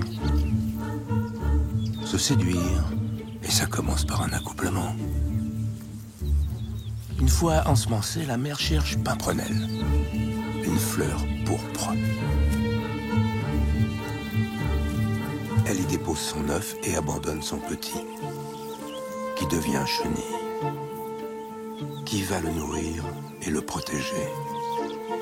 Maintenant commence la formidable supercherie de bébé azuré. Opération déguisement olfactif. Il prend l'odeur de la larve de la fourmi. C'est parti.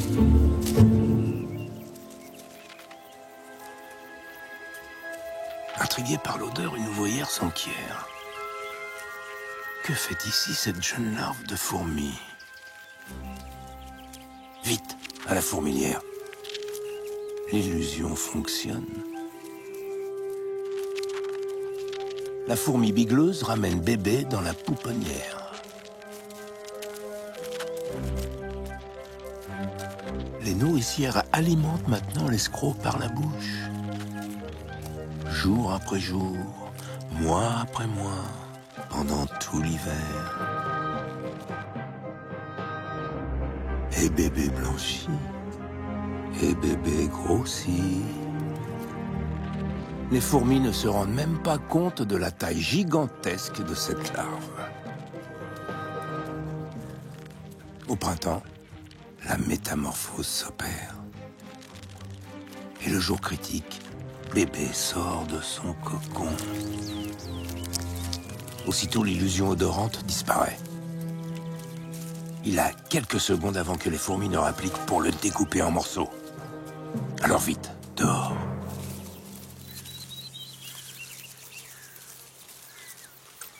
Il déploie ses ailes, et voilà. L'imposteur peut enfin devenir papillon. Il y a ceux qui profitent du travail des autres, comme l'azuré. Il y a ceux qui sacrifient tout à la collectivité, comme les fourmis.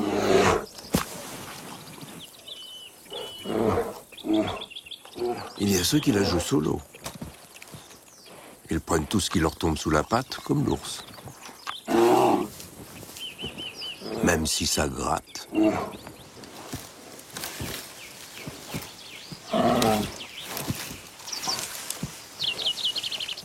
Quelle est finalement la bonne stratégie pour survivre dans les montagnes? La jouer perso ou collectif?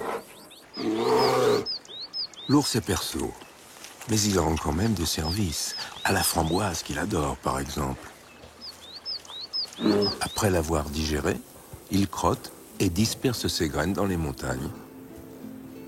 Il rend service à la framboise sans s'en rendre compte. Mais il y a aussi des êtres vivants qui se rendent service mutuellement et dépendent les uns des autres. L'histoire qui vient est à peine croyable. Elle raconte l'alliance d'un arbre et d'un oiseau. L'arbre, c'est la rolle. Il pousse à la limite du possible, au-delà de 2000 mètres. C'est le plus vaillant des arbres. Il peut vivre des centaines d'années. Mais il a un immense problème. Ses cônes ne s'ouvrent pas d'eux-mêmes. Ses fruits sont prisonniers à l'intérieur. Du coup, la rolle ne peut pas se reproduire tout seul. C'est là qu'intervient l'oiseau.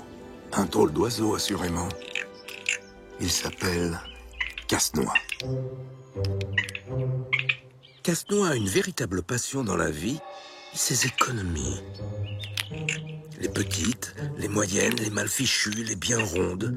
Savoir combien il y en a et qu'elles soient bien toutes à leur place. Ça, c'est une moyenne. Il va les mettre où, les moyennes?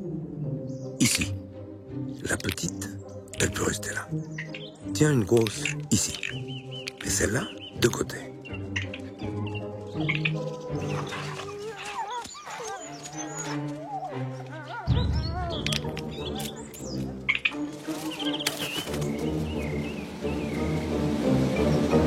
Mi-septembre, c'est l'ouverture de la saison des pignes.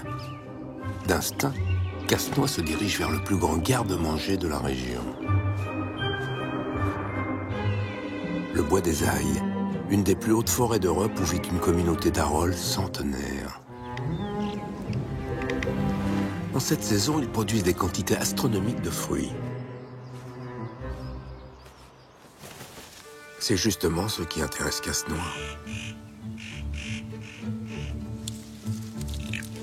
D'abord détacher les cônes.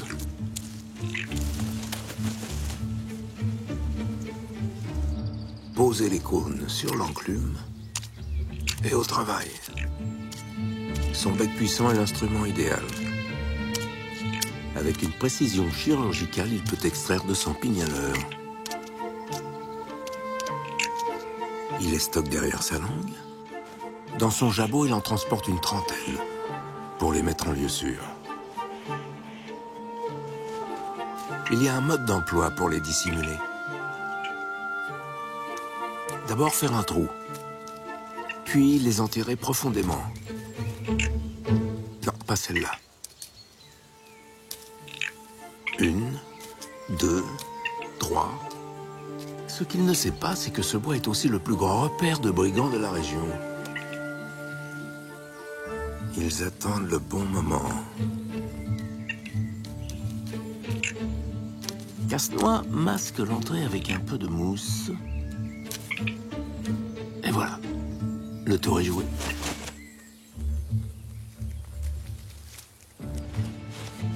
Castenois travaille comme un acharné du matin au soir. Il extrait, transporte et planque 100 000 pignes en 3 semaines. Mais dès qu'il a le dos tourné, les brigands dévalisent toutes ses planques.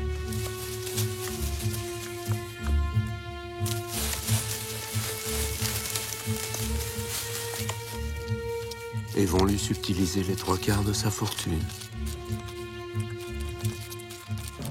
Face au vol de pignes, Castenois a la solution. Dans son immense prévoyance, il parcourt des kilomètres pour cacher ses richesses.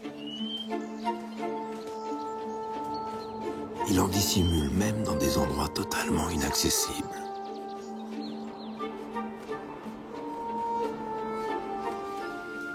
La bonne nouvelle, c'est qu'il oublie une bonne partie de ses cachettes.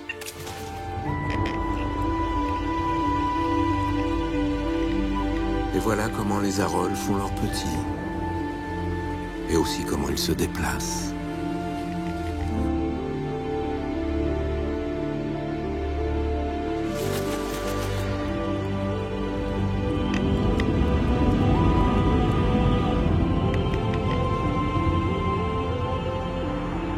Un arbre qui s'associe avec un oiseau pour se reproduire. On sait aujourd'hui que l'entraide est une force puissante dans le monde vivant. L'autre force, c'est la compétition. On nous enseignait jusqu'à aujourd'hui que la loi du plus fort régissait le monde. On est en train de changer d'avis. La compétition est partout, mais elle se montre au grand jour au moment de la reproduction.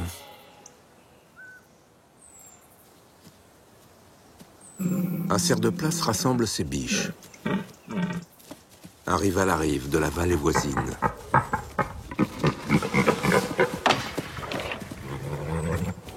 Le gagnant aura-t-il les biches? Officiellement, oui. Mais pendant que les deux compétiteurs font la guerre, un jeune pacifiste fait la cour. Il réussit à séduire une biche sans combattre. N'en déplaise au grand mal, la loi du plus fort n'est pas toujours respectée.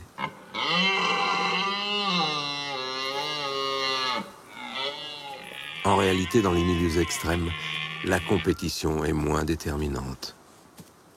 Car elle a un gros défaut, elle est coûteuse en énergie.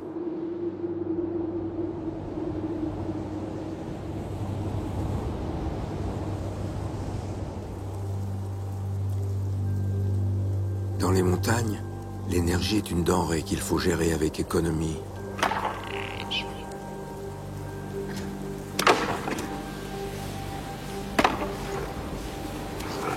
Au Aussitôt finis, les combats de cerfs sont remplacés par ceux des bouquetins.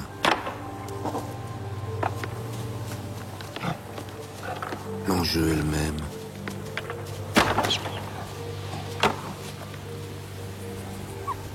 Les marmottes se préparent à dormir. Les lièvres changent de couleur. Un jour, le grand manteau blanc est là. L'hiver s'abat sur le monde. Ceux qui ne sont pas prêts ne survivront pas. Les loups sont parmi les mieux adaptés à cette vie infernale qui commence. Leur force, c'est leur formidable organisation familiale. Mais que se passe-t-il quand elle disparaît? C'est le moment de revenir sur l'histoire de cette louve et de son mâle alpha.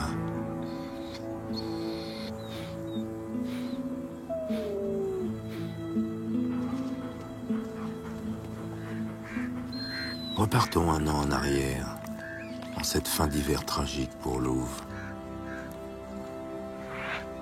Cet accident a été le début d'une aventure qui a changé la vie dans les Alpes.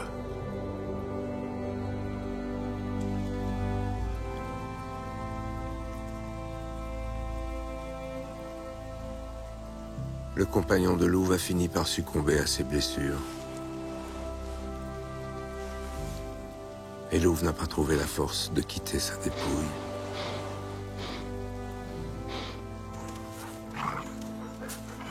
Dans sa meute, une autre a déjà pris sa place. L'absence de Louve a déclenché les chaleurs d'une de ses filles. Elle est prête à enfanter. Elle est la nouvelle femelle alpha.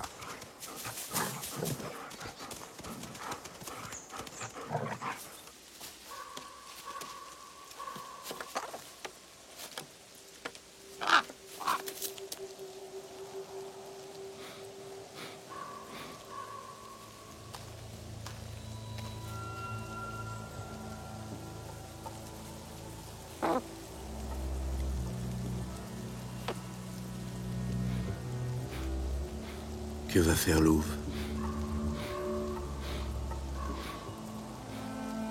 Si elle retourne dans sa meute, il faudra qu'elle affronte sa fille.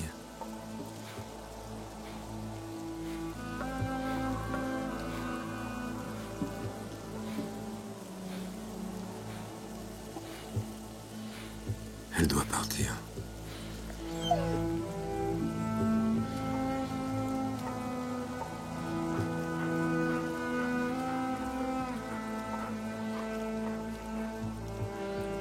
Pourquoi fait-elle ce choix?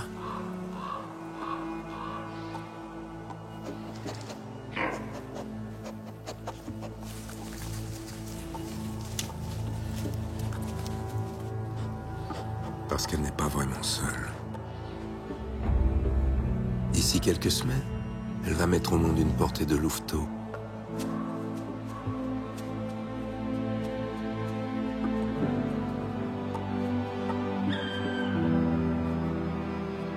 Chez les loups, seule la femelle alpha est autorisée à se reproduire. Si elle restait, ces petits risqueraient d'être éliminés à la naissance.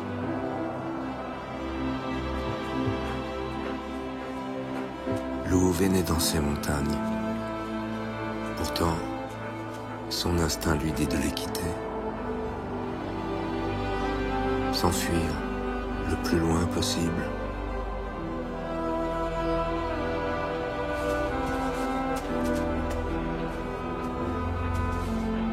Trouver un nouveau pays pour sa future famille.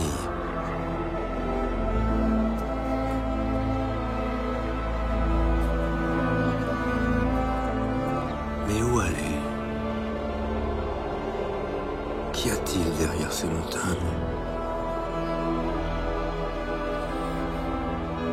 Pour l'instant, elle l'ignore.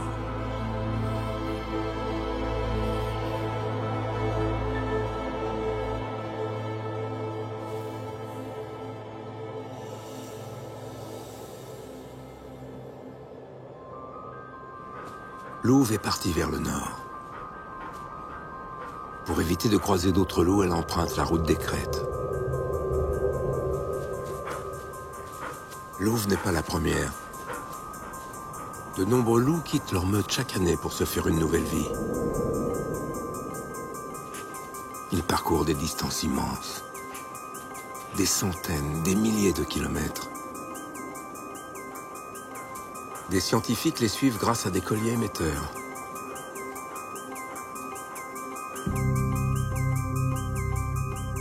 Partie des Dolomites en mars, Louve est entrée en Autriche. En quelques jours, elle a franchi plusieurs massifs. Puis elle a bifurqué vers l'ouest et le Tyrol.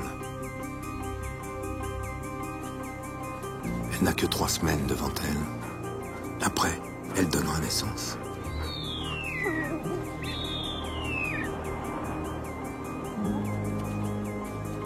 Un loup en exil n'est jamais seul. Nombreux sont ceux qui l'observent, comme le gypaète barbu.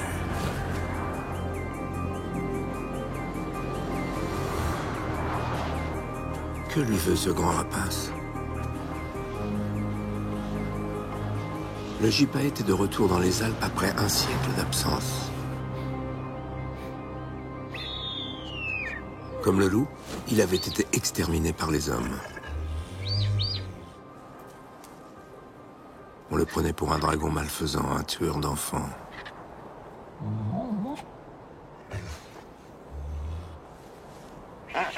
À cause de ses yeux cerclés de rouge? De cette barbe effrayante?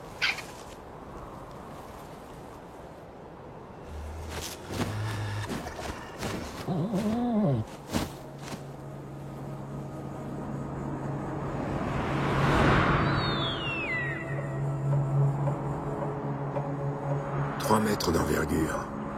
Le plus grand vautour d'Europe et aussi le meilleur des planeurs.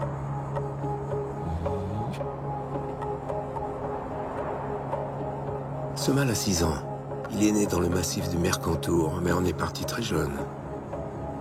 Il parcourt chaque année des milliers de kilomètres au-dessus des Alpes.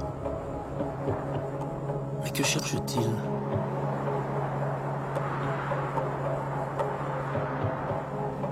Pour l'instant, il suit Louve. Attend-il qu'elle meure pour la manger? Parce que, question menue, vous allez le voir, le gypaète n'est pas des plus faciles à satisfaire.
On comprend maintenant pourquoi gypaète suivait Louve.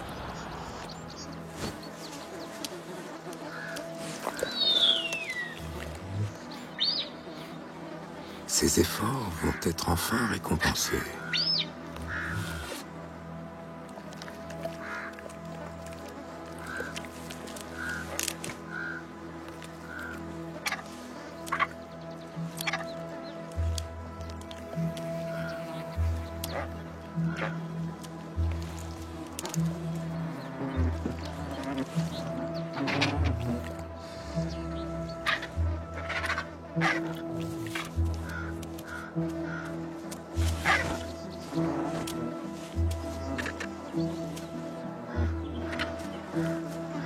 Gypaète n'est pas un vautour comme les autres. Son régime lui interdit la chair et la peau.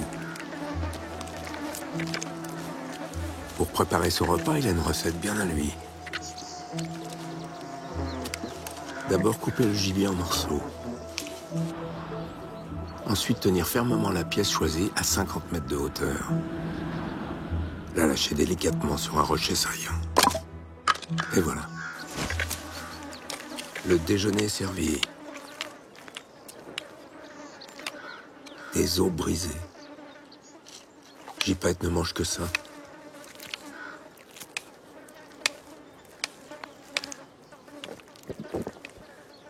Il a dans l'estomac l'acide digestif le plus puissant du monde vivant.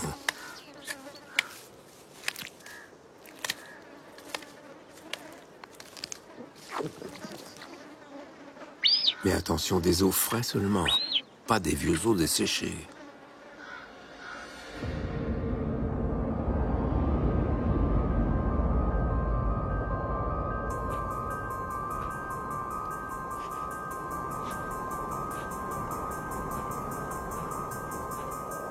L'eau va continuer de marcher, 50 à 60 km par jour. Depuis le massif des Zillertal dans le Tyrol, elle a traversé l'Autriche d'est en ouest. Puis elle est entrée en Suisse par les Grisons, a réussi à passer le Saint-Gothard et le Mont-Rose.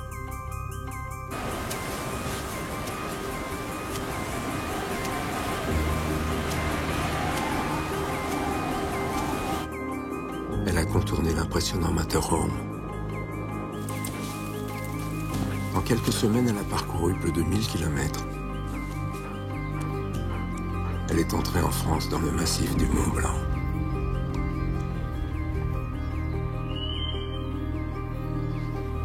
Elle est fatiguée et affaiblie par le voyage. Il faut qu'elle trouve un endroit pour se reposer.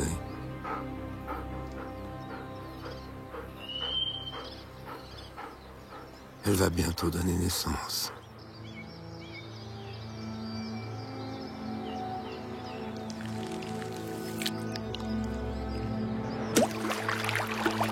Chez les loups, on accouche dans la tanière de la famille. Creusée par les ancêtres très profondément sous la terre, elle est placée au centre de leur territoire. Elle se transmet de génération en génération.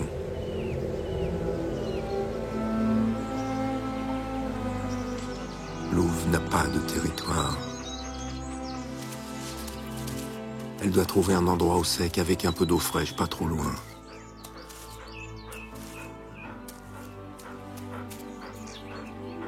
À mi-pente, pour voir venir les dangers.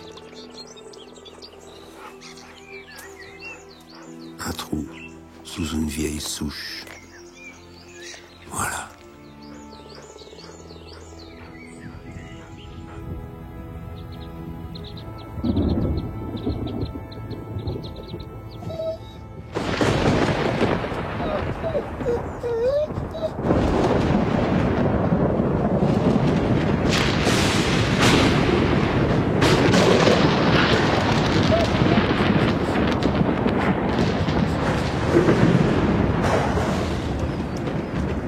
Elle a mis bas pendant la nuit.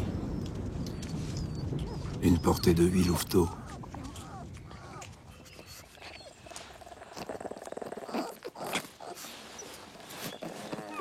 Deux petits sont morts à la naissance. Elle les a mangés pour ne pas attirer d'autres prédateurs.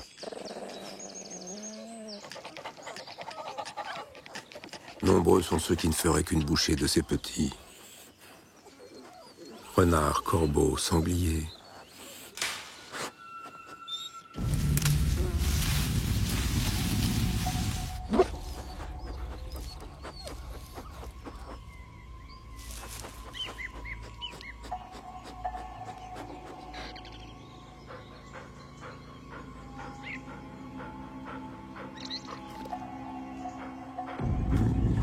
C'est un lynx. Le prédateur le plus imperceptible des montagnes. Elle le sent, mais ne peut le voir.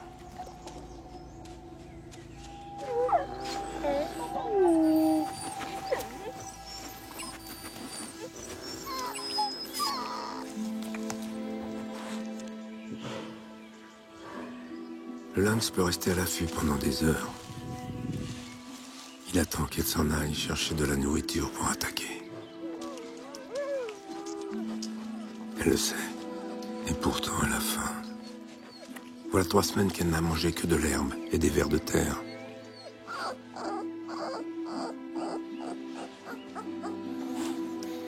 S'il était encore dans sa meute, elle pourrait confier ses petits aux autres femelles.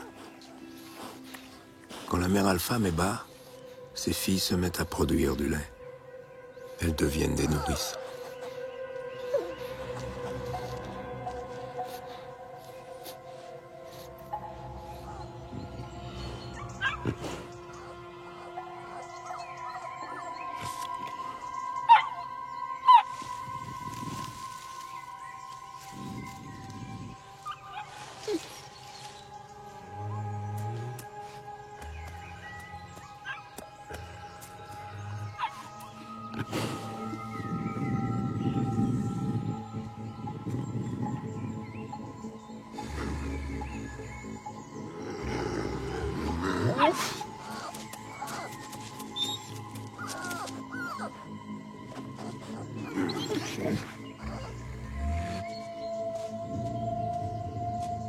Lynx renonce pour aujourd'hui, mais il peut revenir à tout moment. Et en un éclair tuer ses petits d'un coup de griffe. Louve est coincée. En plus, elle a parmi ses petits un aventurier intrépide. Un cauchemar pour une louve seule. Et Lynx? 3 petits affamés l'attendent elle aussi. C'est une maman, et elle œuvre comme tous les parents au printemps. Elle protège et nourrit ses petits.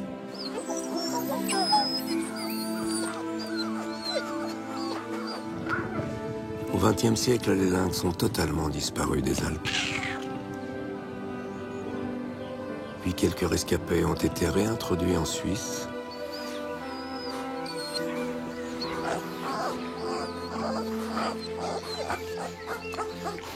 La bonne nouvelle, c'est que ça a marché. Aujourd'hui, les lynx sont présents pratiquement partout dans nos montagnes.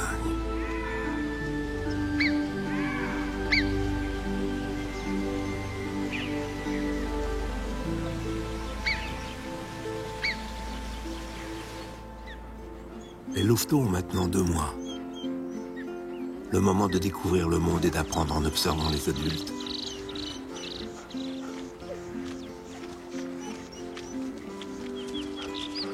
Louve doit faire attention à ne pas en perdre en route. Surveiller intrépide, c'est lui le plus dangereux. Par simple curiosité, il est capable de filer sans prévenir.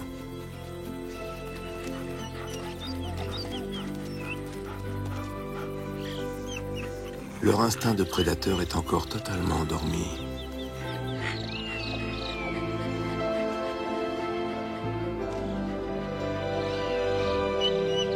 Ils ne seront pas chassés avant l'âge d'1 an.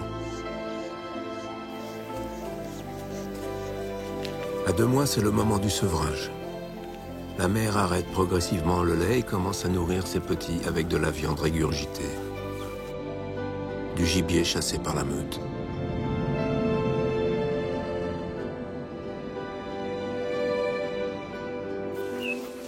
Rien de tout cela n'est possible pour Louve.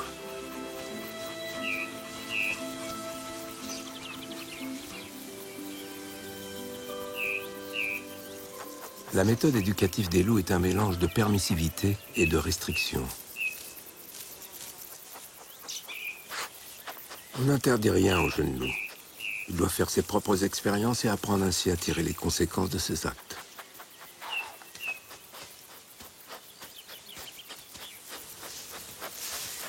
Comme apprendre à reconnaître les amis et les ennemis.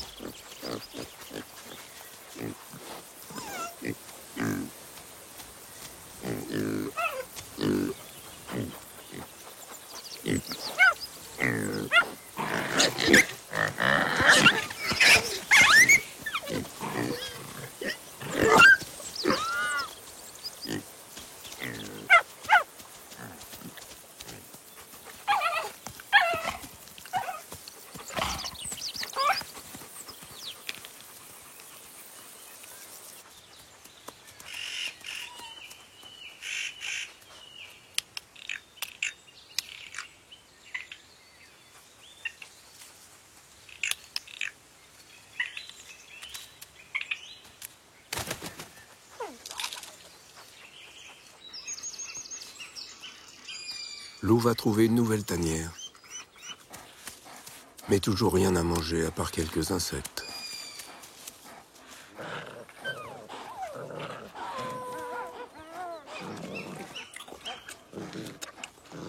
C'est le moment le plus difficile. Elle n'a plus assez de lait.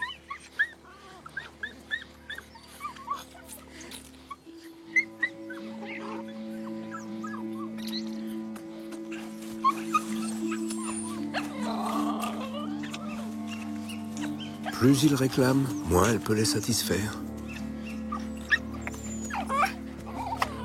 Il lèche sa bouche pour qu'elle régurgite de la nourriture. Mais elle n'a rien à régurgiter.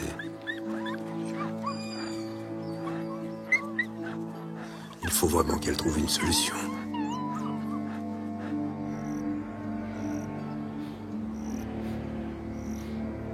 Il y a bien une possibilité. Les moutons. Ils sont faciles à attraper, mais si elle veut manger une brebis, il va falloir qu'elle affronte un ennemi de longue date. L'homme. Les premiers sédentaires se sont installés dans les Alpes à l'âge du bronze, il y a 4000 ans. C'étaient des éleveurs de moutons. Ce fut le début d'un long conflit avec les loups. Aujourd'hui, pour défendre leur bétail, certains ont choisi de les éliminer.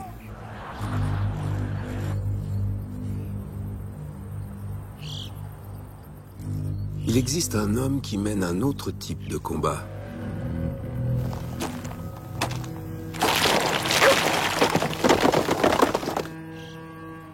C'est un adversaire de taille pour les loups qui veulent se nourrir des animaux des hommes.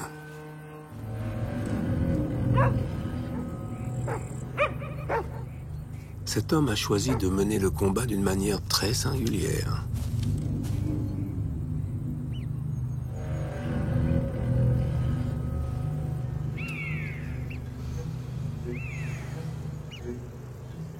Mathias Corneli. Mathias a accepté cette année de conduire un troupeau dans l'estive la plus dangereuse des Alpes. Affronter les meutes de loups du Vercors.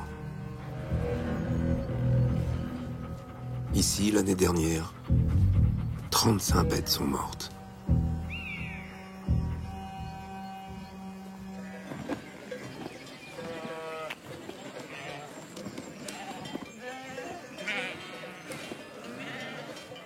Les éleveurs de la région lui ont confié 650 brebis.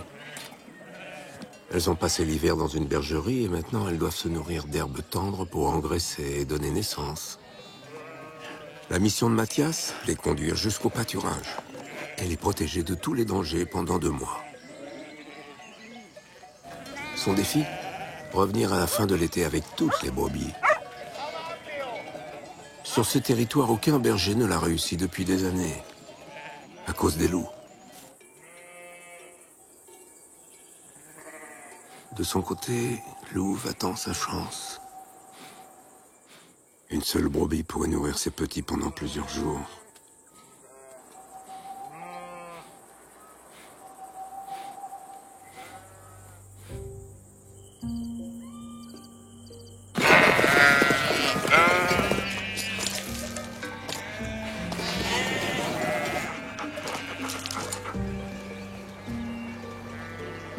Les hauts plateaux du Vercors, entre la chaîne de l'Aubiou et celle du Dévoluy.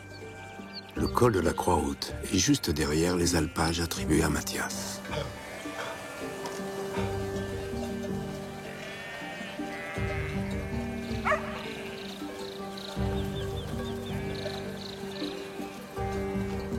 Pour l'accompagner dans sa mission, une équipe de choc qu'il a choisie et formée. Il a 2 types de chiens. Les chiens de conduite, légers et rapides, et ceux qui protègent le troupeau, lourds et puissants. Raga est une femelle beauceron. Elle est passionnée par son travail et c'est de loin la plus active.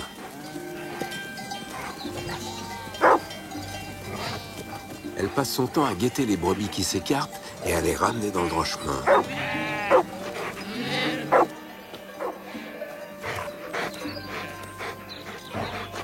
Tout ça pour faire plaisir à Mathias. Léo est un petit berger des Pyrénées, léger, rapide et avec un cœur de lion. On peut compter sur sa vigilance de tous les instants.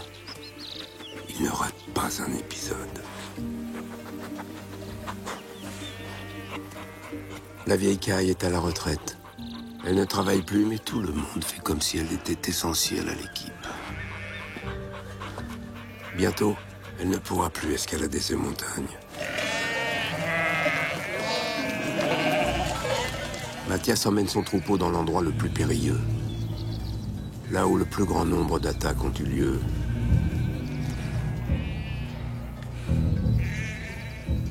La combe de tous les dangers. C'est volontaire. Autant être clair tout de suite.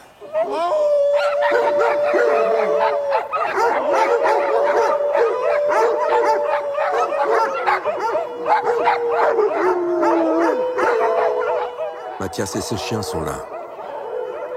Et n'ont pas peur d'eux.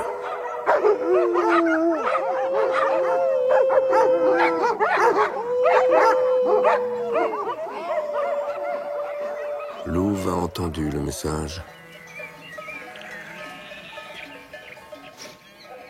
Mais elle a surtout senti un autre danger. Une meute de loups est là. Ils sont nombreux et prêts à attaquer.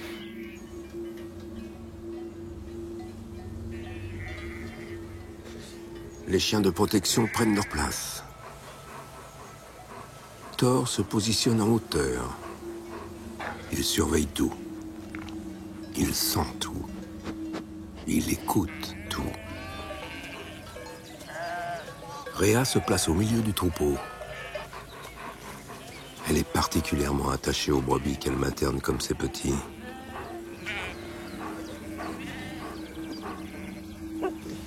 Mora fait les extérieurs. Elle se déplace parfois loin du troupeau pour laisser son odeur marquer son territoire et défier tout loup qui voudrait s'approcher.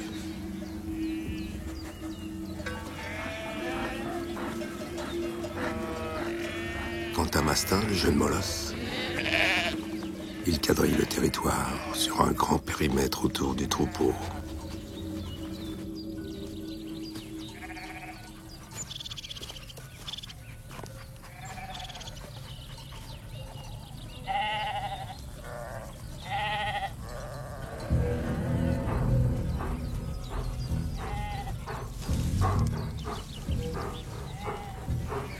Les loups travaillent en équipe. Ils observent et cernent leur proie. L'odeur des brebis excite leur faim.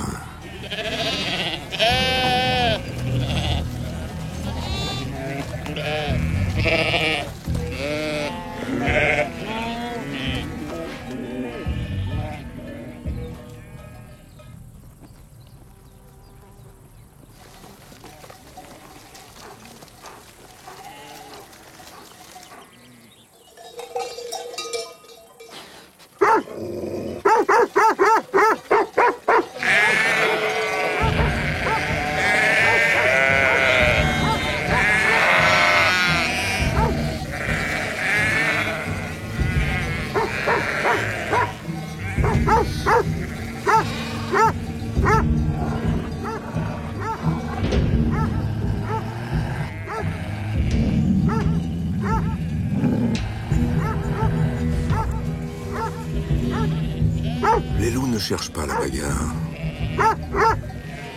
Ils préfèrent se nourrir sans avoir de problème. Si les chiens occupent bien le terrain, ils vont chercher ailleurs.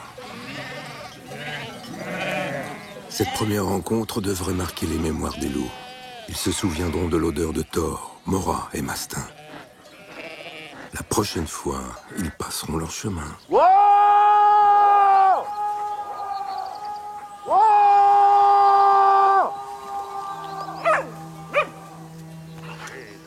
Mathias et ses chiens protègent le troupeau et se protègent entre eux. Ils agissent instinctivement grâce au gène de leur ancêtre à tous, le loup. C'est la meute de Mathias.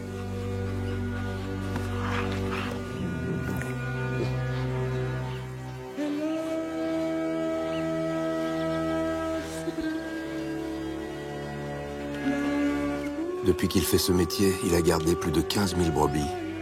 Et il n'en a perdu que 3 à cause des loups. Mathias n'est ni pour ni contre le loup. Pour lui, la vie est sacrée, même celle du loup. Le loup est là. Il fait avec.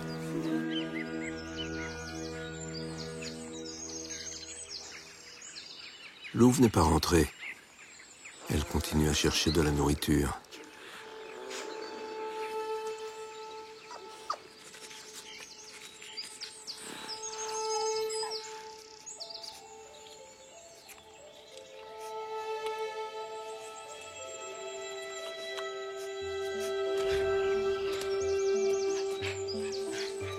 À 10 semaines, Intrépide est le plus actif de la meute. Il est atterré par tout ce qui bouge.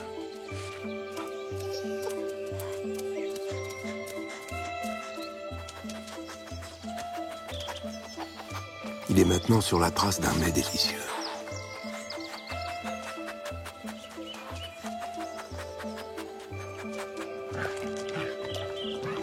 Un os de bouquetin. Pour lui tout seul.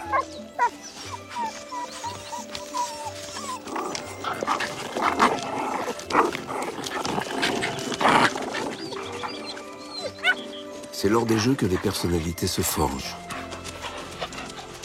Il y a les leaders, il y a les suiveurs, il y a ceux qui abandonnent facilement,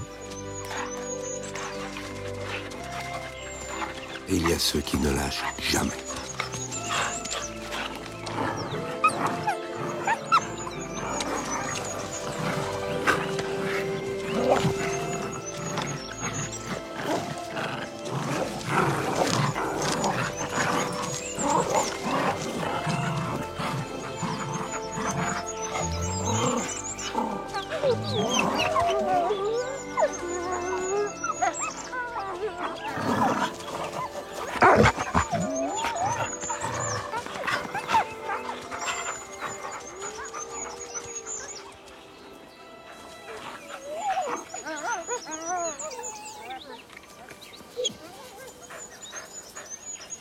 Louve a repris la route vers des contrées plus hospitalières.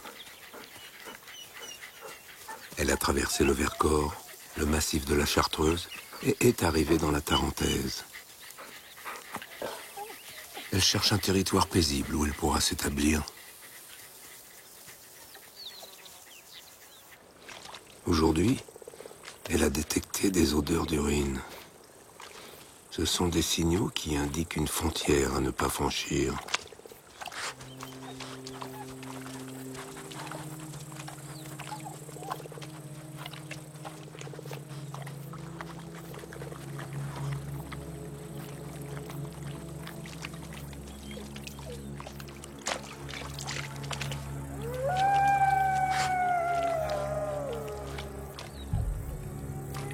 Louve vient d'entrer sur le territoire d'une meute de loups.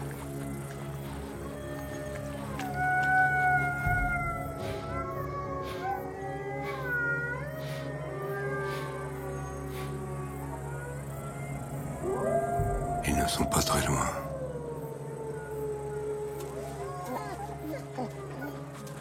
Les loups sont capables de tuer en cas d'intrusion. Mais il y a un autre danger.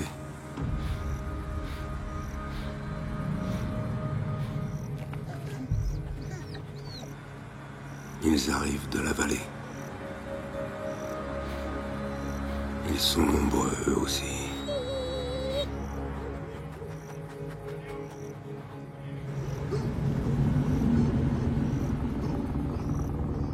Les Les hommes et les loups ne font pas bon ménage. Louve le sait, dans ses gènes. Elle sent qu'elle doit fuir.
Elle est au bout du chemin.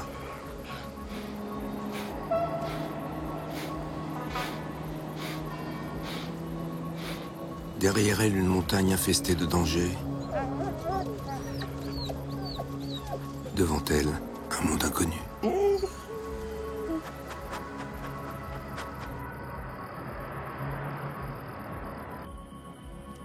On sait aujourd'hui que de nombreux loups traversent nos villes et nos villages. Ils agissent de nuit, sans un bruit.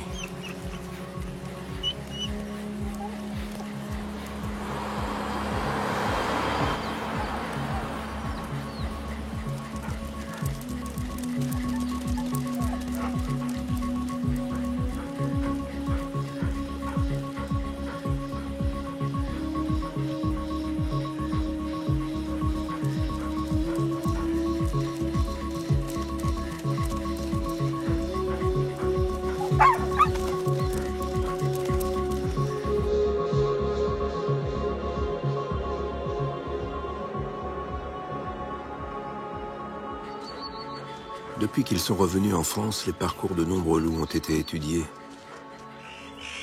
Ils franchissent tout, les fleuves, les autoroutes et même les lignes de TGV. Ils prennent des risques inouïs, rien ne les arrête. Louve a réussi à traverser la vallée de l'Ubaye et elle a trouvé un nouveau territoire plus tranquille. Ici, pas d'odeur d'homme, ni de chien.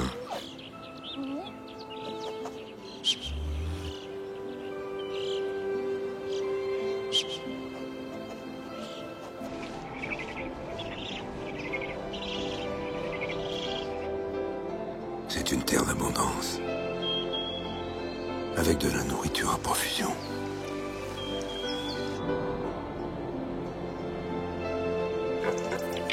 Louve vient d'entrer dans une réserve naturelle, le parc du Mercantour.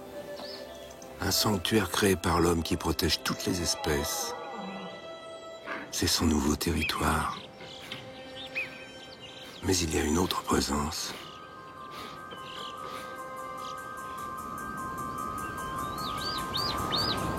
C'est Gypaète.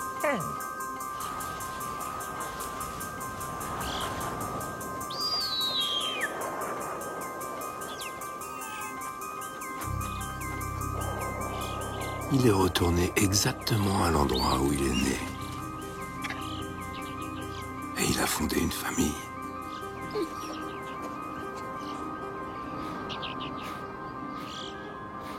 Louve a réussi à maintenir ses 6 petits en vie et en bonne santé.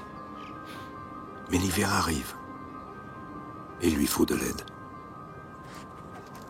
C'est le moment d'appeler d'autres loups.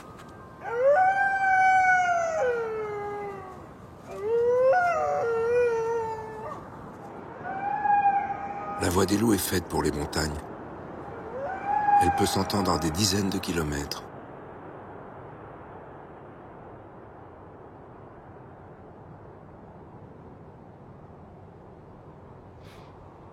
Mais ce soir, personne ne l'entend.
Dans une vallée lointaine, un jeune loup a entendu ses appels.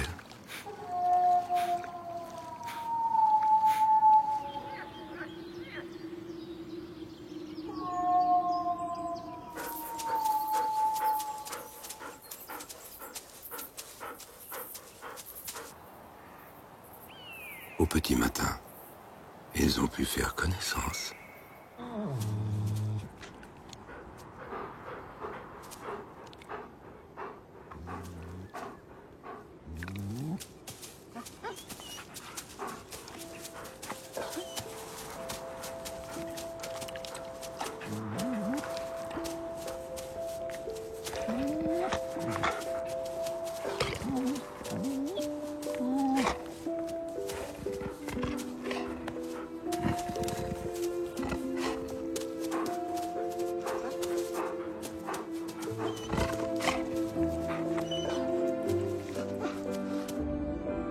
Louve a parcouru 1300 km. Partie en hiver des Dolomites, elle a traversé presque toutes les Alpes, seule. Elle a mis bas dans le massif du Mont Blanc. Puis elle a fait route vers le sud. Elle a traversé le Vercors, les Écrins, et s'est établie dans les Alpes de Haute-Provence.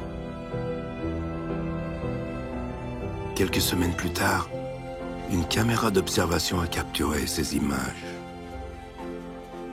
Louve a reconstitué une meute et elle a maintenant son propre territoire.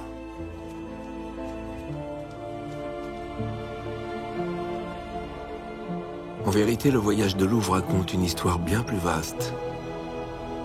Les loups ont failli disparaître d'Europe au XXe siècle. Pas un seul n'avait survécu en France. Seules quelques familles isolées dans les Alpes italiennes. Puis dans les années 90, quelques loups solitaires comme Louve ont commencé à reconquérir les territoires que leurs ancêtres avaient perdus. En voyageant, en formant de nouvelles meutes loin de chez eux, ils ont peu à peu repeuplé les montagnes.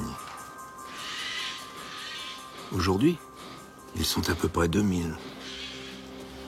Les loups sont le symbole du renouveau des Alpes. Alors, quels enseignements pouvons-nous tirer de toutes ces histoires?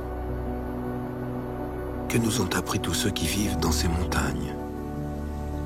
Avant de se prononcer, il faut aller interroger les sages. Celles et ceux qui étaient là avant les animaux et les hommes. celles qui vivent là depuis des millions d'années. Les plantes. Comment font-elles pour survivre pendant des mois sous la neige, dans l'obscurité et le froid? Et pendant leur courte vie à la lumière, comment se partagent-elles les maigres ressources disponibles? 2000 espèces de plantes d'altitude vivent ici sous la surveillance de Pascal, leur jardinier. Elles ont développé de nombreuses stratégies pour résister aux conditions extrêmes de la haute montagne. Entre 1000 et 2000 mètres, beaucoup se font la guerre. Pour asseoir sa domination, la polémoine bleue colonise des zones entières et étouffe ses concurrentes. La rhinante à crête de coq se loge sur la racine d'une plante voisine et prélève sa sève pour s'en nourrir. Et la plus terrible d'entre elles, l'épervière velue, empoisonne ses voisines.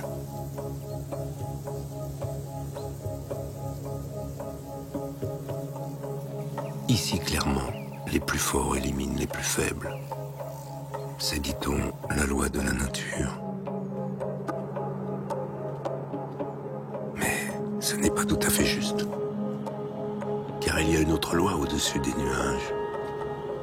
Là-haut. Là où plus rien ne pousse.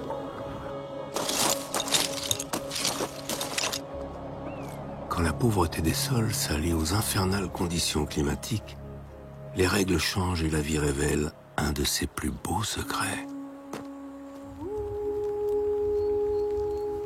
Le Silène-à-Cole est une plante en forme de coussin. Au cœur, il y fait 10 degrés de plus qu'à l'extérieur. Un microclimat qui permet à de nombreuses espèces d'y trouver refuge. Telle cette gentiane bleue qui sans aide mourrait. Chaque petite fleur s'appuie sur sa voisine, oh non pas pour la tuer, mais pour préserver et partager l'eau et la chaleur.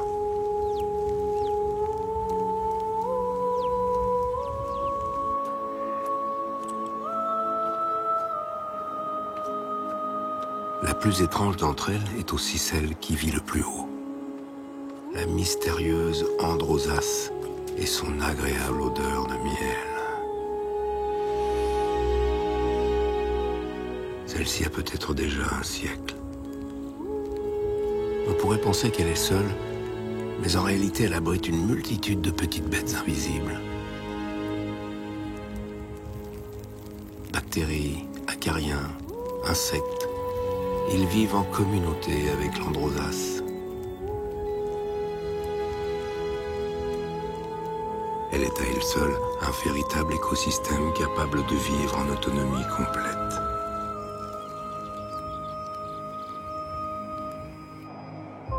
Ces plantes nous révèlent un des mécanismes fondamentaux du monde vivant. Quand il n'y a plus rien, ce ne sont pas les plus forts qui gagnent, mais ceux qui s'entraident. Plus les conditions sont difficiles, plus coopérer devient vital. Voilà la réponse de ceux qui vivent dans les Alpes. Et tous ici le savent. Les femelles bouquetins qui s'entraident pour garder leurs petits.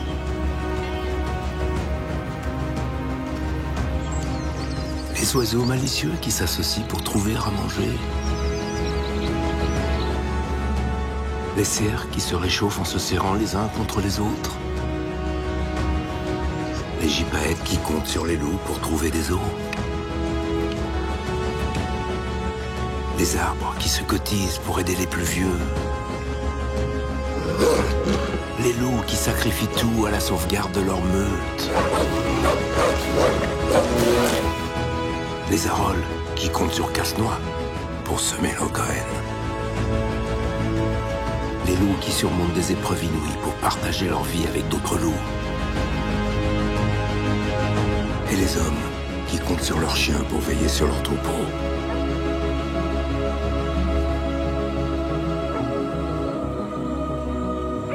Tous ces êtres ne sont pas les plus forts. Ils savent que la montagne est bien plus puissante qu'eux. Alors, Ils s'entraident.